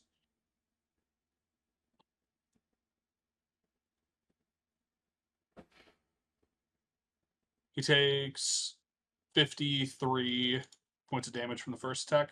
He's down to 1. Perfect. Let's see if I can get him on the second one.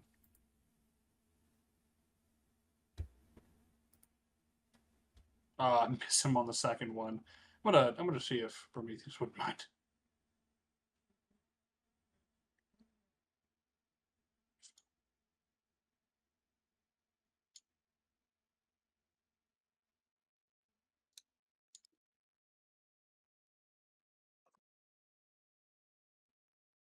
Ooh, program's running slow today.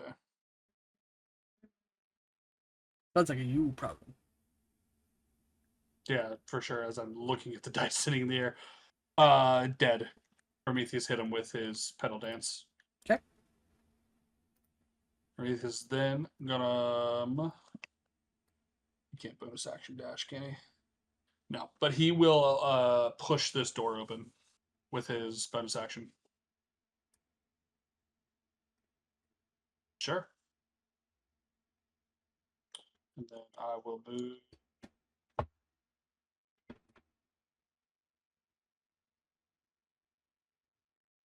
Got 20, 25, so they're 45.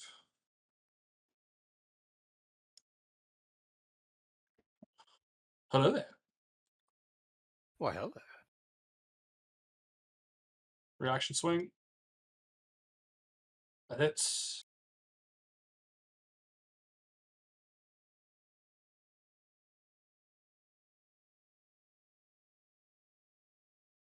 That dude takes 45 points of damage.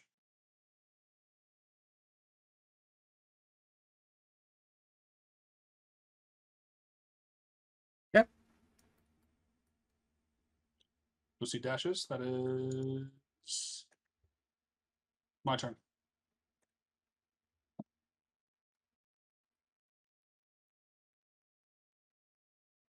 It is Zephyrak.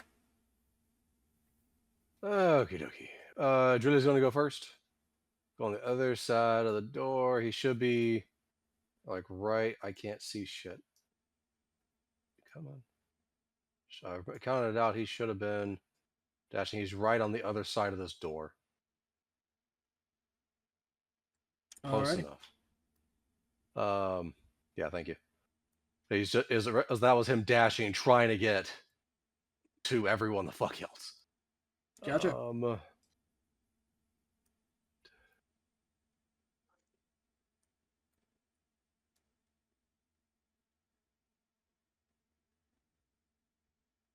That's 60. That's all I got. That was my dash. Slide. That's all I got. I'm done. It Storm, you is. do get an attack on me with that guy I just killed. I fucked up Prometheus' turn order. He shouldn't have gone then, so you get an attack on me, and then Prometheus' turn would have been doing that. Okay.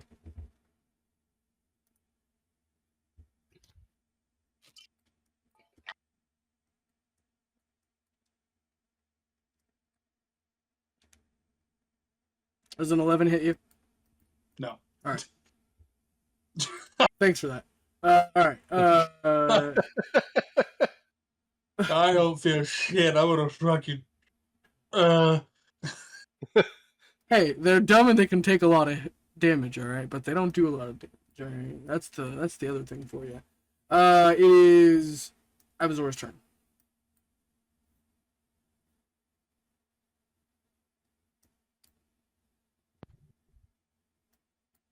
Whose turn is it? I'm sorry. It's your turn. Abazol. My turn again already? Yes, sir. Jesus crap. We got around quick. Beautiful thing when all we can do is dash. Yeah. Yeah, my bonus action dash again, just so you know.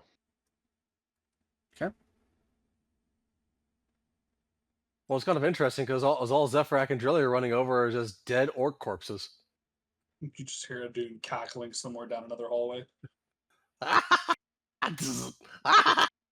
You stumble into a group of orcs, and they're all like, "Oh, get him, boys! This is the one we're supposed to drop." All right, well, I'm going to do a cone of cold right here. Oh my god! Jesus. Oops. I'll hit everyone but the one behind me. Okay. Because actually, instead of going to that, I'll go over this square. There. Yeah. And we'll just go straight down the line here. Gotcha. Okay. You're gonna hit every one of them. Got it. Okay. I need it's a DC 18, I think. Let me look. Con save, right? It's a con save, but it's a different DC than my DC. Give me a second. Because it's my breath weapon. I'm not actually casting Cold and Cold.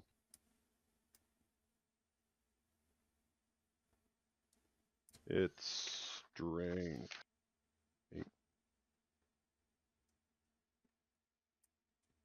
Oh no, it's a dirty 20. So you need a DC's 20 and it's a con save.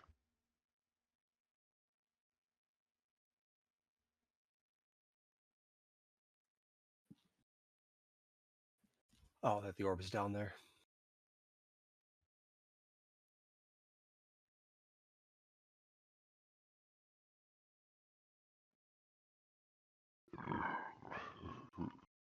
Fucking let 'em Healthy. know. Let's hear them roar. All of them failed. Okay, they Wow. take 52 cold damage. This one is at 1. This one is at 1. You said 53? 52. 52. I'm going to do right here, and I'm going to swing once, and I'm going to hope that I hit, and then I just cleave those two and kill them. Does a 29 hit? Yes. Okay, those two are dead. Okay.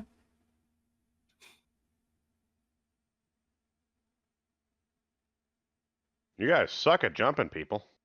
Ugh. I hear pigs are good at rolling around in their own filth, though. Don't worry, I'll add you to your brothers here in a minute. They're fuming. Oink oink, motherfucker. They were weak. Oink oink, bitch. All right. Here, let me speak to you in your native tongue. Oink oink. This one's gonna start running for the door. Like Or should I say, wee? he's so frightened of Abazor coming into the room, and he's gonna run right Run into right Brent Oakroot. That's a mistake. Well, that one was being left for Brent to kill when he Oh. came in, so it's fine. Made it even easier. Now Brent doesn't even have to run to get to him. Perfect. What was I doing? I was going to see what Zarzeth can do.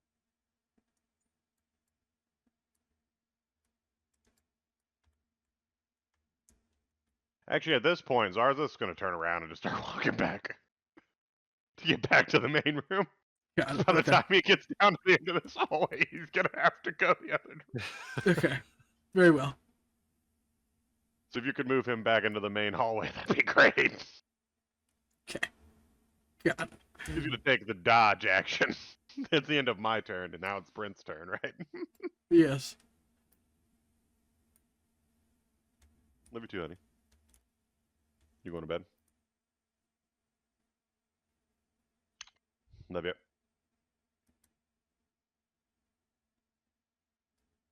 So Abazor, one of the piggies got away. You better kill him.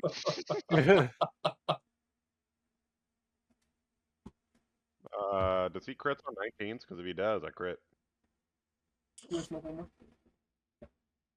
God. What? Okay, I'll roll a couple. Is there anything the boy can't do? I don't know if he does. I don't think he does. Hold on. No, he Yeah, he doesn't. Damn it. No, that's waiting until he gets his sword. Oh, he does get to multi-attack, though.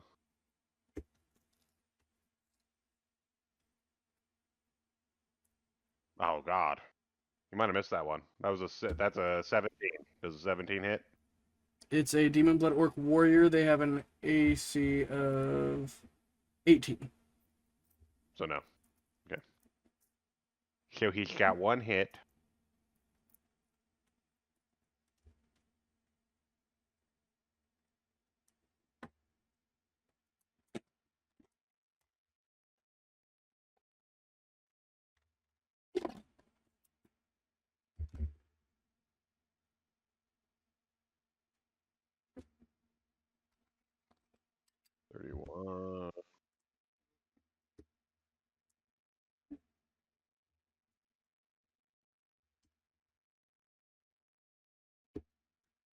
He did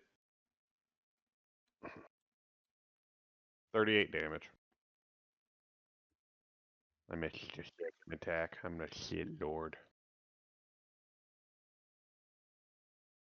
You just call yourself an edge lord? I said I'm a shit lord. Okay. Shit lord. Hey, he came swinging out the gate with a nat 20. I couldn't be happier. No, 100%. He's absolutely kicking everyone's I'm ass swinging right out now. the door with 2 nat 20s. He crit on his Yeah, initiative. technically he crit on his Yeah. initiative and then crit. I was like, Crazy. okay, well, let me just calm the fuck down really quick. And he's not calming the fuck down, by the way. He's doing Lord's work over there. All right, all good with Brent over. Yep. You'll kill him in a minute. Don't worry, this piggy will be slayed. We'll bring him out to the butcher. Give me a minute. It's Adun's turn. She said it's a Dune's turn. Yes, sir. Go!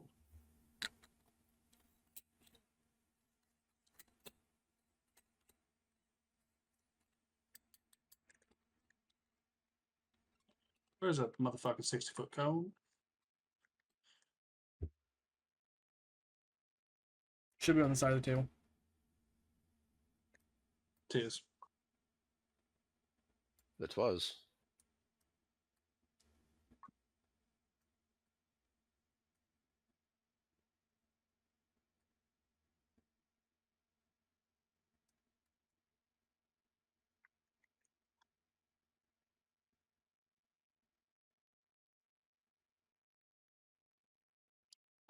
Con saves. Just so you know, there's a door closed in front of him, so it's only going to hit one person if you do that cone. Can I try to coin shot the door open? No.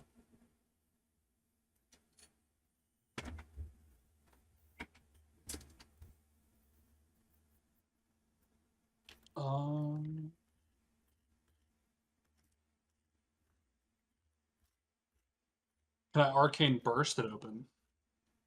Let me phrase it this way: you can do damage to just destroy it, but you can't just like flick it open with something. It's physically locked and beyond that point. Word. What type of how much damage do I have to do? It's a wooden door. Hold on.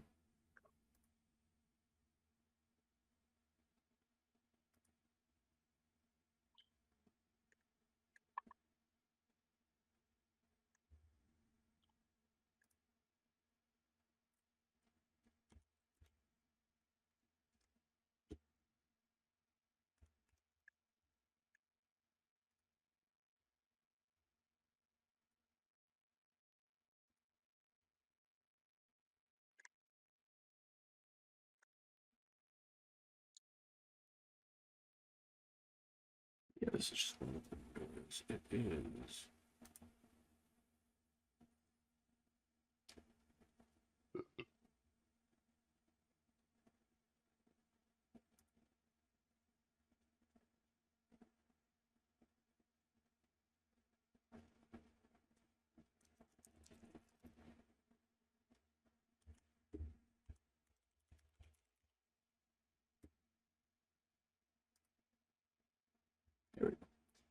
It has 15 AC, damage threshold 10, 25 HP, fire is twice as effective. Okay, I'll bonus action coin shot it. That hits it.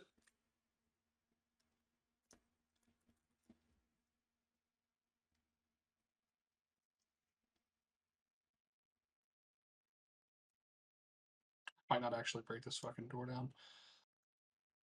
That's 35 damage. That is just enough, actually. Because it has 25 Perfect. HP and it has 10 threshold, so that's exactly enough. So we're going to say there's exactly, like, right through the middle of the door, there's a big hole. Just enough for a medium creature to get through, and enough for part of your blast to go through, and it'll affect the two directly behind it, but it's not going to, like, go anywhere. It's just going to pressurized hit these two. Yeah. Okay, they need to make con saves. How much damage? It is 88. Well, give it to me, boss. Or can they just not pass it? Just give me the damage. I'm doing it right now. Motherfucker can't make conversation? God damn. No, You she's gotta like, forgive him. Remember, he's trying to make his turn take longer. yeah, right. Yeah, so you get boom roasted, bitch. Fuck you. It's still his turn? Damn. God, yeah, get him, get him, get him, get him, Joe. I'll start timing your turns again. Don't fuck with me. How you gonna show us what the time is with no camera? That's a good point. You just got me there. 30 damage. 30 damage. This guy's still at 1, but his Reckless Endurance is not triggered yet. Damn.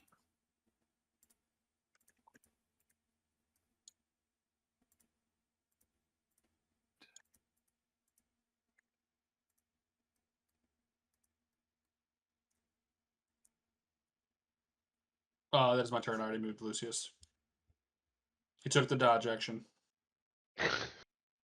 Then it is Zephyr's turn. Okay. Drilly. Come on. Come on, Drilly. He is dashing. He'd end up not there. Close enough. Drilly would end up there. Zephyrak would also be dashing.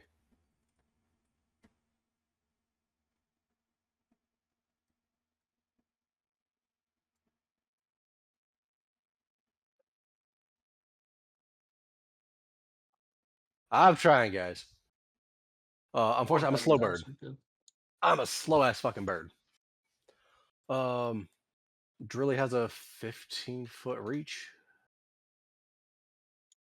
I'm telling you, brother, just start going through walls. Fuck it. I don't have shit to do bludgeoning damage, so I won't be able to do shit. Truly does. Yeah, Drilly has a fucking club. In that case, I was a fuck it. I guess he'll swing on the door, the corner of his mini out to the left, try to see if he can do something there. And I guess he'll be swinging recklessly. Give yourself advantage on the door. That's hilarious. Oh, no. It's much worse. On a fucking wall. He fucking needs it. That is 25. Mm-hmm. Against the door, yeah, that's good. Well, no, against the wall. Oh, It's even against worse. the wall. Hold on.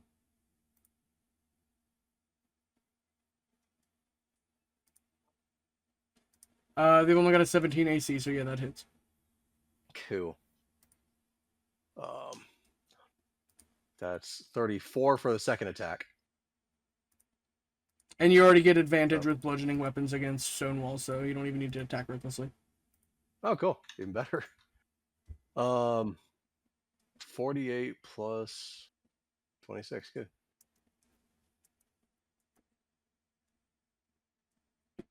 That's a terrible fucking roll.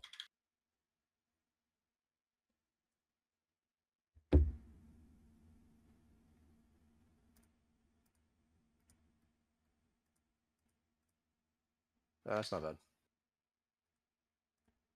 bad. 52 damage. 52 damage. To which wall?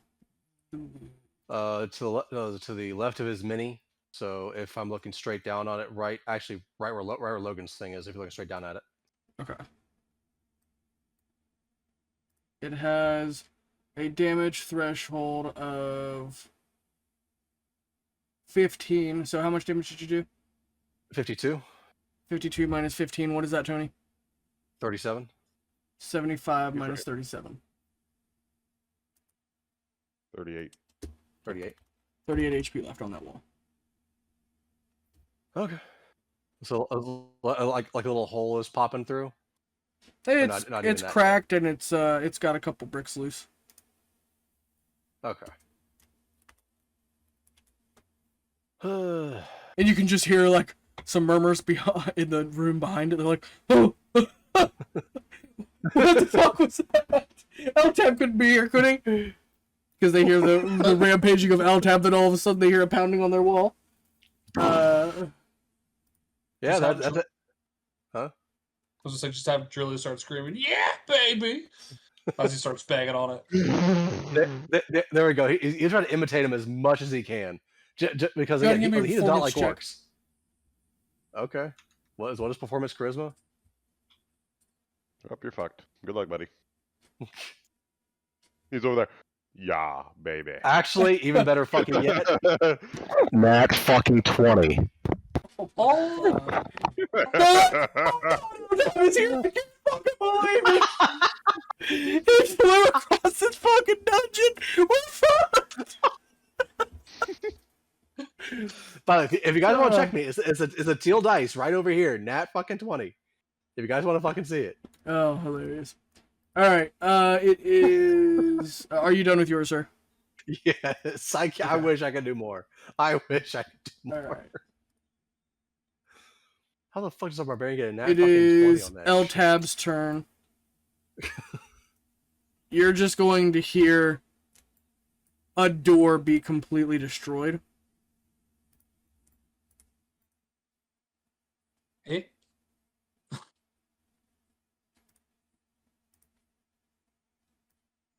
As two orcs are sent flying back, Whee! and their bones are crushed. And he's charging down the hallway. And you can just feel the whole dungeon shake as his body is like running through the halls, just fucking the hallways up. Because it's definitely not, it's made for his size, but it's just like barely. He's like running through, his fucking shoulders are bulging up against either side. And with that, he'll say, "Another 2 souls delivered to the abyss, baby. Easy like that." And then you just hear 2 other orcs like, "Oh my god, he's gonna get us next! Oh my fucking god!" And then it is Prometheus' turn.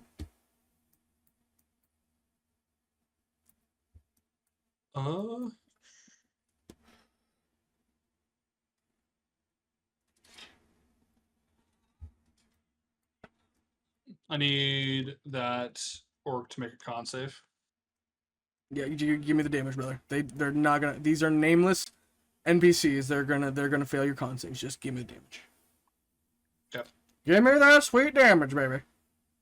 As L-Tab would say. 15. All right, he had 1 health. He's dead. Yes. He's at 1. His relentless endurance didn't activate. Oh yeah, okay. Then he's at 1, and then you're gonna do something to bring him down the second time. I'm assuming, right? I'd hope so. God forbid. No. Damn it! Bonus action. He's gonna need to make strength save. Yeah, what's gonna happen? He's gonna fail the strength save. He has no saving throws. He only has like +2 to things, and you guys have like 20+ saving throw stuff. He just gets slammed into the wall. Figured if he has 1 HP, great. Perfect. Yeah, okay. And He's dead. Thank you for that. Prometheus is going to use his action to hit the wall as well. Okay. See, now we're getting somewhere. Now I can get behind this plan. All right. Fuck the guy who's already. He's like, his blood is just fountaining out of his nose. He's like, you fucking what? He's just about to get fucking chokeslammed on the ground. Tell me what Prometheus is doing back there, getting forward to another fight. Yeah. Yeah, 15 threshold for the wall, and it's 17 AC. Okay, he hits it, and then I gotta see what his fucking damage is.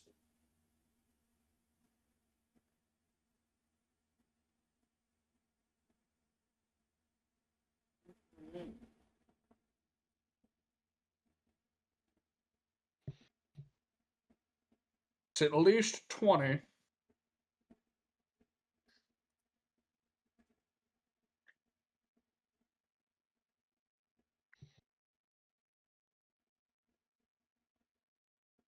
$27 damage to the wall. Already minus that 15. I don't think. Do you minus the damage on a threshold? I thought you just beat it and it takes the damage. For mine, it's a first protective layer.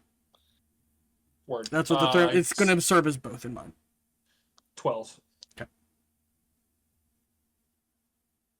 So 26. Second attack.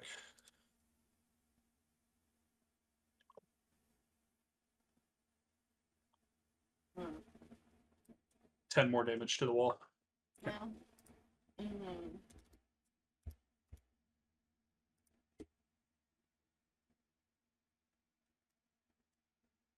And that is his turn. Yeah, that's just my way of making some structures more sturdier, or else they would come down way too easy with you fucks. All right. Word. Not entirely. Are you kidding me? You guys would be bringing down entire fucking planets with your fucking hits. All right, fuck off. First of all, Criv's not even here, but if he had like a just like a +1 or 2 Warhammer, he'll be fine. You need to buy everybody an adamantine club. Was that Just in Adune case. or Prometheus? That was Prometheus, you said, right? That was Prometheus. Okay. Then it is Abazor's turn. I was say Abazor is about to requisition himself an adamantine maul. Yeah. Just So I can start breaking through walls. They Yeah. piss me off. I need to get through here. we need 3 adamantine clubs, please, for no All particular right, I need reason. con saves from the guys in front of me again. It's a DC 20. Yeah, just Well, actually, we might be able to even enchant them as well. We give them like +1 or +2 just for stuffs and giggles. Maybe even +3 just for, hey, fuck you, building. how much damage? 38. They are all brought to 1. Okay, I'm gonna use. I'm gonna walk up to this guy. I'm actually gonna walk up between these guys, and I'm gonna try to swing on them. That's a crit. God. Jesus. So those 2 are dead. I'm gonna use my death step bonus action, or my flash step rather bonus action, and I'm gonna hit the one on the left, and that is a 21. Does it hit? You cut 4 down in a single strike. I got you, brother. Yeah. Okay. Where's my 1-2. blue? You gave him the 1-2. Where's my blue? Where's my blue orb? So you will notice, Where's the red orb? well, as you walk down along the path here, this door is already lowered, and if you look on the other side, you will see a small stock room with several dead carcasses of oxen. You'll see a chest, the red orb upon the red pedestal keeping this gate open, and you'll see a potion of supreme healing and several barrels of rations. What's the chest? It is currently locked right now. Same with Test of my Spirit Guardian.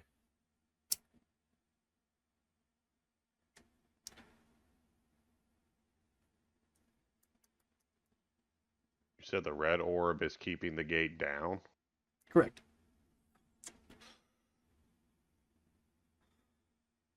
So as soon as you remove that orb off the pedestal, that gate will go up and you'll be trapped in that room unless you can teleport out of the room somehow.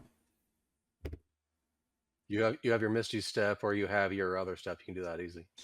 Correct. They didn't I think could you'd also have to do that.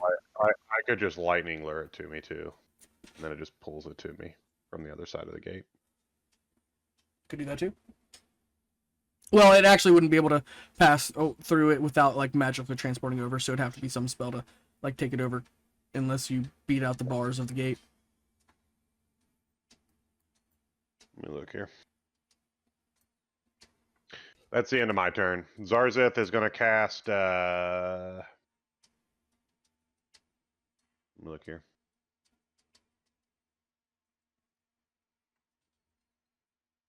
Because I'm not using any special spells on this. He's going to cast Ray of Frost on this here Black Orc High Priest of Orcus through the gate. Alrighty. What's his plus here? Plus 16. Okay. 25 hit.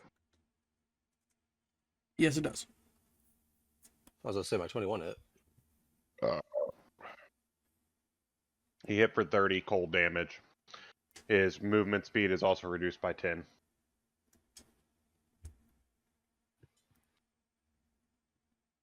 Okay. How much damage did he take? 30. Cold. Alright. That's Zarzith's turn. Brent's going to attack the guy in front of him. That's a 27 and a 24. I'm assuming both hit. Yes, sir.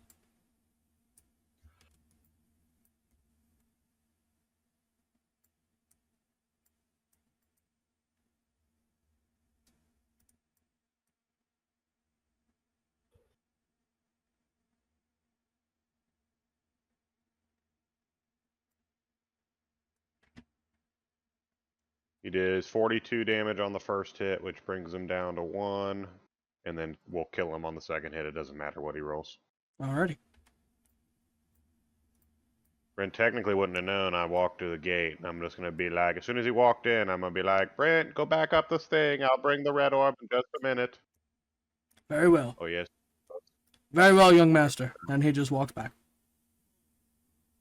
Yep, perfect. All right. End of my turn. Next. Alrighty. The next is Zephyrak.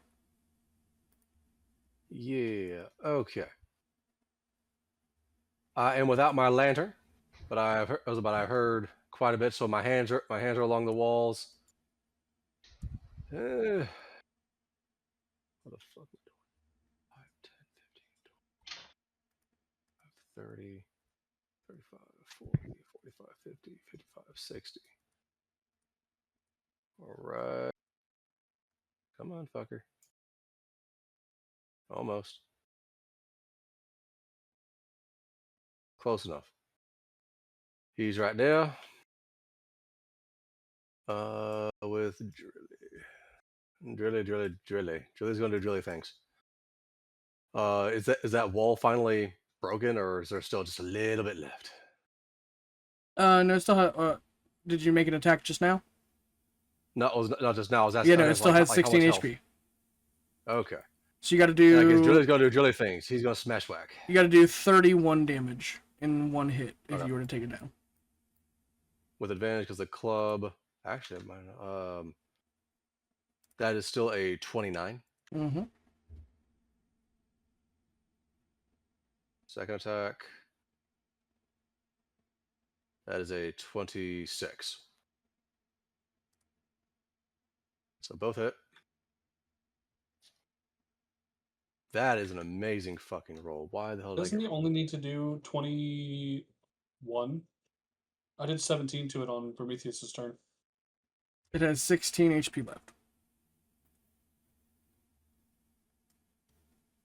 Well, actually, that right there, the first hit already goes through it. Alrighty. Hang on, that would It is be now. what would that be? That would be 30, 33. 33 damage on the first hit.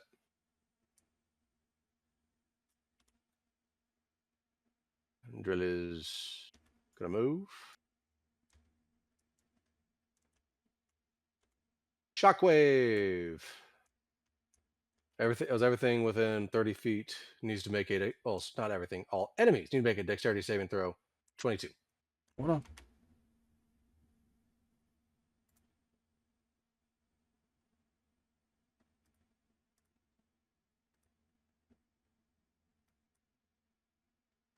That's actually not bad.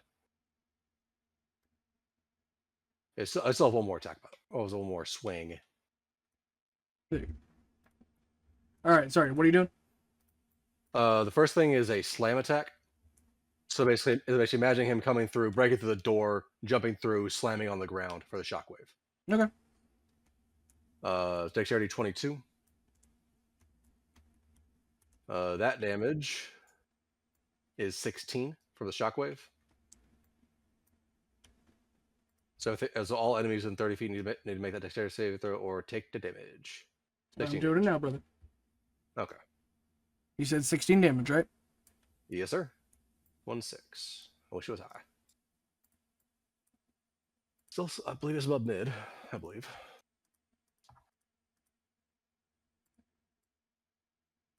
And then I will go ahead and do my last swing on the dude. Demon blood, so he's a little tougher.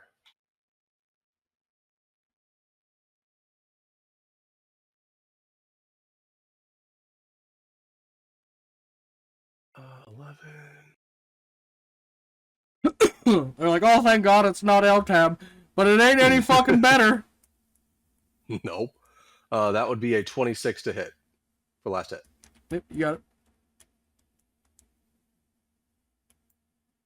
It's not going to kill him, but yeah, no, it's not. Well, he's got 44. 24 force damage. Alrighty.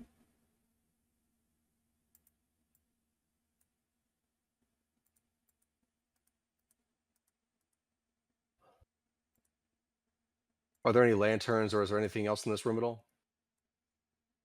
All that Drilly sees is a scroll case, a small bookcase, a potion of speed, a potion of climbing that has been jostled onto the ground, and a big stack of books, and that's about it.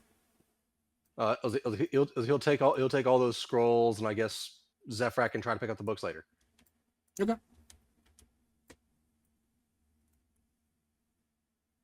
Yeah, the scrolls are just blank scrolls, and yeah, that's it. Okay, yeah, and that's it for me. Alrighty. It is now L-Tab's turn. And you can just hear him crashing through another door. Are they not even trying to swing on him at all? They're trying. There ain't hitting, buddy. And the ones smart enough are staying out of his way. You're seeing the peons' interactions. You don't see the real ones working in the shadows. Alright. And you would hear another 2 orcs being obliterated.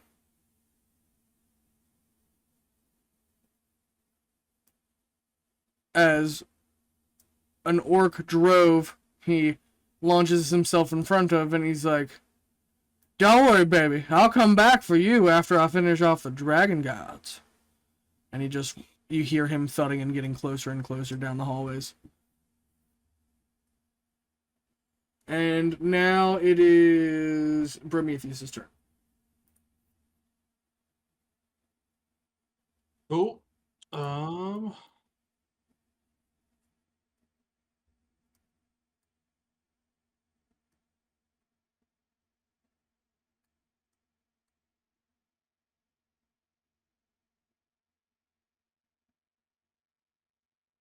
You can get to right there, which I think he's out of. Yeah, he's out of reach of that guy.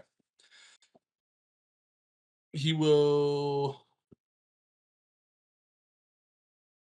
dash, get right there, and he's gonna swing on that dude. It's gonna be an unarmed strike.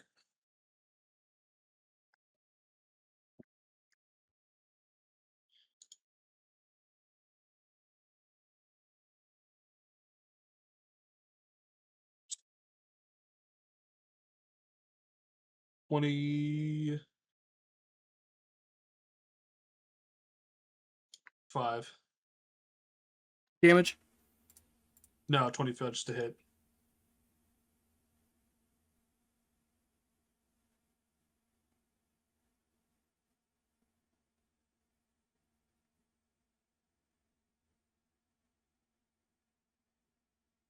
$16 damage to that dude, and then he needs to make a strength saving throw. He's gonna fail.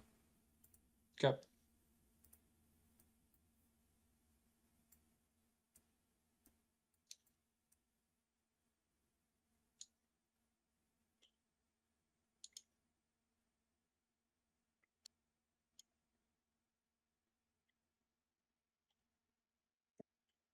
$13 more damage to that same one.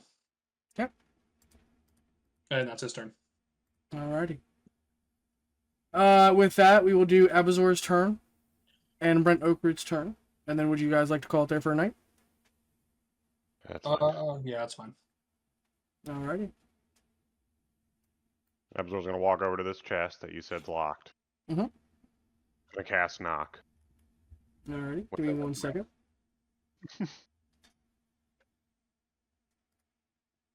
When you open it up, you'll notice that there is a corpse wrapped in cloth that have runes marked all over it.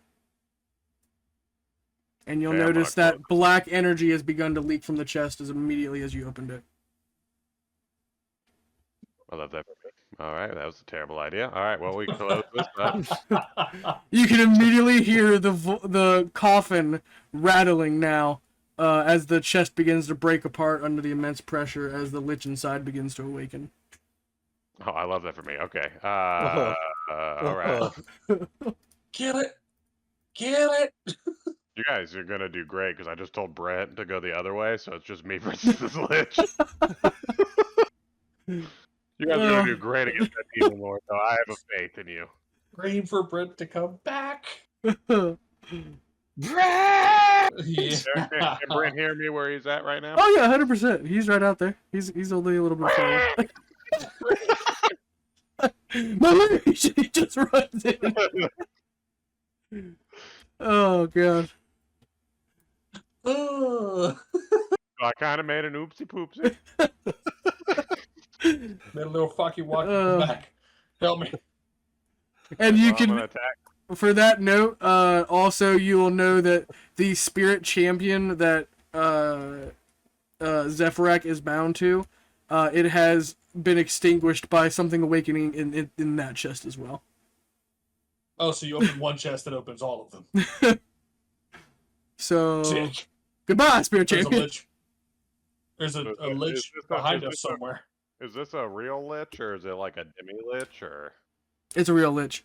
That's apparently been marked in sarcophagi that they were supposed to bring here. So it was all an ambush that hopefully that you would take the treasure and act. Yes, open them, unveiling the liches inside that they've prepared for you as presents. All right, well I'm gonna attack this piece of shit. Okay. That's a nat 20. Oh You my can't fight god. Okay. back. All right, well, second roll. That's another nat 20. Oh my Damn. fucking god. All right. Damn. Rice. We'll bonus action dash through him too and do another attack. That one's only a 21. So tell me if it hits. Hold on, I'm pulling it up right now. I 21 would hits, have yeah. been legitimately impressed if that was another one. I would have called these dice cheat. That would have been another one. I would have probably shit my pants.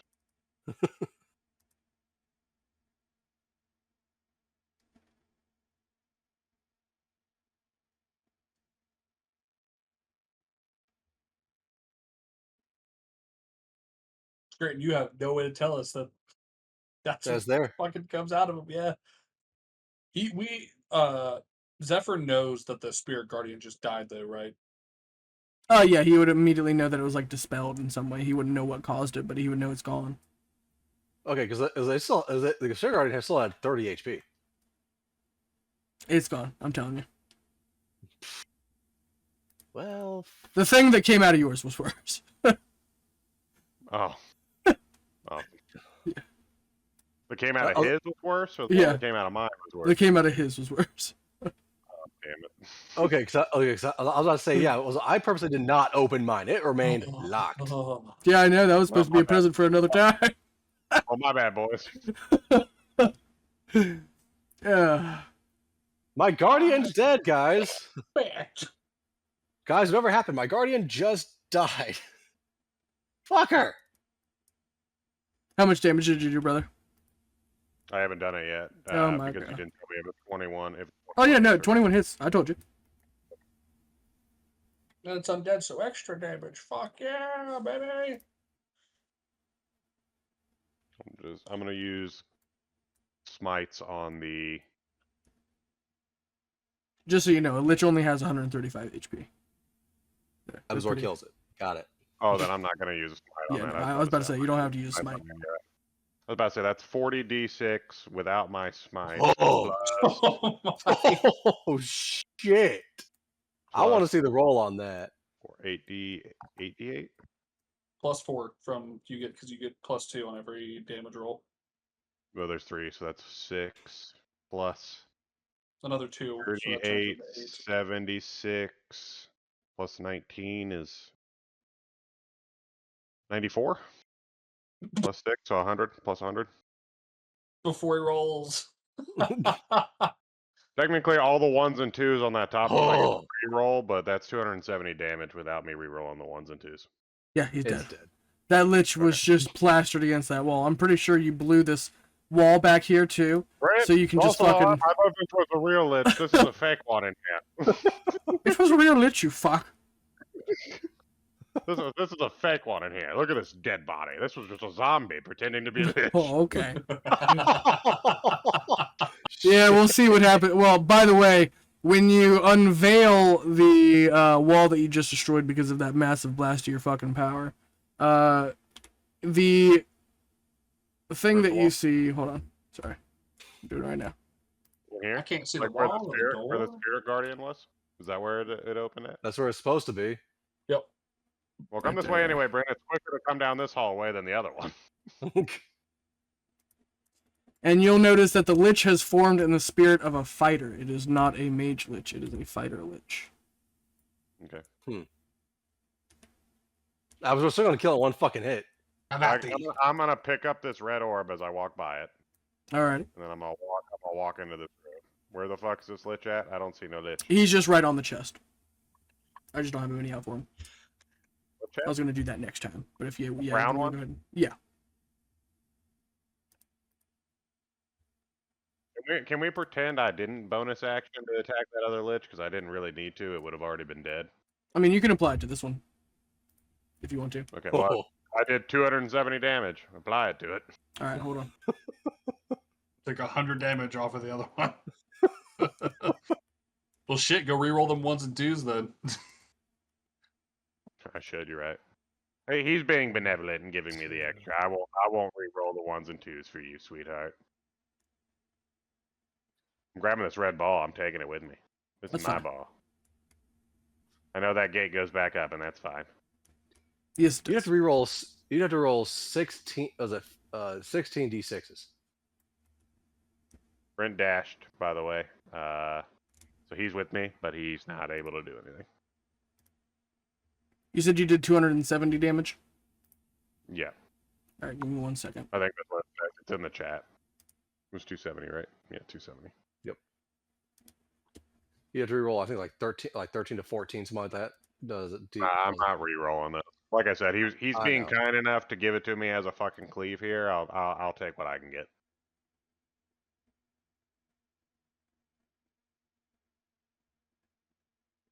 I love to overextend and ask for too much, but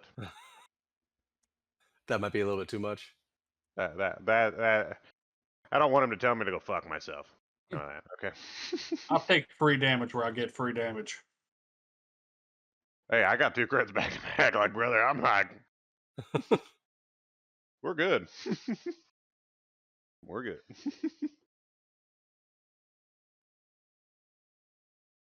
Zephyr over here is just pondering in the dark, saying, "Where the fuck am I, guys?" And what kind of damage was that? Some of it was psychic, some of it's magical slashing, and some of it is radiant. Can you remove the radiant for me? From the other guy too, or no? No, just from this guy.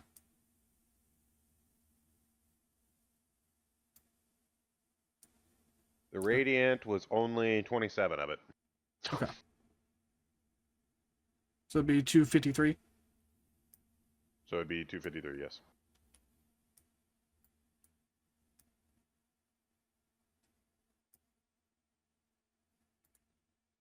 $806.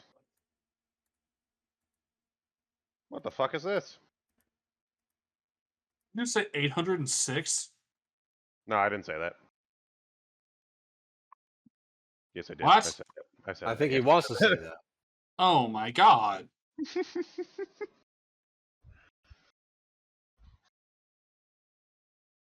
Well, Brent. Also, if he does only, or if he's or immune to radiant damage, Brent, you literally will do 0 damage to him every round. Good luck, my guy. You'll notice your strike just cleaves his jaw off of his frame, and he's just sat there staring back at you hungrily as the dark essence of the frame absorbs the radiance of your strike. And he's just sitting there ready to strike back at you. With that said, do you want to end with Brent Oker's turn, or do you want to call it there, or what do you want to do? Yeah, we can do Brent's turn. That's fine. Okay. Brent, walk up to that guy and do nothing because he's completely fucking.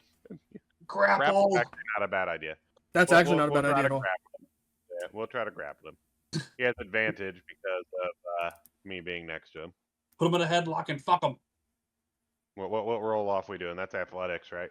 Or Yeah. it's either athletics versus whatever. Yeah, athletics versus athletics or acrobatics. He's going to do athletics because he's a fighter-based lich. Strength-based fighter. Man, I'm looking up his plus 14. Let's go, Brent.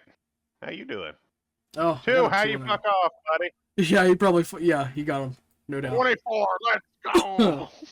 So he has completely restrained the lich, and you'll notice that this lich is like adorned with this suit of black armor that completely covers him in a sheen that's protecting his body. Is it similar to the black armor we've seen previously? It has the same insignias of Orcus. It's like he's like an undead general champion. Not quite as powerful. It's basically just a very souped up lich fighter that he created for the Starhaven. It was like a gift, you know. Okay. Fuck us with later. Huh? Man, you are right. Liches do only have 135 health. I'm like, Jesus Christ. Yeah, dude. Real I'm liches really are. happy. I'm so happy I killed him before he was able to use any of this other shit, though. This is fair. Is it bad? Like, how bad is bad here? It's bad. It's not good. Liches are like they're like beholders, but they're one of the most iconic enemies. As you a can note, fight I in D&D. killed that lich, but we have no idea where his phylacteries are, so Yeah. that'll be something we have to deal with after we kill the demon. At a later You- date. You'd probably imagine that'd be under Orcus's direct control. He might have information on that, since he sent them as gifts after all. Fucking paralysis touch, Jesus. Yeah, they're bad, brother. They're bad. Like I said, they're one of like the most iconic D&D enemies. You also have to remember in Storm's campaign, everything else is stronger, but so are we. Well, you got to remember too, they're 9th level spellcasters, so they've got 9th level spells and lower. They've got everything. Power But a word lich can fucking technically be any class, so that you'll notice that this one is a fighter lich. This is not a mage lich. kill. Finger of death. Fucking plane shift. Global invulnerability. That's not that bad. Power word kill is bad. Finger of death is so-so. The power word I stun. actually like Finger of Death. Dominate Monster is what scares me, though. Yes. Why do you Paralyzing say touch that? is also really bad. Because if he's able to actually charm me, I'm fucked. And by I'm fucked, I mean you're all fucked, and then I'm fucked. Yeah, the spell save is only DC 20, and Dominate Monster is a Wisdom saving throw. You'll be fine. Oh, that's you're right. Although the one saving throw you made me do earlier, I rolled a 6 on the dice. It was luckily enough he was close enough to me to get an extra +6. I have an inspiration. It's fine. Otherwise, you probably would have banished. That's Tarzan. crazy. That's actually crazy. Oh, that's hilarious. God. It's fine. All right, that's the end though. That's all I got. Alrighty. We will, we'll leave off on a dune next time. We'll be picking up on the 3 separate little skirmishes. The Adun and the others are kind of in this bunk bed area. The Zephyrak and Zarzith and Lucius are kind of waiting at the gate as they hear the approaching stomping battle cry of Eltab. And then you have Abazor that has awakened the liches in the presence of the tomb, waiting for the adventurers in tow. So we'll definitely see what happens when that kicks off next time, and he joins the fight in the fray, because I did not expect him to. As soon as you guys said you weren't opening the chest, I'm like, oh, okay, that's fine. But, you know, we'll have that fun for another day. We could have. We chose not to. We chose to drag them out, to pull them out as a thing for later to look at. And then Apples are went, oh, shit. Luke? He literally started rubbing his hands. He's like, let me get up in that chest. They ain't down this hallway. They ain't never gonna know. What's crazy is he knew where the orb was, too. It's not like he was like, maybe the orb's in here. He saw the orb. He knew the orb wasn't in the chest. He was just like... Oh, I just wanted the loot. You're right. 100%. But yeah, no, normal liches are super squishy. So, Gosh, I'm about to say, a paladin supernova. Oh. Yeah, I don't know. It sounds like people are living up to their words in life, huh? I thought you were better. I am better. What are you talking about? I'm fucking taking loot from these fucking cocksuckers. I didn't know there was a fucking lich sitting in there. What the fuck do you want from me? Baited, and they fell for it. Oh, delicious. Yeah, so beautiful. So beautiful when a plan comes together. I also want it noted, Crib was not the one, or Zephyr was not the one who fell into a trap this time. That's true. It was all Labrador. Zephyr trying to catch up to everyone the fuck else. He's stumbling over fucking bodies right now. Beautiful. Beautiful. So how are we feeling about the Survivor episodes and everything else like that, gentlemen, before we end it tonight? Those are good. I like the Survivor episodes, yeah. Yeah. I still don't know if it was a good choice to switch her or not, but I don't think it was a bad choice. Understandable.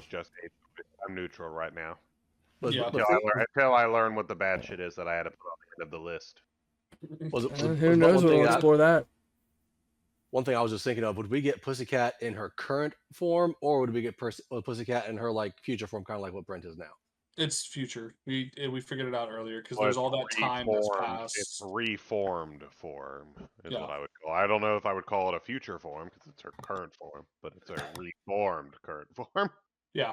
It's her if she had never fallen into the planes of light and never been exposed to the celestial shit that cooked her brain and never pulled back into the world, and because of the instability got merged with the fucking guard on the sidelines and never have a mishappen accident that ruined her life. It's her if things just didn't affect her and she was allowed to keep and temper that flame. None of that old pussy. We got all the new pussy. This is something that we need to talk to Kilba about as well, to see if it happened at the same time as it happened to her. Yeah. See if the Undying Light had an incident.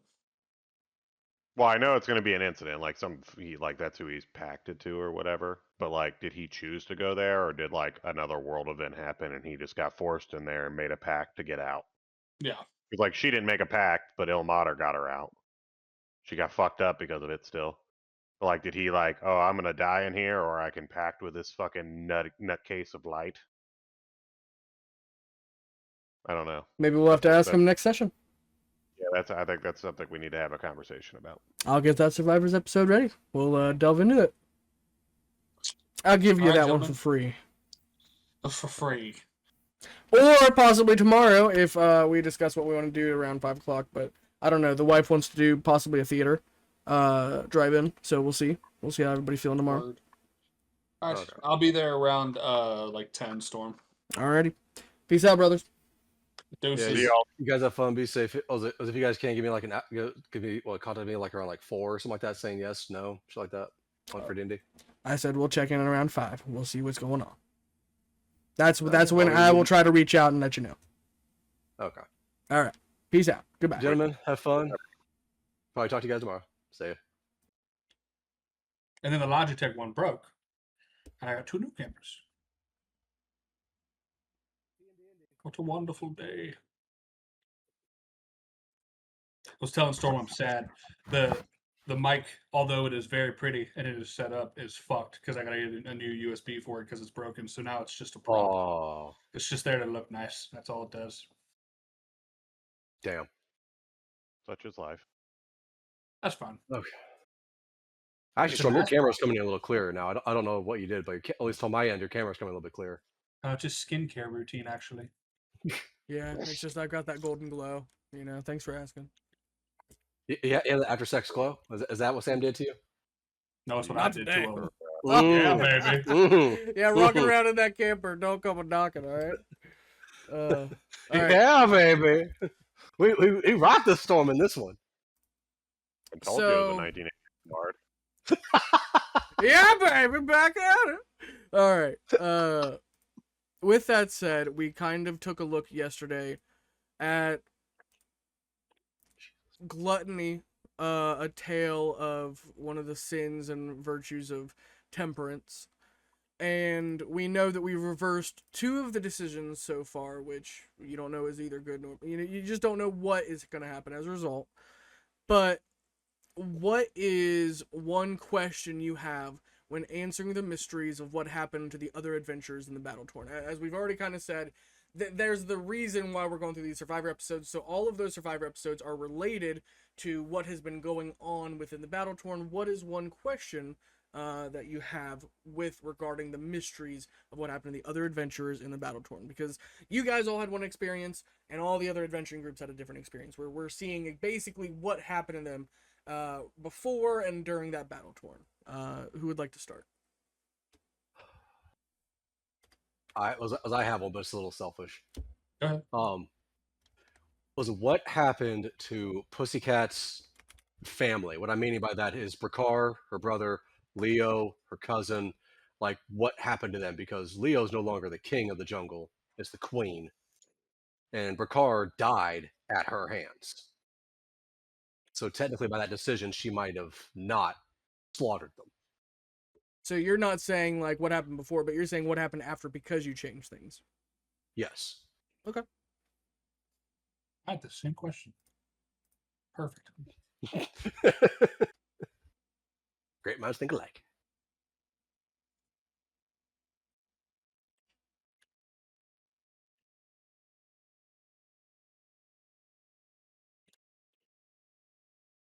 I mean, I don't know. I'm worried about the 13 stars right now. And although I like the changes that we're making, I'm worried about the effects it's having in other parts of the world that we're not seeing quite yet.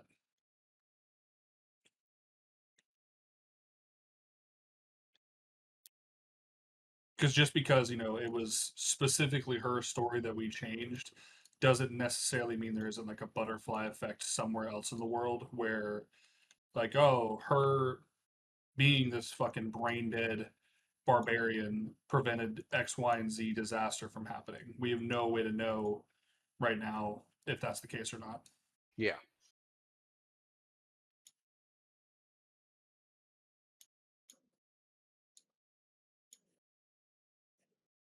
While I'm waiting for Abazor, what's one question you have when looking at the Dragon Lord's Dominion present day?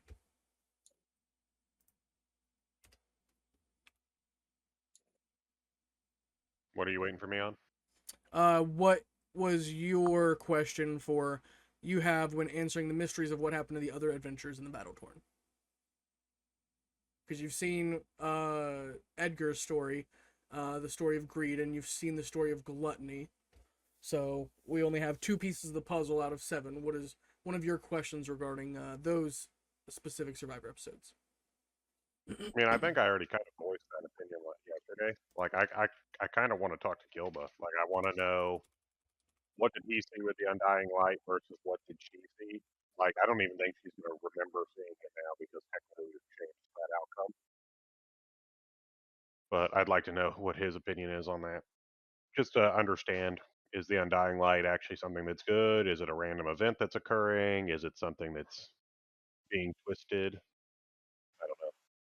So that's I think my main question for that right now. Okay.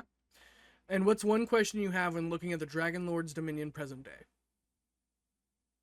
Did we choose the right 13? I think we chose the correct. I think Delmar was a good choice as protector of the realm, as well as the person who's going to break any ties or vetoes or whatever.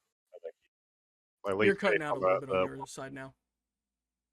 oh sorry, based on the way that the story went yesterday with Delmar, I'm feeling pretty good about him as being our vetoing slash uh, tiebreaker slash protector of the realm.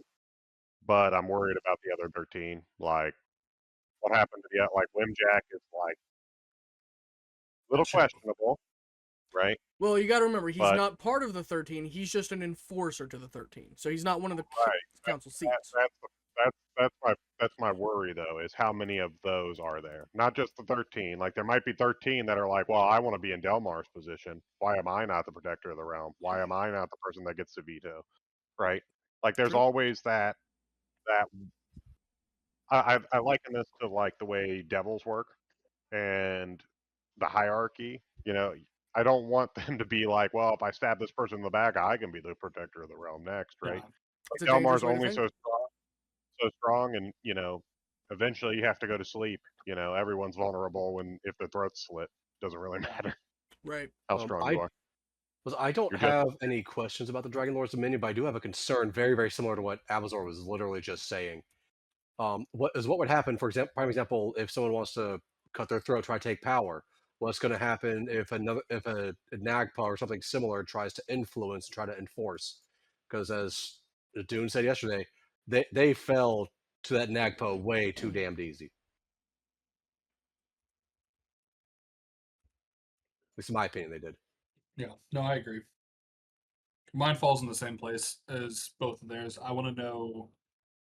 I'm worried about what other zealots are out there that are acting and invoking our names and what they're doing, and I'd like to find a handful of them, and either set them right or take care of them as needed.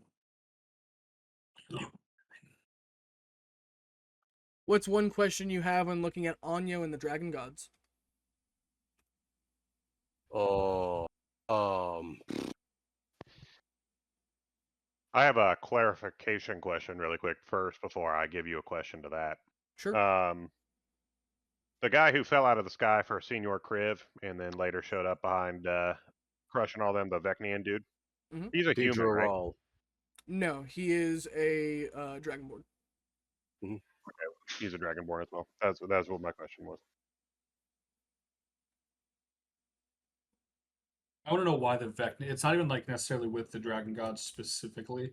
I want to know why the Vecnian Empire is so involved with protecting and saving people inside of the Ice Wall. Got out there, but I have no idea what you said. I want to know why the Vecnian Empire is so involved with protecting and saving people inside of the Ice Wall. Like, their motives just seem so weird and offset compared to what we've read about the Vecnian Empire in history. Like, are they trying to make up for what happened during Vecna's reign while he was alive?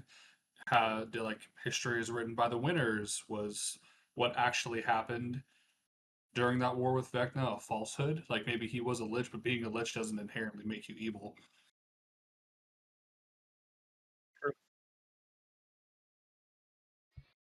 Well, I mean, maybe not in his campaign. Vecna's evil. Yeah. Normally, Vecna is evil, but we don't necessarily know if that was the case. But I Also, agree. like, Go Well, ahead. remember, that's Uh, why in the story, the Dragonborn Paladin that did appear to Kriv all that time ago, and the message that he's carried, and the one that you saw in the Survivors episode was, don't carry the sins of your father. We forgive those sons and daughters, right? So they're saying, don't tie us to the sins of our fathers and let us be our own people and our own, because that's the reason, presumably, you're trapped inside the ice wall, which is why they trapped Vecna's children. Yeah. And so they're like, yeah, don't blame us for the sins of our father. Why be a warden to us when you're blaming us for things our ancestors did? That's the crux of their mission. Generations of people that never were involved. Yeah. I mean, yeah, maybe they're trying to redeem themselves. I just wanted to, I want more. I want a clear, fucking concise answer.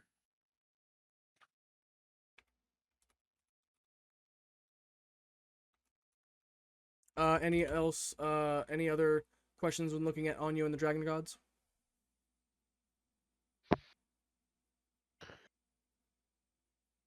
No, I think it's under the same vein that Senior Adun just gave. Is that how far can I trust them, right? Or how far can we trust them, so to speak? Like they have shown to be helpful lately, and they seem to be willing to adhere to our rules. But how long does that go for? Mm-hmm. Like, is that like us as a group, even though we have different ideologies, like Adun had said yesterday, we still come to a consensus and we agree on that consensus, and then we're like 100% in for that plan that we've all come up with. When you have more cooks in the kitchen, so to speak, you have a lot more chance to burn the food. Mm-hmm. Yep. So how long does that go before the food just keeps burning? All right. With that said, briefly here in the future of the campaign, this will be your time to work for Quest again, to collect the answers you need. Remembering each story is a part of the keys to figure out what's happening. And I also have to let you know that Edgar has also disappeared from your office stronghold. He has put in his resignation as well. Fuck. Sounds delicious. Bastard. All right. Is there a reason why written on his resignation? He just said sorry. Thank you for all the good times that you've given me, but it's time to travel with an old friend. Does he say who the old friend is? Nope. No, it's probably Pussycat because we turned around the timeline. Yep. Okay. She wouldn't have left her if she wouldn't have lost her mind, right? At least that's my guess. Possibly. Well, and we adjusted the time frame for the other Kenkus as well, which we don't necessarily know how intertwined he was with them to like what the full extent. So like there might be parts to that too.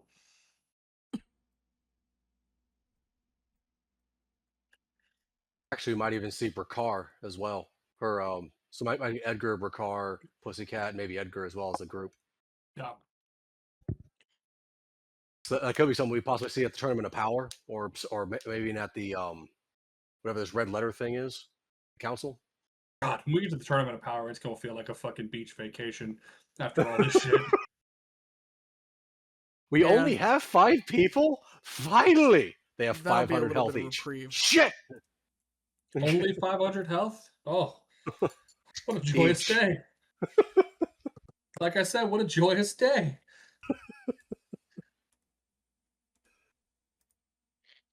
We only have 5 people? Thank God. It's like when somebody turns on nightmare mode in a video game. Same shit for just the D&D version. Yeah. Well, not necessarily. Nightmare mode is just a whole lot more with a whole lot healthier things. And this mode is just you get a decent mix. So you get some people who are saying, okay, fine. You get a whole bunch of little guys who may not be able to do much to you. Whereas saying, oh, here's a guy who's immune to fucking everything. Go for it. I'm sorry, resistant to everything. Give him a little bit of credit.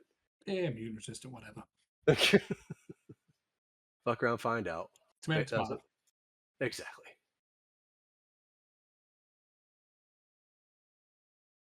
Dude, I don't know about you guys. I'm fucking beat. I'm chilling right fucking now. I'm sun, good. man.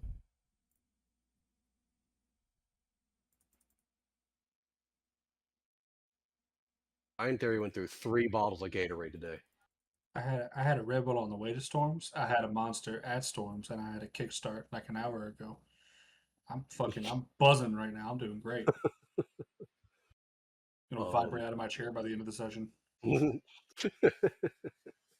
Energizer Buzzy. Energizer Bunny. Ugh. No, from like All right, I'm just waiting on 9 you to some odd this join morning. the game, Joe. Oh, I did not see that. The fuck? It's not. It's in the chat. No, I see that.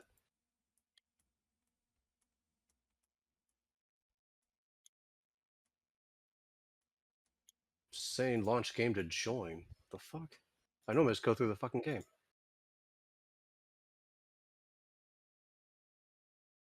With that being said, we left on Brent Oakroot last time, correct? Yes. Yeah.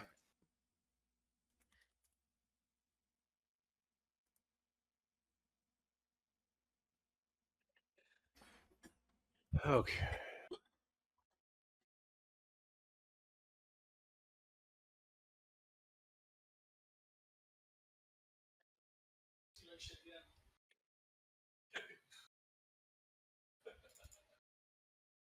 He's gonna make 4 attacks against Abazor, but they're gonna be at disadvantage because he's grappled, right? Yep. Perfect. Oh, did he roll higher than me in the initiative? Yeah, he did because he got a nat 20. Damn. That's the Damn. only reason why. But do you guys see me connecting at all? Yep. Yes. Okay. You just Cool. got kicked, or you just dropped. Motherfucker.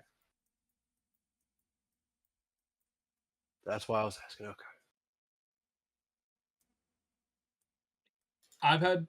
I've had luck with loading the game first on its own and A then going off the 19. invite. Dirty 20, a 21, and a 22. None of those hit, correct? All missed. Yep. Alrighty.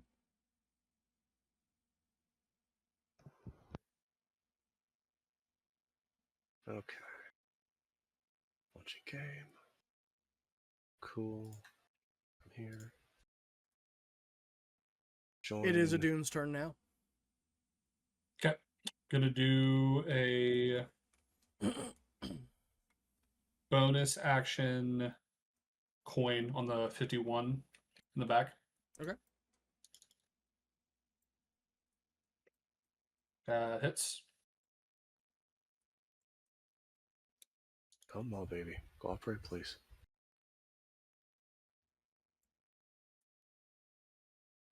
That's 37 damage to him.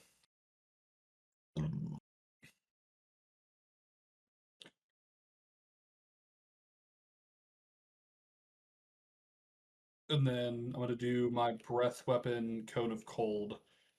Would be con saves. I know they're going to fail it.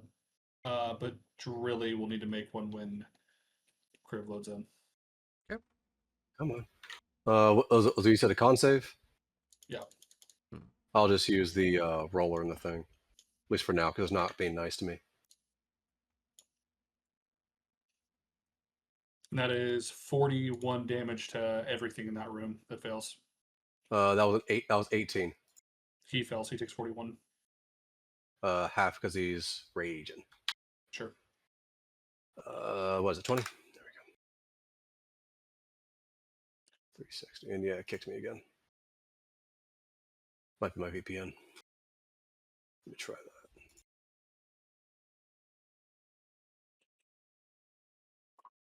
Prometheus is gonna swing on the dude, or never mind. He acts on his own turn. Lucius, from what he can see through that, can he see L-Tab from where he's standing? No. Yeah, he's gonna take the dodge action then, and then I'm gonna move.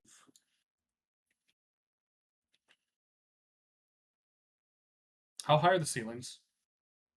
Where you're at right now is about 15 feet. I'm gonna fly. No, that's fine. I'll stay where I'm at. All right. I'm gonna finish my movement, and then my turn is done. Okay. If I remember correctly, because I'm still trying to load in, Drilly was there's 2 guys next to Drilly. Is that correct? There's one guy who's hurt more than the other. 3. There's And I 3 just hit who's all really of them. hurt next to him. Yeah, 2 but of them hold on. already burned the relentless endurance. Yeah, it Okay, in is that case- now Zephyr's turn. Yep. So once you load in, you'll be good to go. Is it? There we go. Motherfucker, come on! Don't you crash, please. Come on. Come on. Please don't crash. 159 ping. Are you on the moon? Oh my god. No, it's taking a sweet old time. Okay, there we go. I'm in. Okay. Drilly. Oh my goodness. Okay. Let's see if. Okay, so just to say, fuck you guys. He's moving a little bit over here. So, slam, shockwave. All right, they're all dead. They all need to make.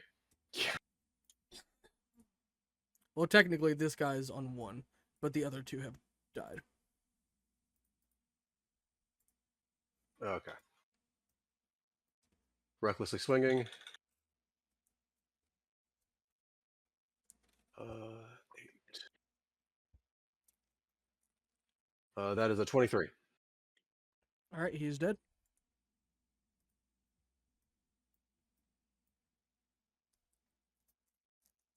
Drilly is going to turn around, maybe.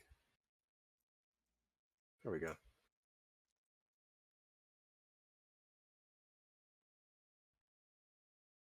I can't see the structures right now. That was 40. I really can't see the hold on. structures. There's orb. Yeah, there we go. Okay, orb is scrying. There we go. Drilly's going to pick up said orb. He's going to holler out to everyone that he has it, and he'll try to be making his way back to the door that is destroyed. Yeah, so there is in that room that you're now Drilly is all the way in. So as a reminder, there was a bunch of blank scroll books, or there was a bunch of blank scrolls just to write spells onto, and there's Yep. probably about, we'll do 2d6 blank scrolls. Then we'll say there was 2d6 blank spell books. We're gonna say there's a potion of climbing that we know of that was on the ground, if you didn't already pick that up. Potion of speed. That was 6. Alrighty. There's a potion of poison resistance, a potion of speed, Okay. a potion of climbing. Then there's the scrying orb, and then there's an actual green orb that goes to the dungeon. He'll be getting as much as he can. He will be carrying both orbs as a priority. After that, he'll be going, I guess, back out through the hole he made. Let me put my revealer. Put me as red. Stop it. Really put me as red. Okay, Zephrak will be dashing. That's both orbs, right? Should be. No, it Yeah. is not, because what is a scrying orb? Not an orb related to the dungeon. Damn. All right. I have Okay, he the wouldn't other know one, that. but you don't Okay. know that. So we gotta on. find one more. All right. Also, That's as 30. soon as you took that orb off that pedestal, that gate went back up. He's got a open wall. Right I understand. I'm just Oh, saying yeah. for the environment's sake. Word. I'm trying to move Zephyr, but it's not liking me. There we go. No, I'm not. I'm not going to do that. Is there any light or anything like this down this hallway? Hold I on. see a brazier at the end. There is no light through the entire complex. They had everything turned off because they knew you were coming. Yeah, even the brazier sitting right there. Correct. They had them specifically turned Damn. off. Okay. You can take an see object the- interaction to light it, though. Well, you can see technically the you can't because glow. you already did all your stuff to take all that stuff in that room. Yeah, no, at least for Zephyr, he can't make it, Oh, but that's but he's just meandering with his hand along the wall. He is dashing. Went from the top down. He went from over here all the way over here. So he now feels an empty hole over here, but he's still walking forward to the back of Prometheus. But that's dashing. He can't do anything else. Alrighty. His constellation form is still up, but not for much longer. It is L-Tab's turn.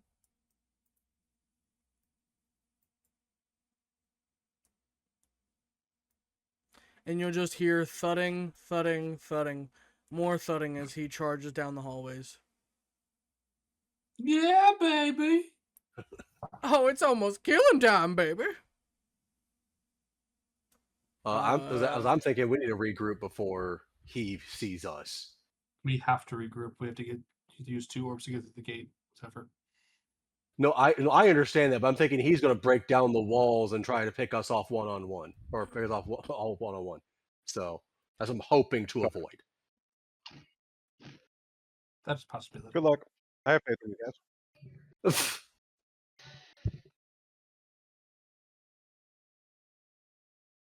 Because I think we need to have the orbs to get through the gate. I think he'll have a playtime ripping through the gate. That's a possibility. Yeah. Yeah.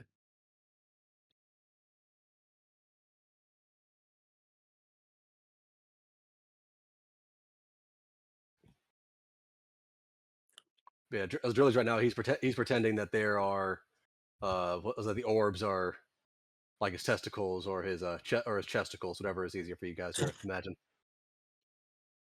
I don't want to think about Drilly playing with his balls. Thank you, though. I think you can keep that to your little bird self. 100,000.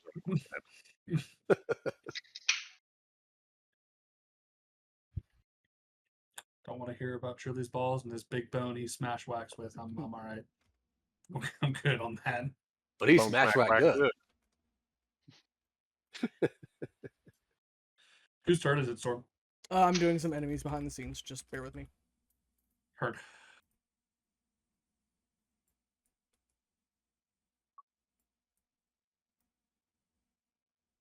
So Abazor would not have heard Drilly. Zephrak would have heard him. Prometheus would have heard him. Dune, I can't see you. Would you have heard him? I was standing there when he broke it, brother. You broke the wall. Yes, I'll say. Oh yeah. When he grabbed the has shit. orbs. Yeah. Okay. And not knowing that one of them is what's intelligence? Will be a gift for me. It'll be a gift for me. It's an orb of scribe. It'll be a gift for me later. He has an intelligence of 9. He might understand his intelligence is a Orbis crying. No shot. Oh, you got an Orbis crying too? That's funny. No, Julie just picked one up. Oh, we both have orbs of crying then now. That's hilarious. Is that a plain Orbis crying? Yes, it is.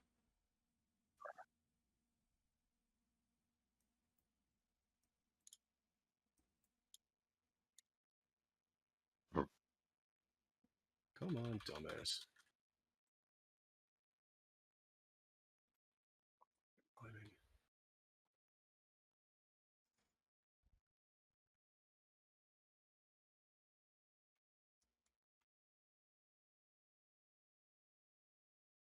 And I'm going to also roll to see how many blank spell books there are.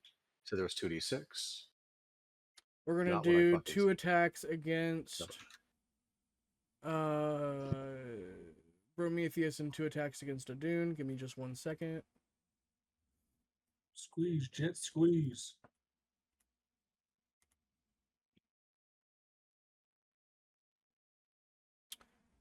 A 16 and a 7 against Adun. And a 17 and a 8 against Prometheus.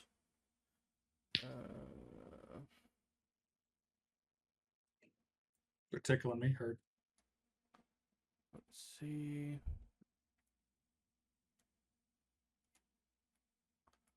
They're going to tap into their precision attacks. Try to give them advantage on both of those. Okay.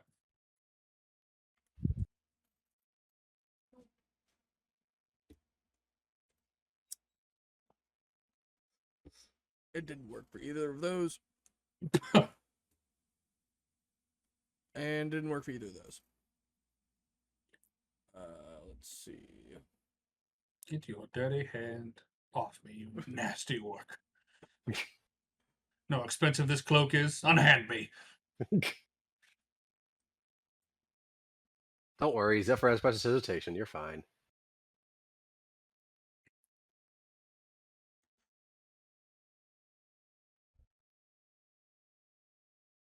Prometheus hasn't even been hit yet. That motherfucker still has 843 HP. Jesus. Oh, Joe's been tickled a little bit. Not bad. Is that right? Yeah, that is. And if it counts for anything, Adun is the one who actually hurt him the most. Even with all the I don't have resistances. any of those back there with Abazor, so I don't have to worry about that. Let's see. No, just Orc a War lich. It's fine. Chiefs.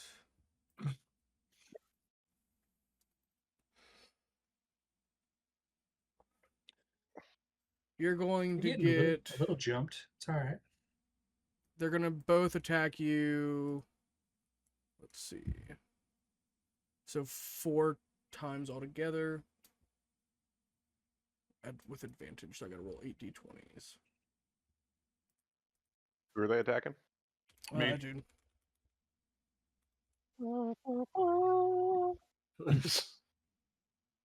Logan, how is fast is a- Prometheus?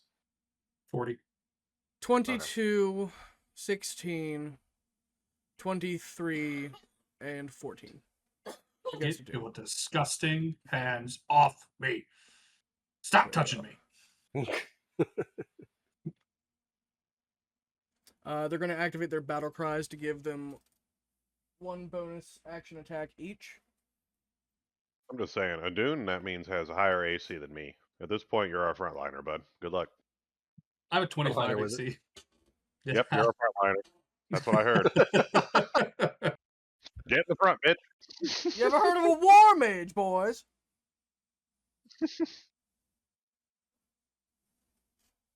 What happens though, you have so much more HP than me.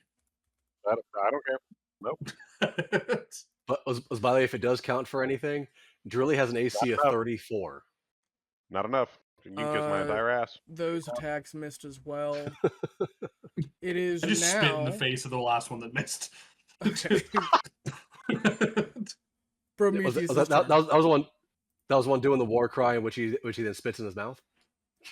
Oh, ew. Oh, spit in my mouth, Daddy. Jesus Christ. Oh. Adun, ladies and gentlemen.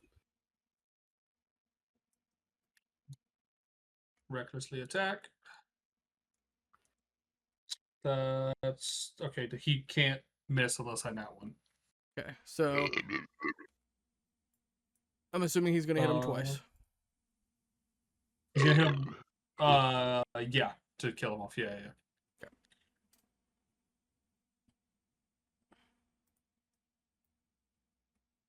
And then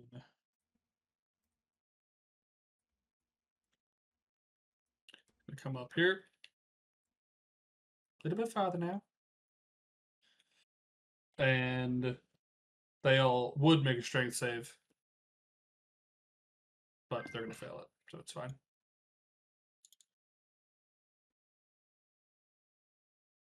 Oh no, hold on.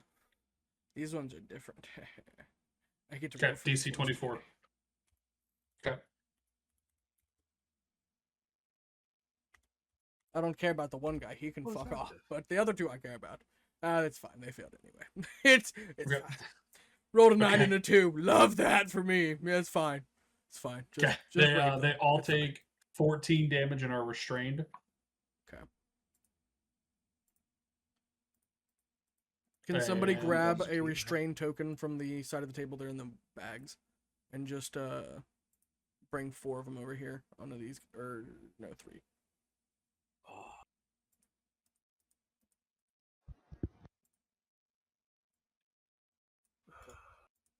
Yeah, I can go and try it.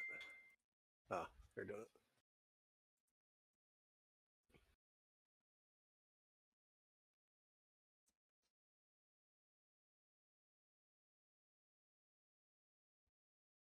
How do I take something out of the bag? You just drag it. You just like click on it and drag it. Oh, you got it.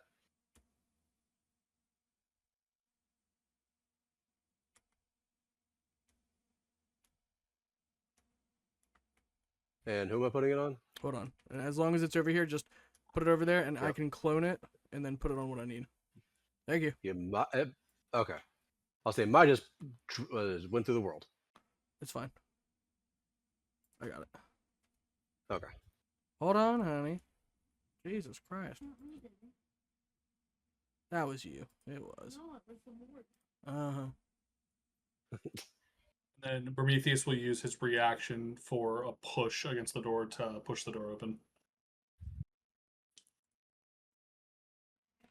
I'm sorry, what did you say? Prometheus has like a magical hand push ability. As his reaction, he's going to use it on the door to push that door open. Okay. Let me go ahead and move this door down.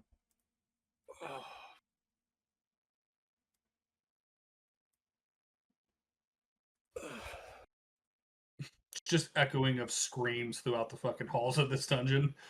Whole party's listening, like, I'm not hearing any of our people scream, so it's probably all right. I don't recognize the squawking. We're fine for now. We're good. Okay.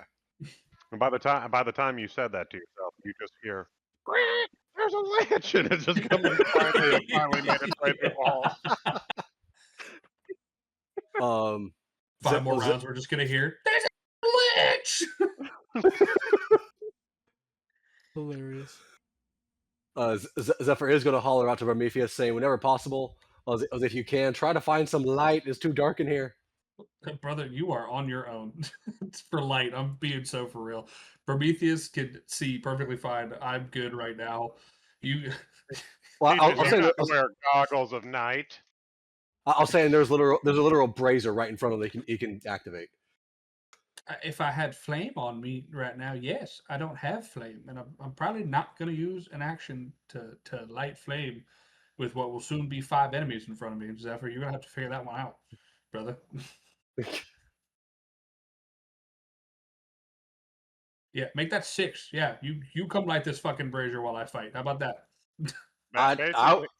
If I had to speak for it, I would. Not so many words, Zephyr. He's basically telling you to go fuck yourself. 100%.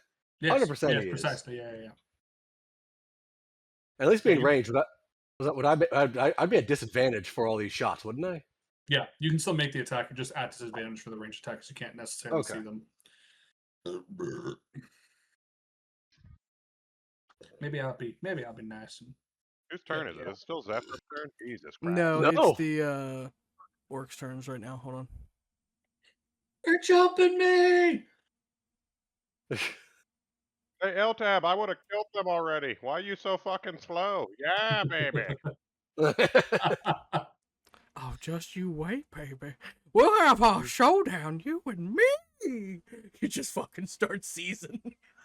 Fucking foaming at the mouth. I can't wait to get my hands on that paladin. Whoa! It's gonna be open season. Oh, I can't wait till he sees my mythic actions. Just burn his saves. If you burn his saves, it doesn't matter because we still have a tablet of good and evil. Well, you got to remember, mythic actions. It means that we have to kill him first before it even gets done. That's what I'm saying. Like, if with the tablet of good and evil, it doesn't matter. You don't even get a mythic stage with it. That's how we killed Vivrak so fast because we didn't even let him get to mythic. Okay. Oh, does it kill you outright? Just fucking kills you outright. Oh, but if we have to burn his resistances, is what you're saying. Yes. I got it. And then he has to fail 1 deck save. If he fails that, he's fucking dead. And it's not like kind of dead. It's just fucking completely gone from existence dead. Well, technically that worked on Oral and all of them and whatever, right? But because this is L-Tab from the Abyss, he's just gonna, once he dies, he just returns to the Abyss. That's the whole point.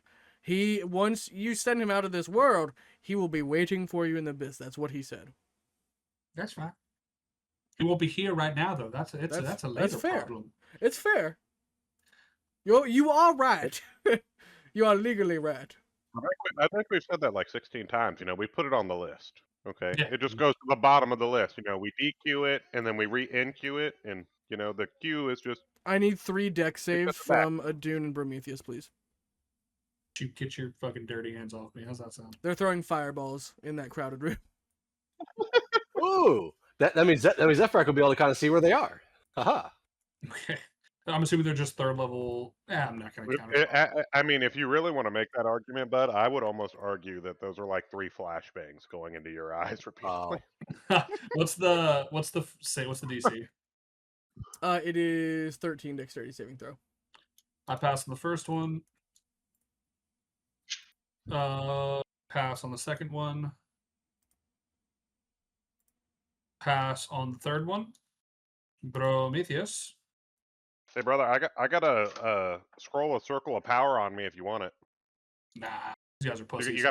You gotta come find me though.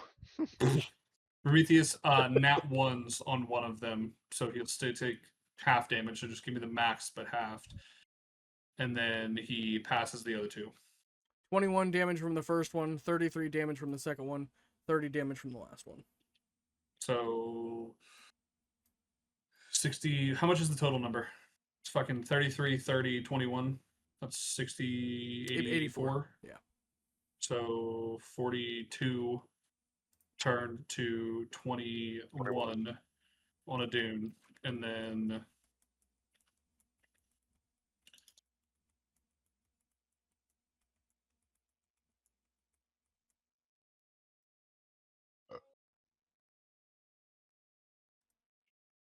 what's the max for a fireball? 8d6, so 48. 48 halved to 24. 24. 3. And sorry, you will be doing 1 more. Oh, damn. All right. And that's another 35 on that last one. That was a good one on that last one. Yeah, 3, 2, and then it's 4 or better. Yeah, that's great. I love me a good fireball like that. I'll take that. That's a damn good deal. I'll take that deal. I gotta roll on the D100 table, but I passed that one. You have advantage on Prometheus 100. also passes. So 15 halved to fucking 8. And then I also take 8. 15 halved is 7, by the way, not 8. What is it? No. It's 7.5. Just a little bit. I thought you rounded up on it, though. You round down. Word. The only time you round up is if it's 1. So, like, if it's a half point, like if it dealt 1 damage to you, you can't do less than 1. And then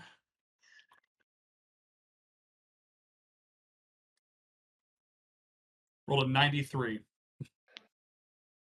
Hey, pretty good, pretty good. It's gonna be nothing Hell yeah. happens because I think I've rolled a 93 like 4 times. Oh fuck no! It's the one I've been waiting for a while. Hold on. Oh no. Huh? That's a bad sign. It's a 93. It can't possibly be bad, right? It has to be good. Have you met the malevolent god?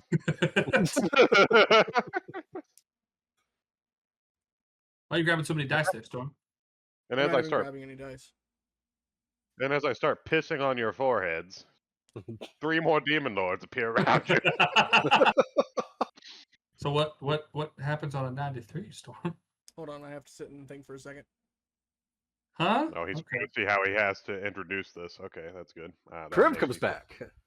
That makes me feel real sad right now. All right, well.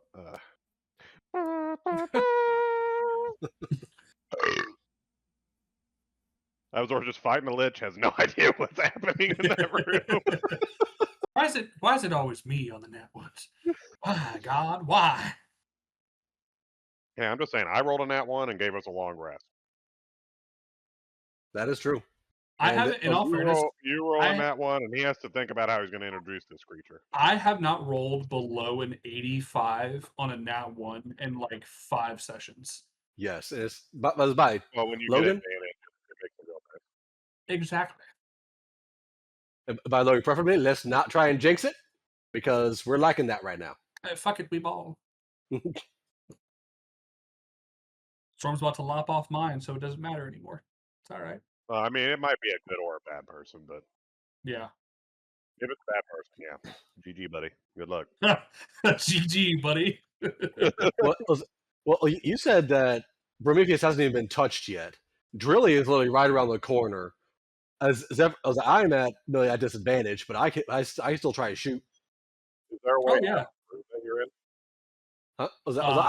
I'm in the same hallway as the No, Doom. but I can. No, so you're in a hallway then basically with fucking. It's like Spider-Man 1, like the old Spider-Man with Tobey Maguire. Yeah, this is 5 minutes of me time.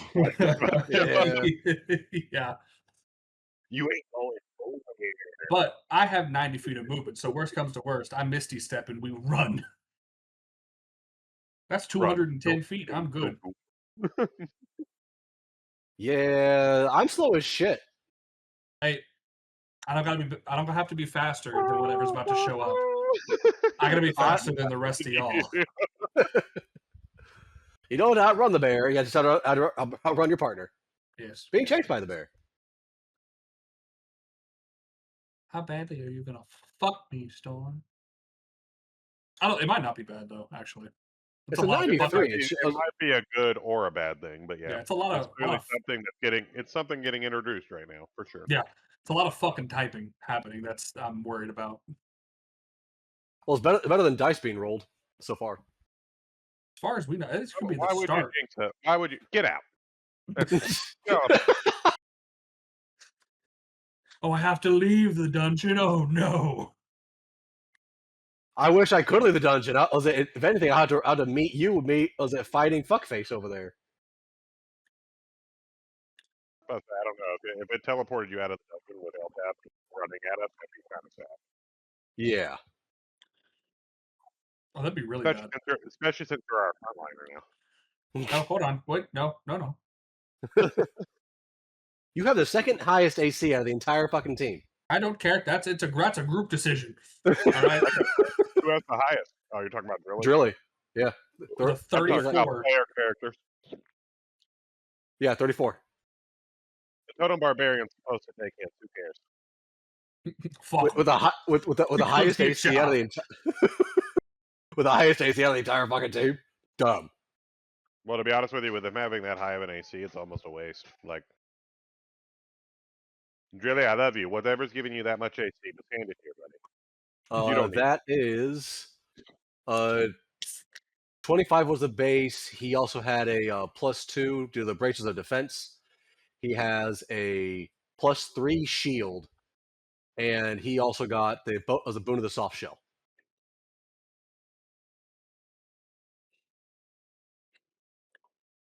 Great. Nice.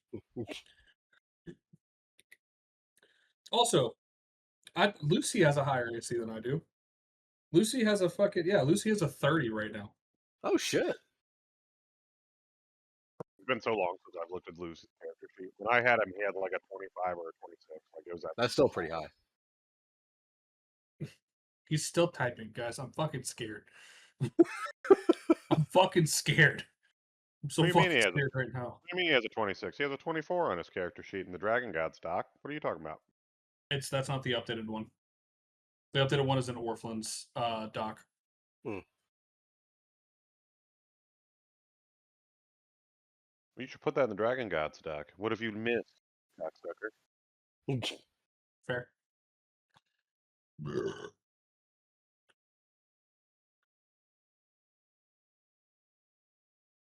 Something's happening. Every time I see crustacean inside of our languages, it just cracks me up. Talk to the crab people. Well, actually, what's even worse is that Kriv, once he does come back, he can also breathe underwater. So he would legitimately be able to go down and talk to whoever can actually speak crustaceans for stuff. Go speak to the shellfish, boy. I mean, we both can breathe underwater for like 8 hours. That merfolk lady gave it to us, right? The Kriv can actually breathe underwater completely. He doesn't need to do anything like that. He can actually breathe underwater. I can't do that. I wasn't there for that session. And it used to not matter because I used to be a robot, so I used to just be able to chuck me into the fucking ocean and it didn't matter. That's not the case no more. Here, come here, Anchor. You- Beep, boop, boop, beep, beep, boop. Yeah, that's what led to that construction company not fucking with us anymore because All I right, tried I to suicide apologize. myself. Everyone. You hear the words of Anyo delivering a cryptic message within your mind. Oh shit. Awesome. Orphan has Run. said Okay, his let's final run. goodbye. Kriv wanders the graveyard alone. I sit for a game with my best friend. Orphan is his greatest shame. The prince who built himself on sweet deals and strength, he is no better than the lion that provokes a false swagger. Our journey to where there is no hope, it's the friends we've made along the way. But at the end, the choices we make, the decisions, it possibly fractures us, divides us. When we stare each other in the eyes in the end, will it all be so black and white? Or will it be nothing but red? The gluttony and greed we've manifested within ourselves can ultimately spell our friends turning gaze. This battle doesn't matter, nor the treasure that lay inside. Uncover my notes to discover the truth behind the universe and our sisters. Uncover the world's seal and set the star chart anew. Read the manifest of destiny. With no bard to unlock your vault, you need one that holds the lockpick. Maybe a rogue, perhaps. Okay.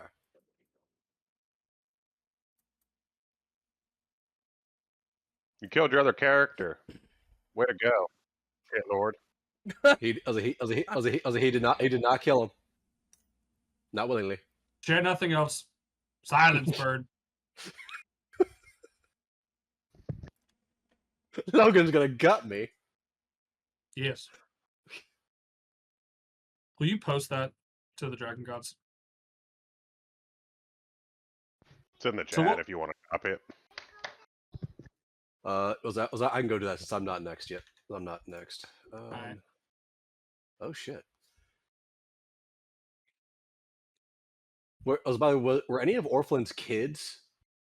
Were any of his kids rogues that Orphan would know of? Not that I know of. Shit. Oh. Oh yeah, I forgot. You're a babe making freak. Got it. Jesus, Brian. Sorry, is Craziest the way to chicken describe him. talking to me right now? What's the? Excuse the you. chicken mind is- I'm a cockatrice. Thank you. Actually, closer to an eagle, but thank you. Yeah, you're a cock. You got that right. Calm it down. Speak ill of the dead. What's wrong with you? Well, he's just finding out that Orphan died. He's like, what the fuck? Adun, if you are done, it is Zephyrex's turn. Okay. It wasn't we go. my turn. I was doing saves. Oh, yeah, it was because of the Bloodcaster. Sorry, it's technically Abazor's turn. God damn it. Will you please get out of my way? Was that to a child or a dog? We'll never know. Or is that to us? Yes. To the lich. I'm gonna Will you- bonus ahead. action dash to lich and attack it twice. That is a 19. Does a 19 hit? 19 hits the Lich, yes. And then 23, and then a nat 20. So It's dead. you said no radiant damage to this guy, right? Correct.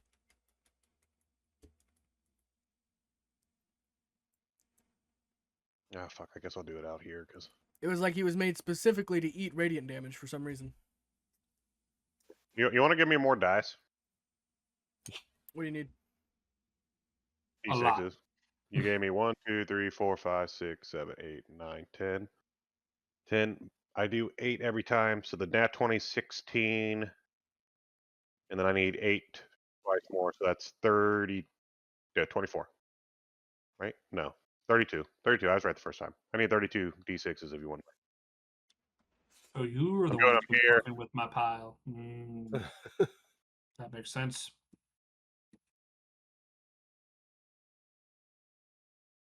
Jesus. Is that enough or do you need more?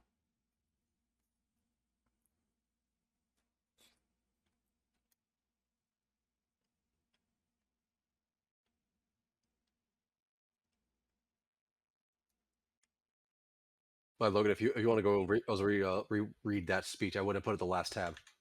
I'm reading it in the Discord chat. Okay.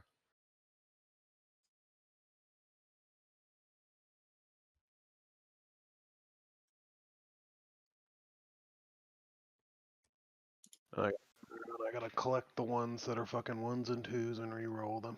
Give me a second. Was that enough, or did you need more? That was enough, yeah. Okay.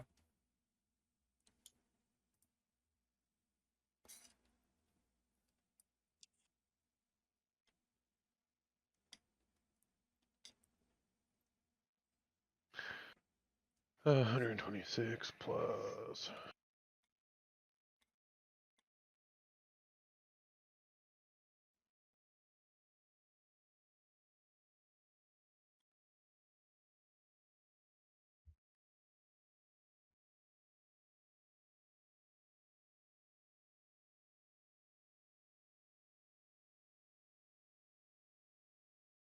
$200 exactly.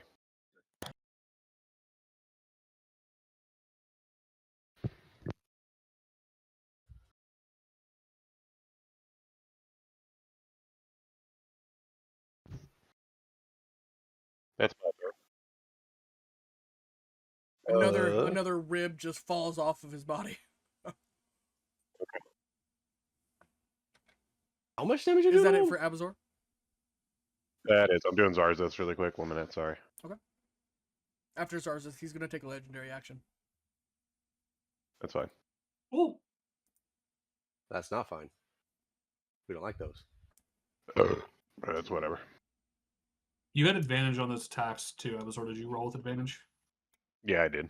I rolled a double 8. That's why it was a 19. Oh.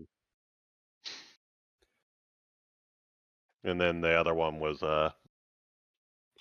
12, which was a 23, and then 20, and I think a 20 and then 12 maybe. I don't remember. It was a 20 and a 12, yeah.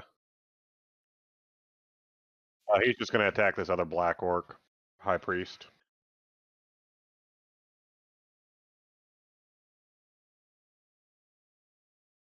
He does 25 damage necrotic. And technically that priest that has 55 health here, he can't heal until the beginning of Zarzeth's next turn.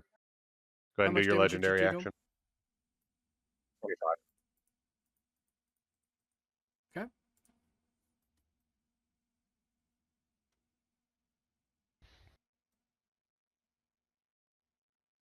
All right.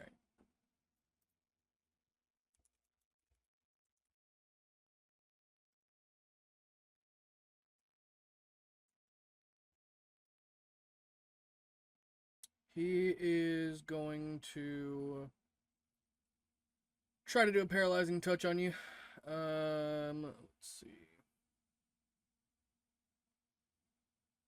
You're at disadvantage for all attacks. Mm-hmm.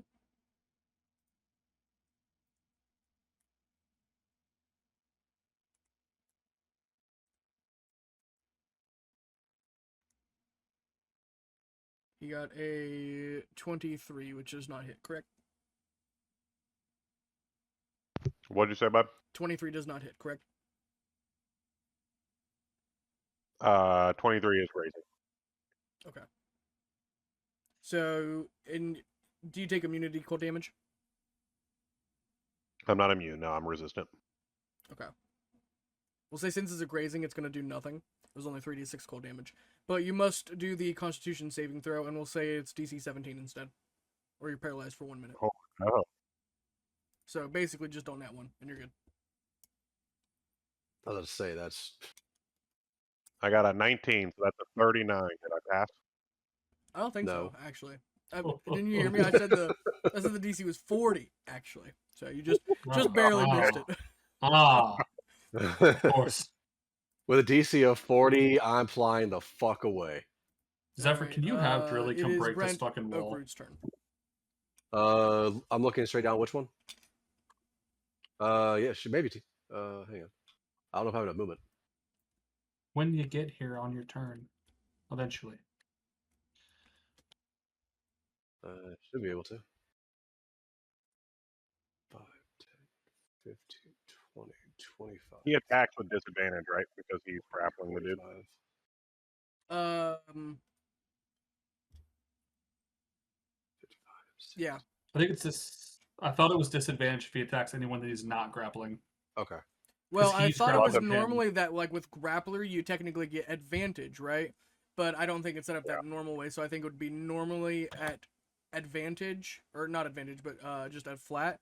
But since he's the one doing the holding, I'm gonna say he's disadvantaged because he's definitely trying to let Abazor like try to do the most damage at him. But it's flat. Oh, 'cause never mind. He does all fucking radiant damage. It doesn't matter. He doesn't do any damage to this guy anyway. He's just gonna start punching this dude in the side of the face. Okay. Dead ass. He missed. You're at a Okay. flat. You're at a, The next gonna- one he missed on too. it's a flat roll, brother, not a disadvantage. You're flanking. Oh, that's true. Well, I got a nat one on the one, Oh the one that I my rolled. God. Oh. That's Brent though, so it's fine. The first one Okay. missed. Second one is 17 plus. Let me see if he's proficient with his hands. I don't think he is, but Catch these hands. he is not. So it's a 23. I'm assuming that hits and a dirty 20. Mhm. 23 and a dirty 20 hit, and it is for 6 bludgeoning and then 6 more bludgeoning. Yeah, take Well, that, but- you piece of shit.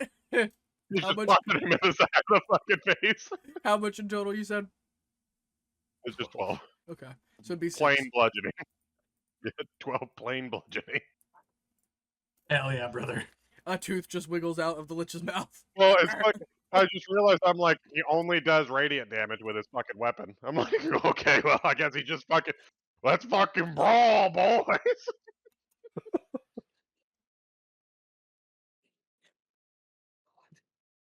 He's done. Whoever's next can go. Okay, it's the fighter lich's turn. He's gonna make 4 attacks at disadvantage. Okay. While you guys are doing that, I'm gonna go ahead and get myself some dinner. I'm fucking starving. No one's throwing up in your mouth, bird. Figure it out. Oh my god, that's 2 nat 1s, and none of the others hit.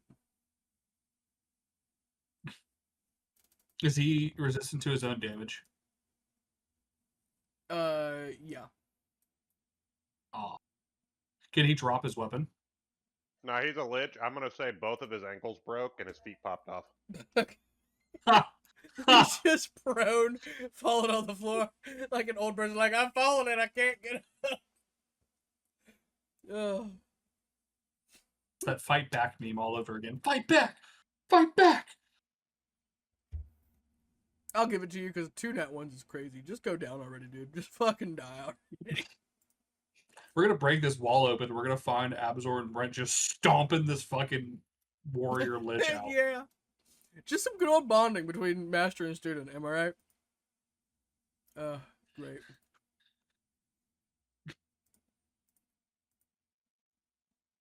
With that said, it is Adun's turn. Okay.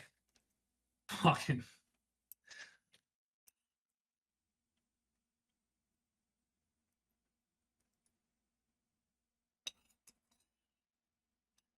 What? How do I adjust the height on this fucking thing?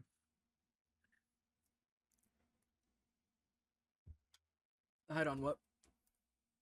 Adune's mini. Can you put it at 2.5 so I can fucking see the enemies?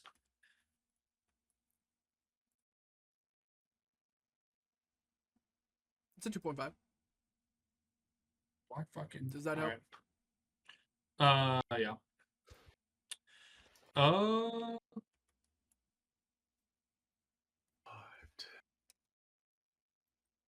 Fuck me. I don't really know what to do.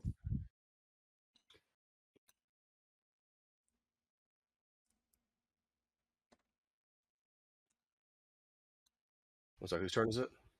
My turn. Well, to answer your question earlier, was if I were to dash, I could get there. It would not was I can get there this turn. However, I will have to, as I can then do the attack next turn.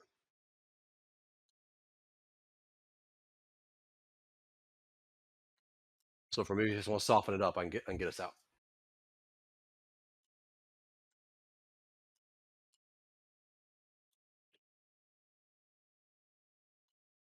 So wall of fire right there. It's on this orc that's in front of him. And then they need to. Would that also light a brazier? Yes, that's why I used it. Okay, cool.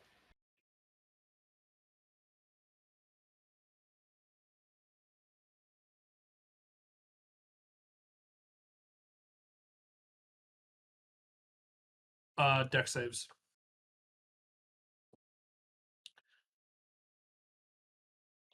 And that's everything in that room. All of them need to make it because the flame is pointed away from us towards that group right there.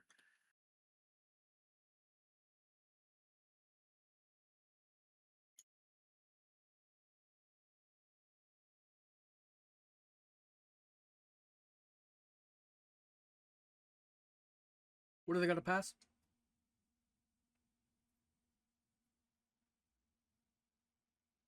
They need to beat a 23. Okay, give me the damage. They all take 23.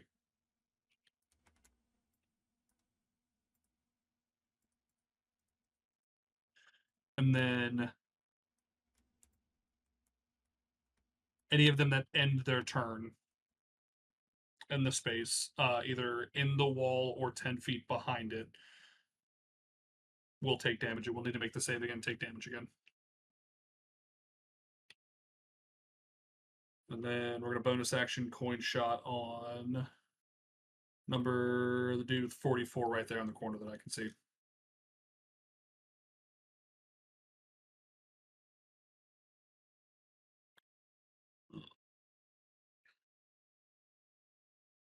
That's 28. Did that hit, Storm?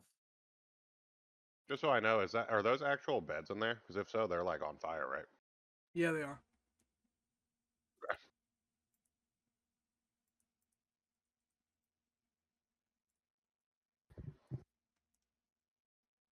Would you ask me, Logan? The dude with 44 HP takes 43 damage, so he is at 1 for the first time. Okay. And then I'm going to back the fuck up a little bit. If you actually want to back up to this second pillar right here, look straight down. Oh, Drilly can get that within regular movement and attack it. You got to go way farther than that for the wall I'm talking about. And then No, you're Lucius talking about the wall over here, yeah. will...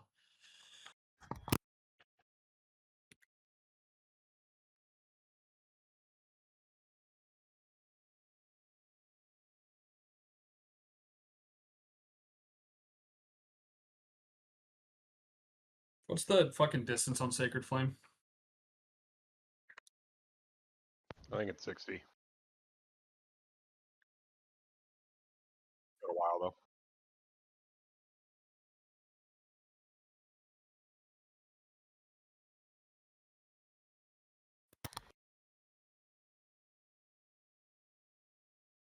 Your Black Priest needs to make... 60 feet.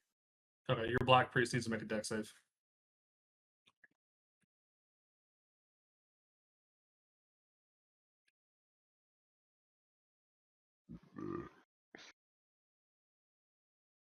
What do they got to beat?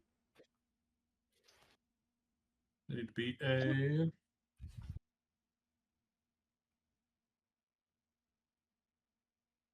22. Give me the damage. 20 damage, all radiant.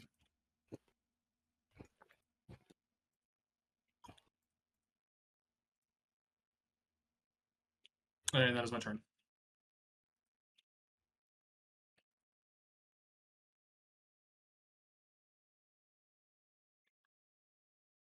It is now Zephyr's turn.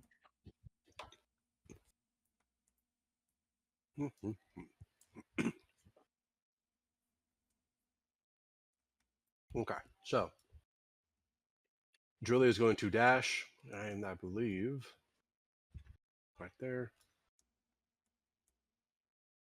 Come on. Oh, how you doing? He is just right there, but that is dashing. Zephyrak would have felt Drilly walking this way, but he can now see the flame. But Drilly is going to smash that good. Right at 30 feet. He is against this wall. If I can scooch his ass over. There we go. What is this fucker? This blood orc berserker. He's going to try to shoot at him, and because there is light, he will be using sharpshooter on all 3 of his attacks. Not flying.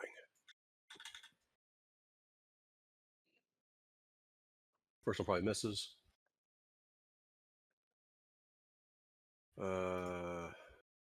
Yeah, 15 does not hit. Nat 20 sure as fuck does.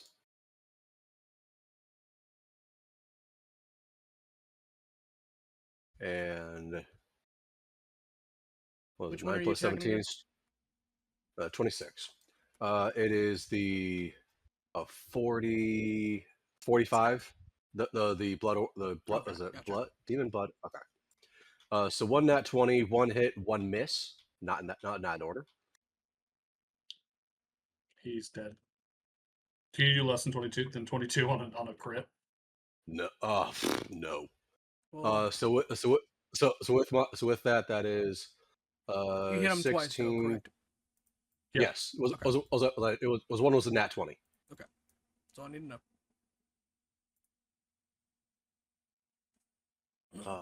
That was all with sharpshooter. Called it before I rolled. That is yeah, that is it for me. Did not use that. I did use that. I have two more rounds of my archer, but I can pop another one, no issue. Alrighty. If you are done with your turn, all good. Yes, sir. It is Yes, sir. L-Tab's turn.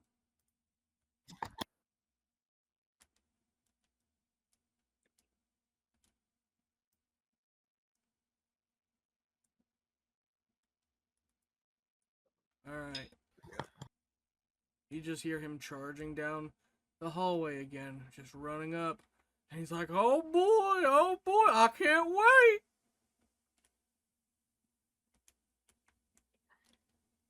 Maybe he really should break 2 walls. Maybe you should break the wall he's standing next to and break that wall back there by Amazor. Give us options in terms of where we want to fucking duck into.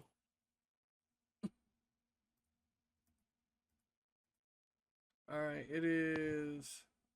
You all break open the wall and you just watch me and fucking Brent. Brent's got this guy held up and he's just punching this fucking skeleton in the face while I'm just beating him with my sword. It's the environment's turn.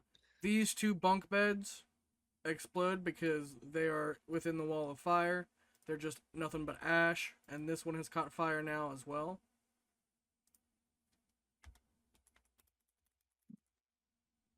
We're gonna say these Anyone guys... else's butthole pucker when he said explode? Yeah, a little bit. Okay. I was thinking combust, and then he said explode. I'm like, oh god, no. You know what I meant. It's like combust, yeah. That's a better word. You didn't know there was fucking gunpowder underneath of these guys' bed. Yeah, the wall next was to you just fucking explodes. More like Well, guys, collapsed, that- I guys, guess I is think the about- right word, because basically it crumbled to flames and charcoal and dust. That's more the Yeah, picture. Guys, they're only 6 beds, and they're all male orcs. You're telling me they're not farting themselves to sleep at night? You telling me that much methane isn't going to catch fire? Methane-soaked blankets. All they eat is meat and drink beer. Come on. So you guys telling me I was like, you guys are drunk as shit. You guys want a whole bunch of meat. You guys telling me aren't stinking up your place? You guys telling me to open up a window just out of courtesy for your neighbors or your significant others?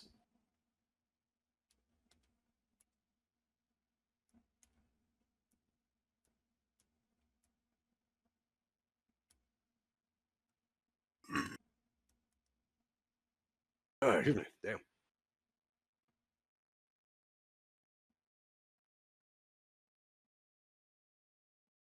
It is Prometheus' turn. Ah, perfect. As if you can damage that wall, I really can finish it up. He is not doing that.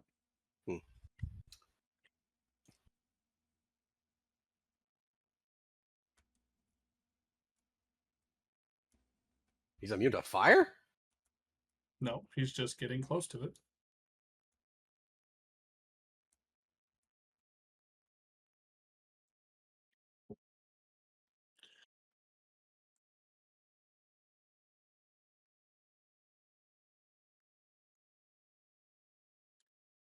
Okay.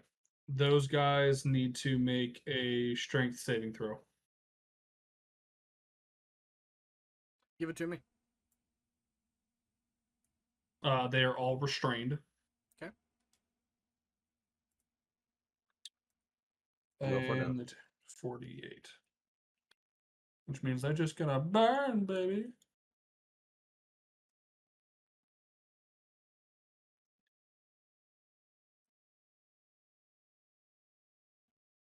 Stormhare's 2 of them. I already got it, brother. It's 24 damage to all of them. All right, this guy officially gets down to 1 for the first time, or the second time. Like, so he's Okay. now at, like, you know what I mean. His reckless endurance kicked in.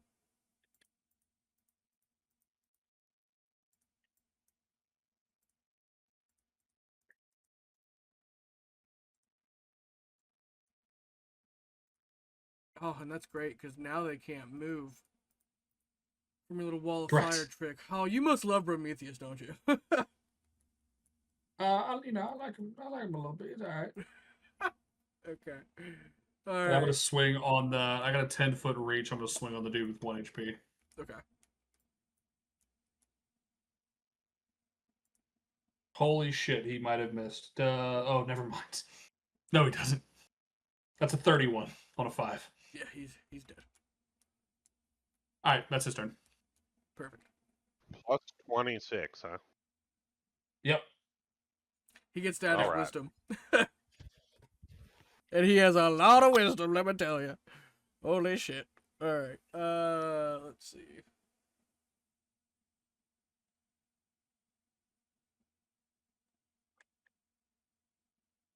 Gonna let those dudes fucking burn. Come back in a minute for whatever's down that hallway.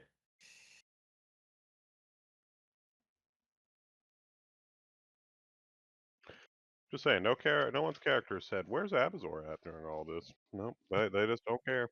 You went with Brent. You're fine. 2 paladins in a fucking hallway. I have no concerns. That's hilarious.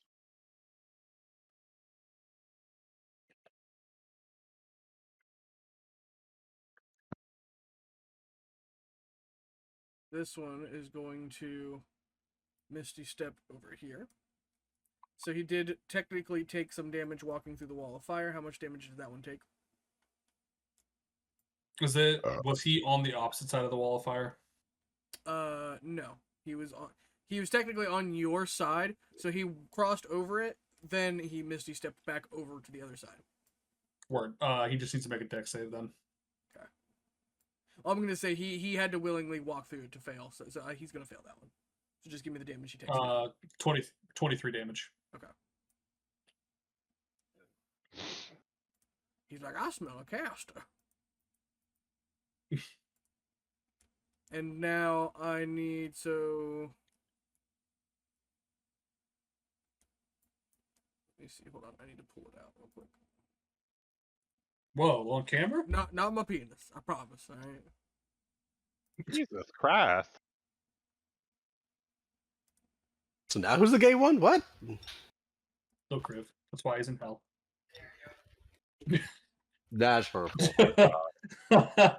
That's hurtful. I'm kidding. He's in hell because he's a bad person. Not because he's gay. That was one of the better ones of the entire damn team. If anyone should be in hell, should be the fucking terrorist. I'm gonna counterspell whatever that is. It's just Just- fireball. It's a big fucking fireball. It's a big fucking fireball. That's the range of fireball. Or that's Yeah, how it counterspell. affects. Be gone. The one that Misty stepped over there is going to counterspell your counterspell.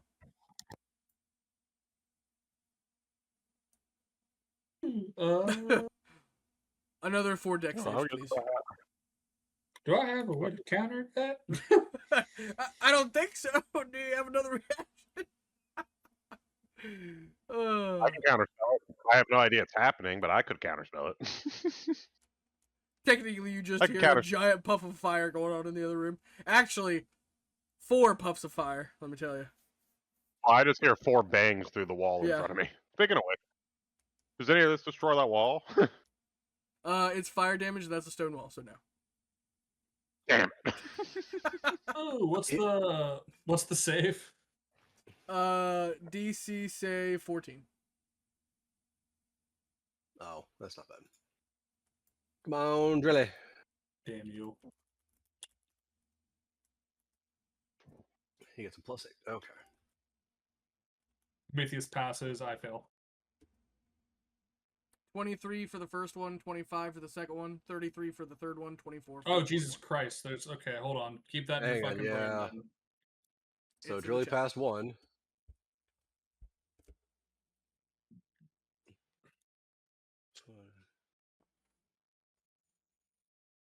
So Drilly passed 1. 1, 2.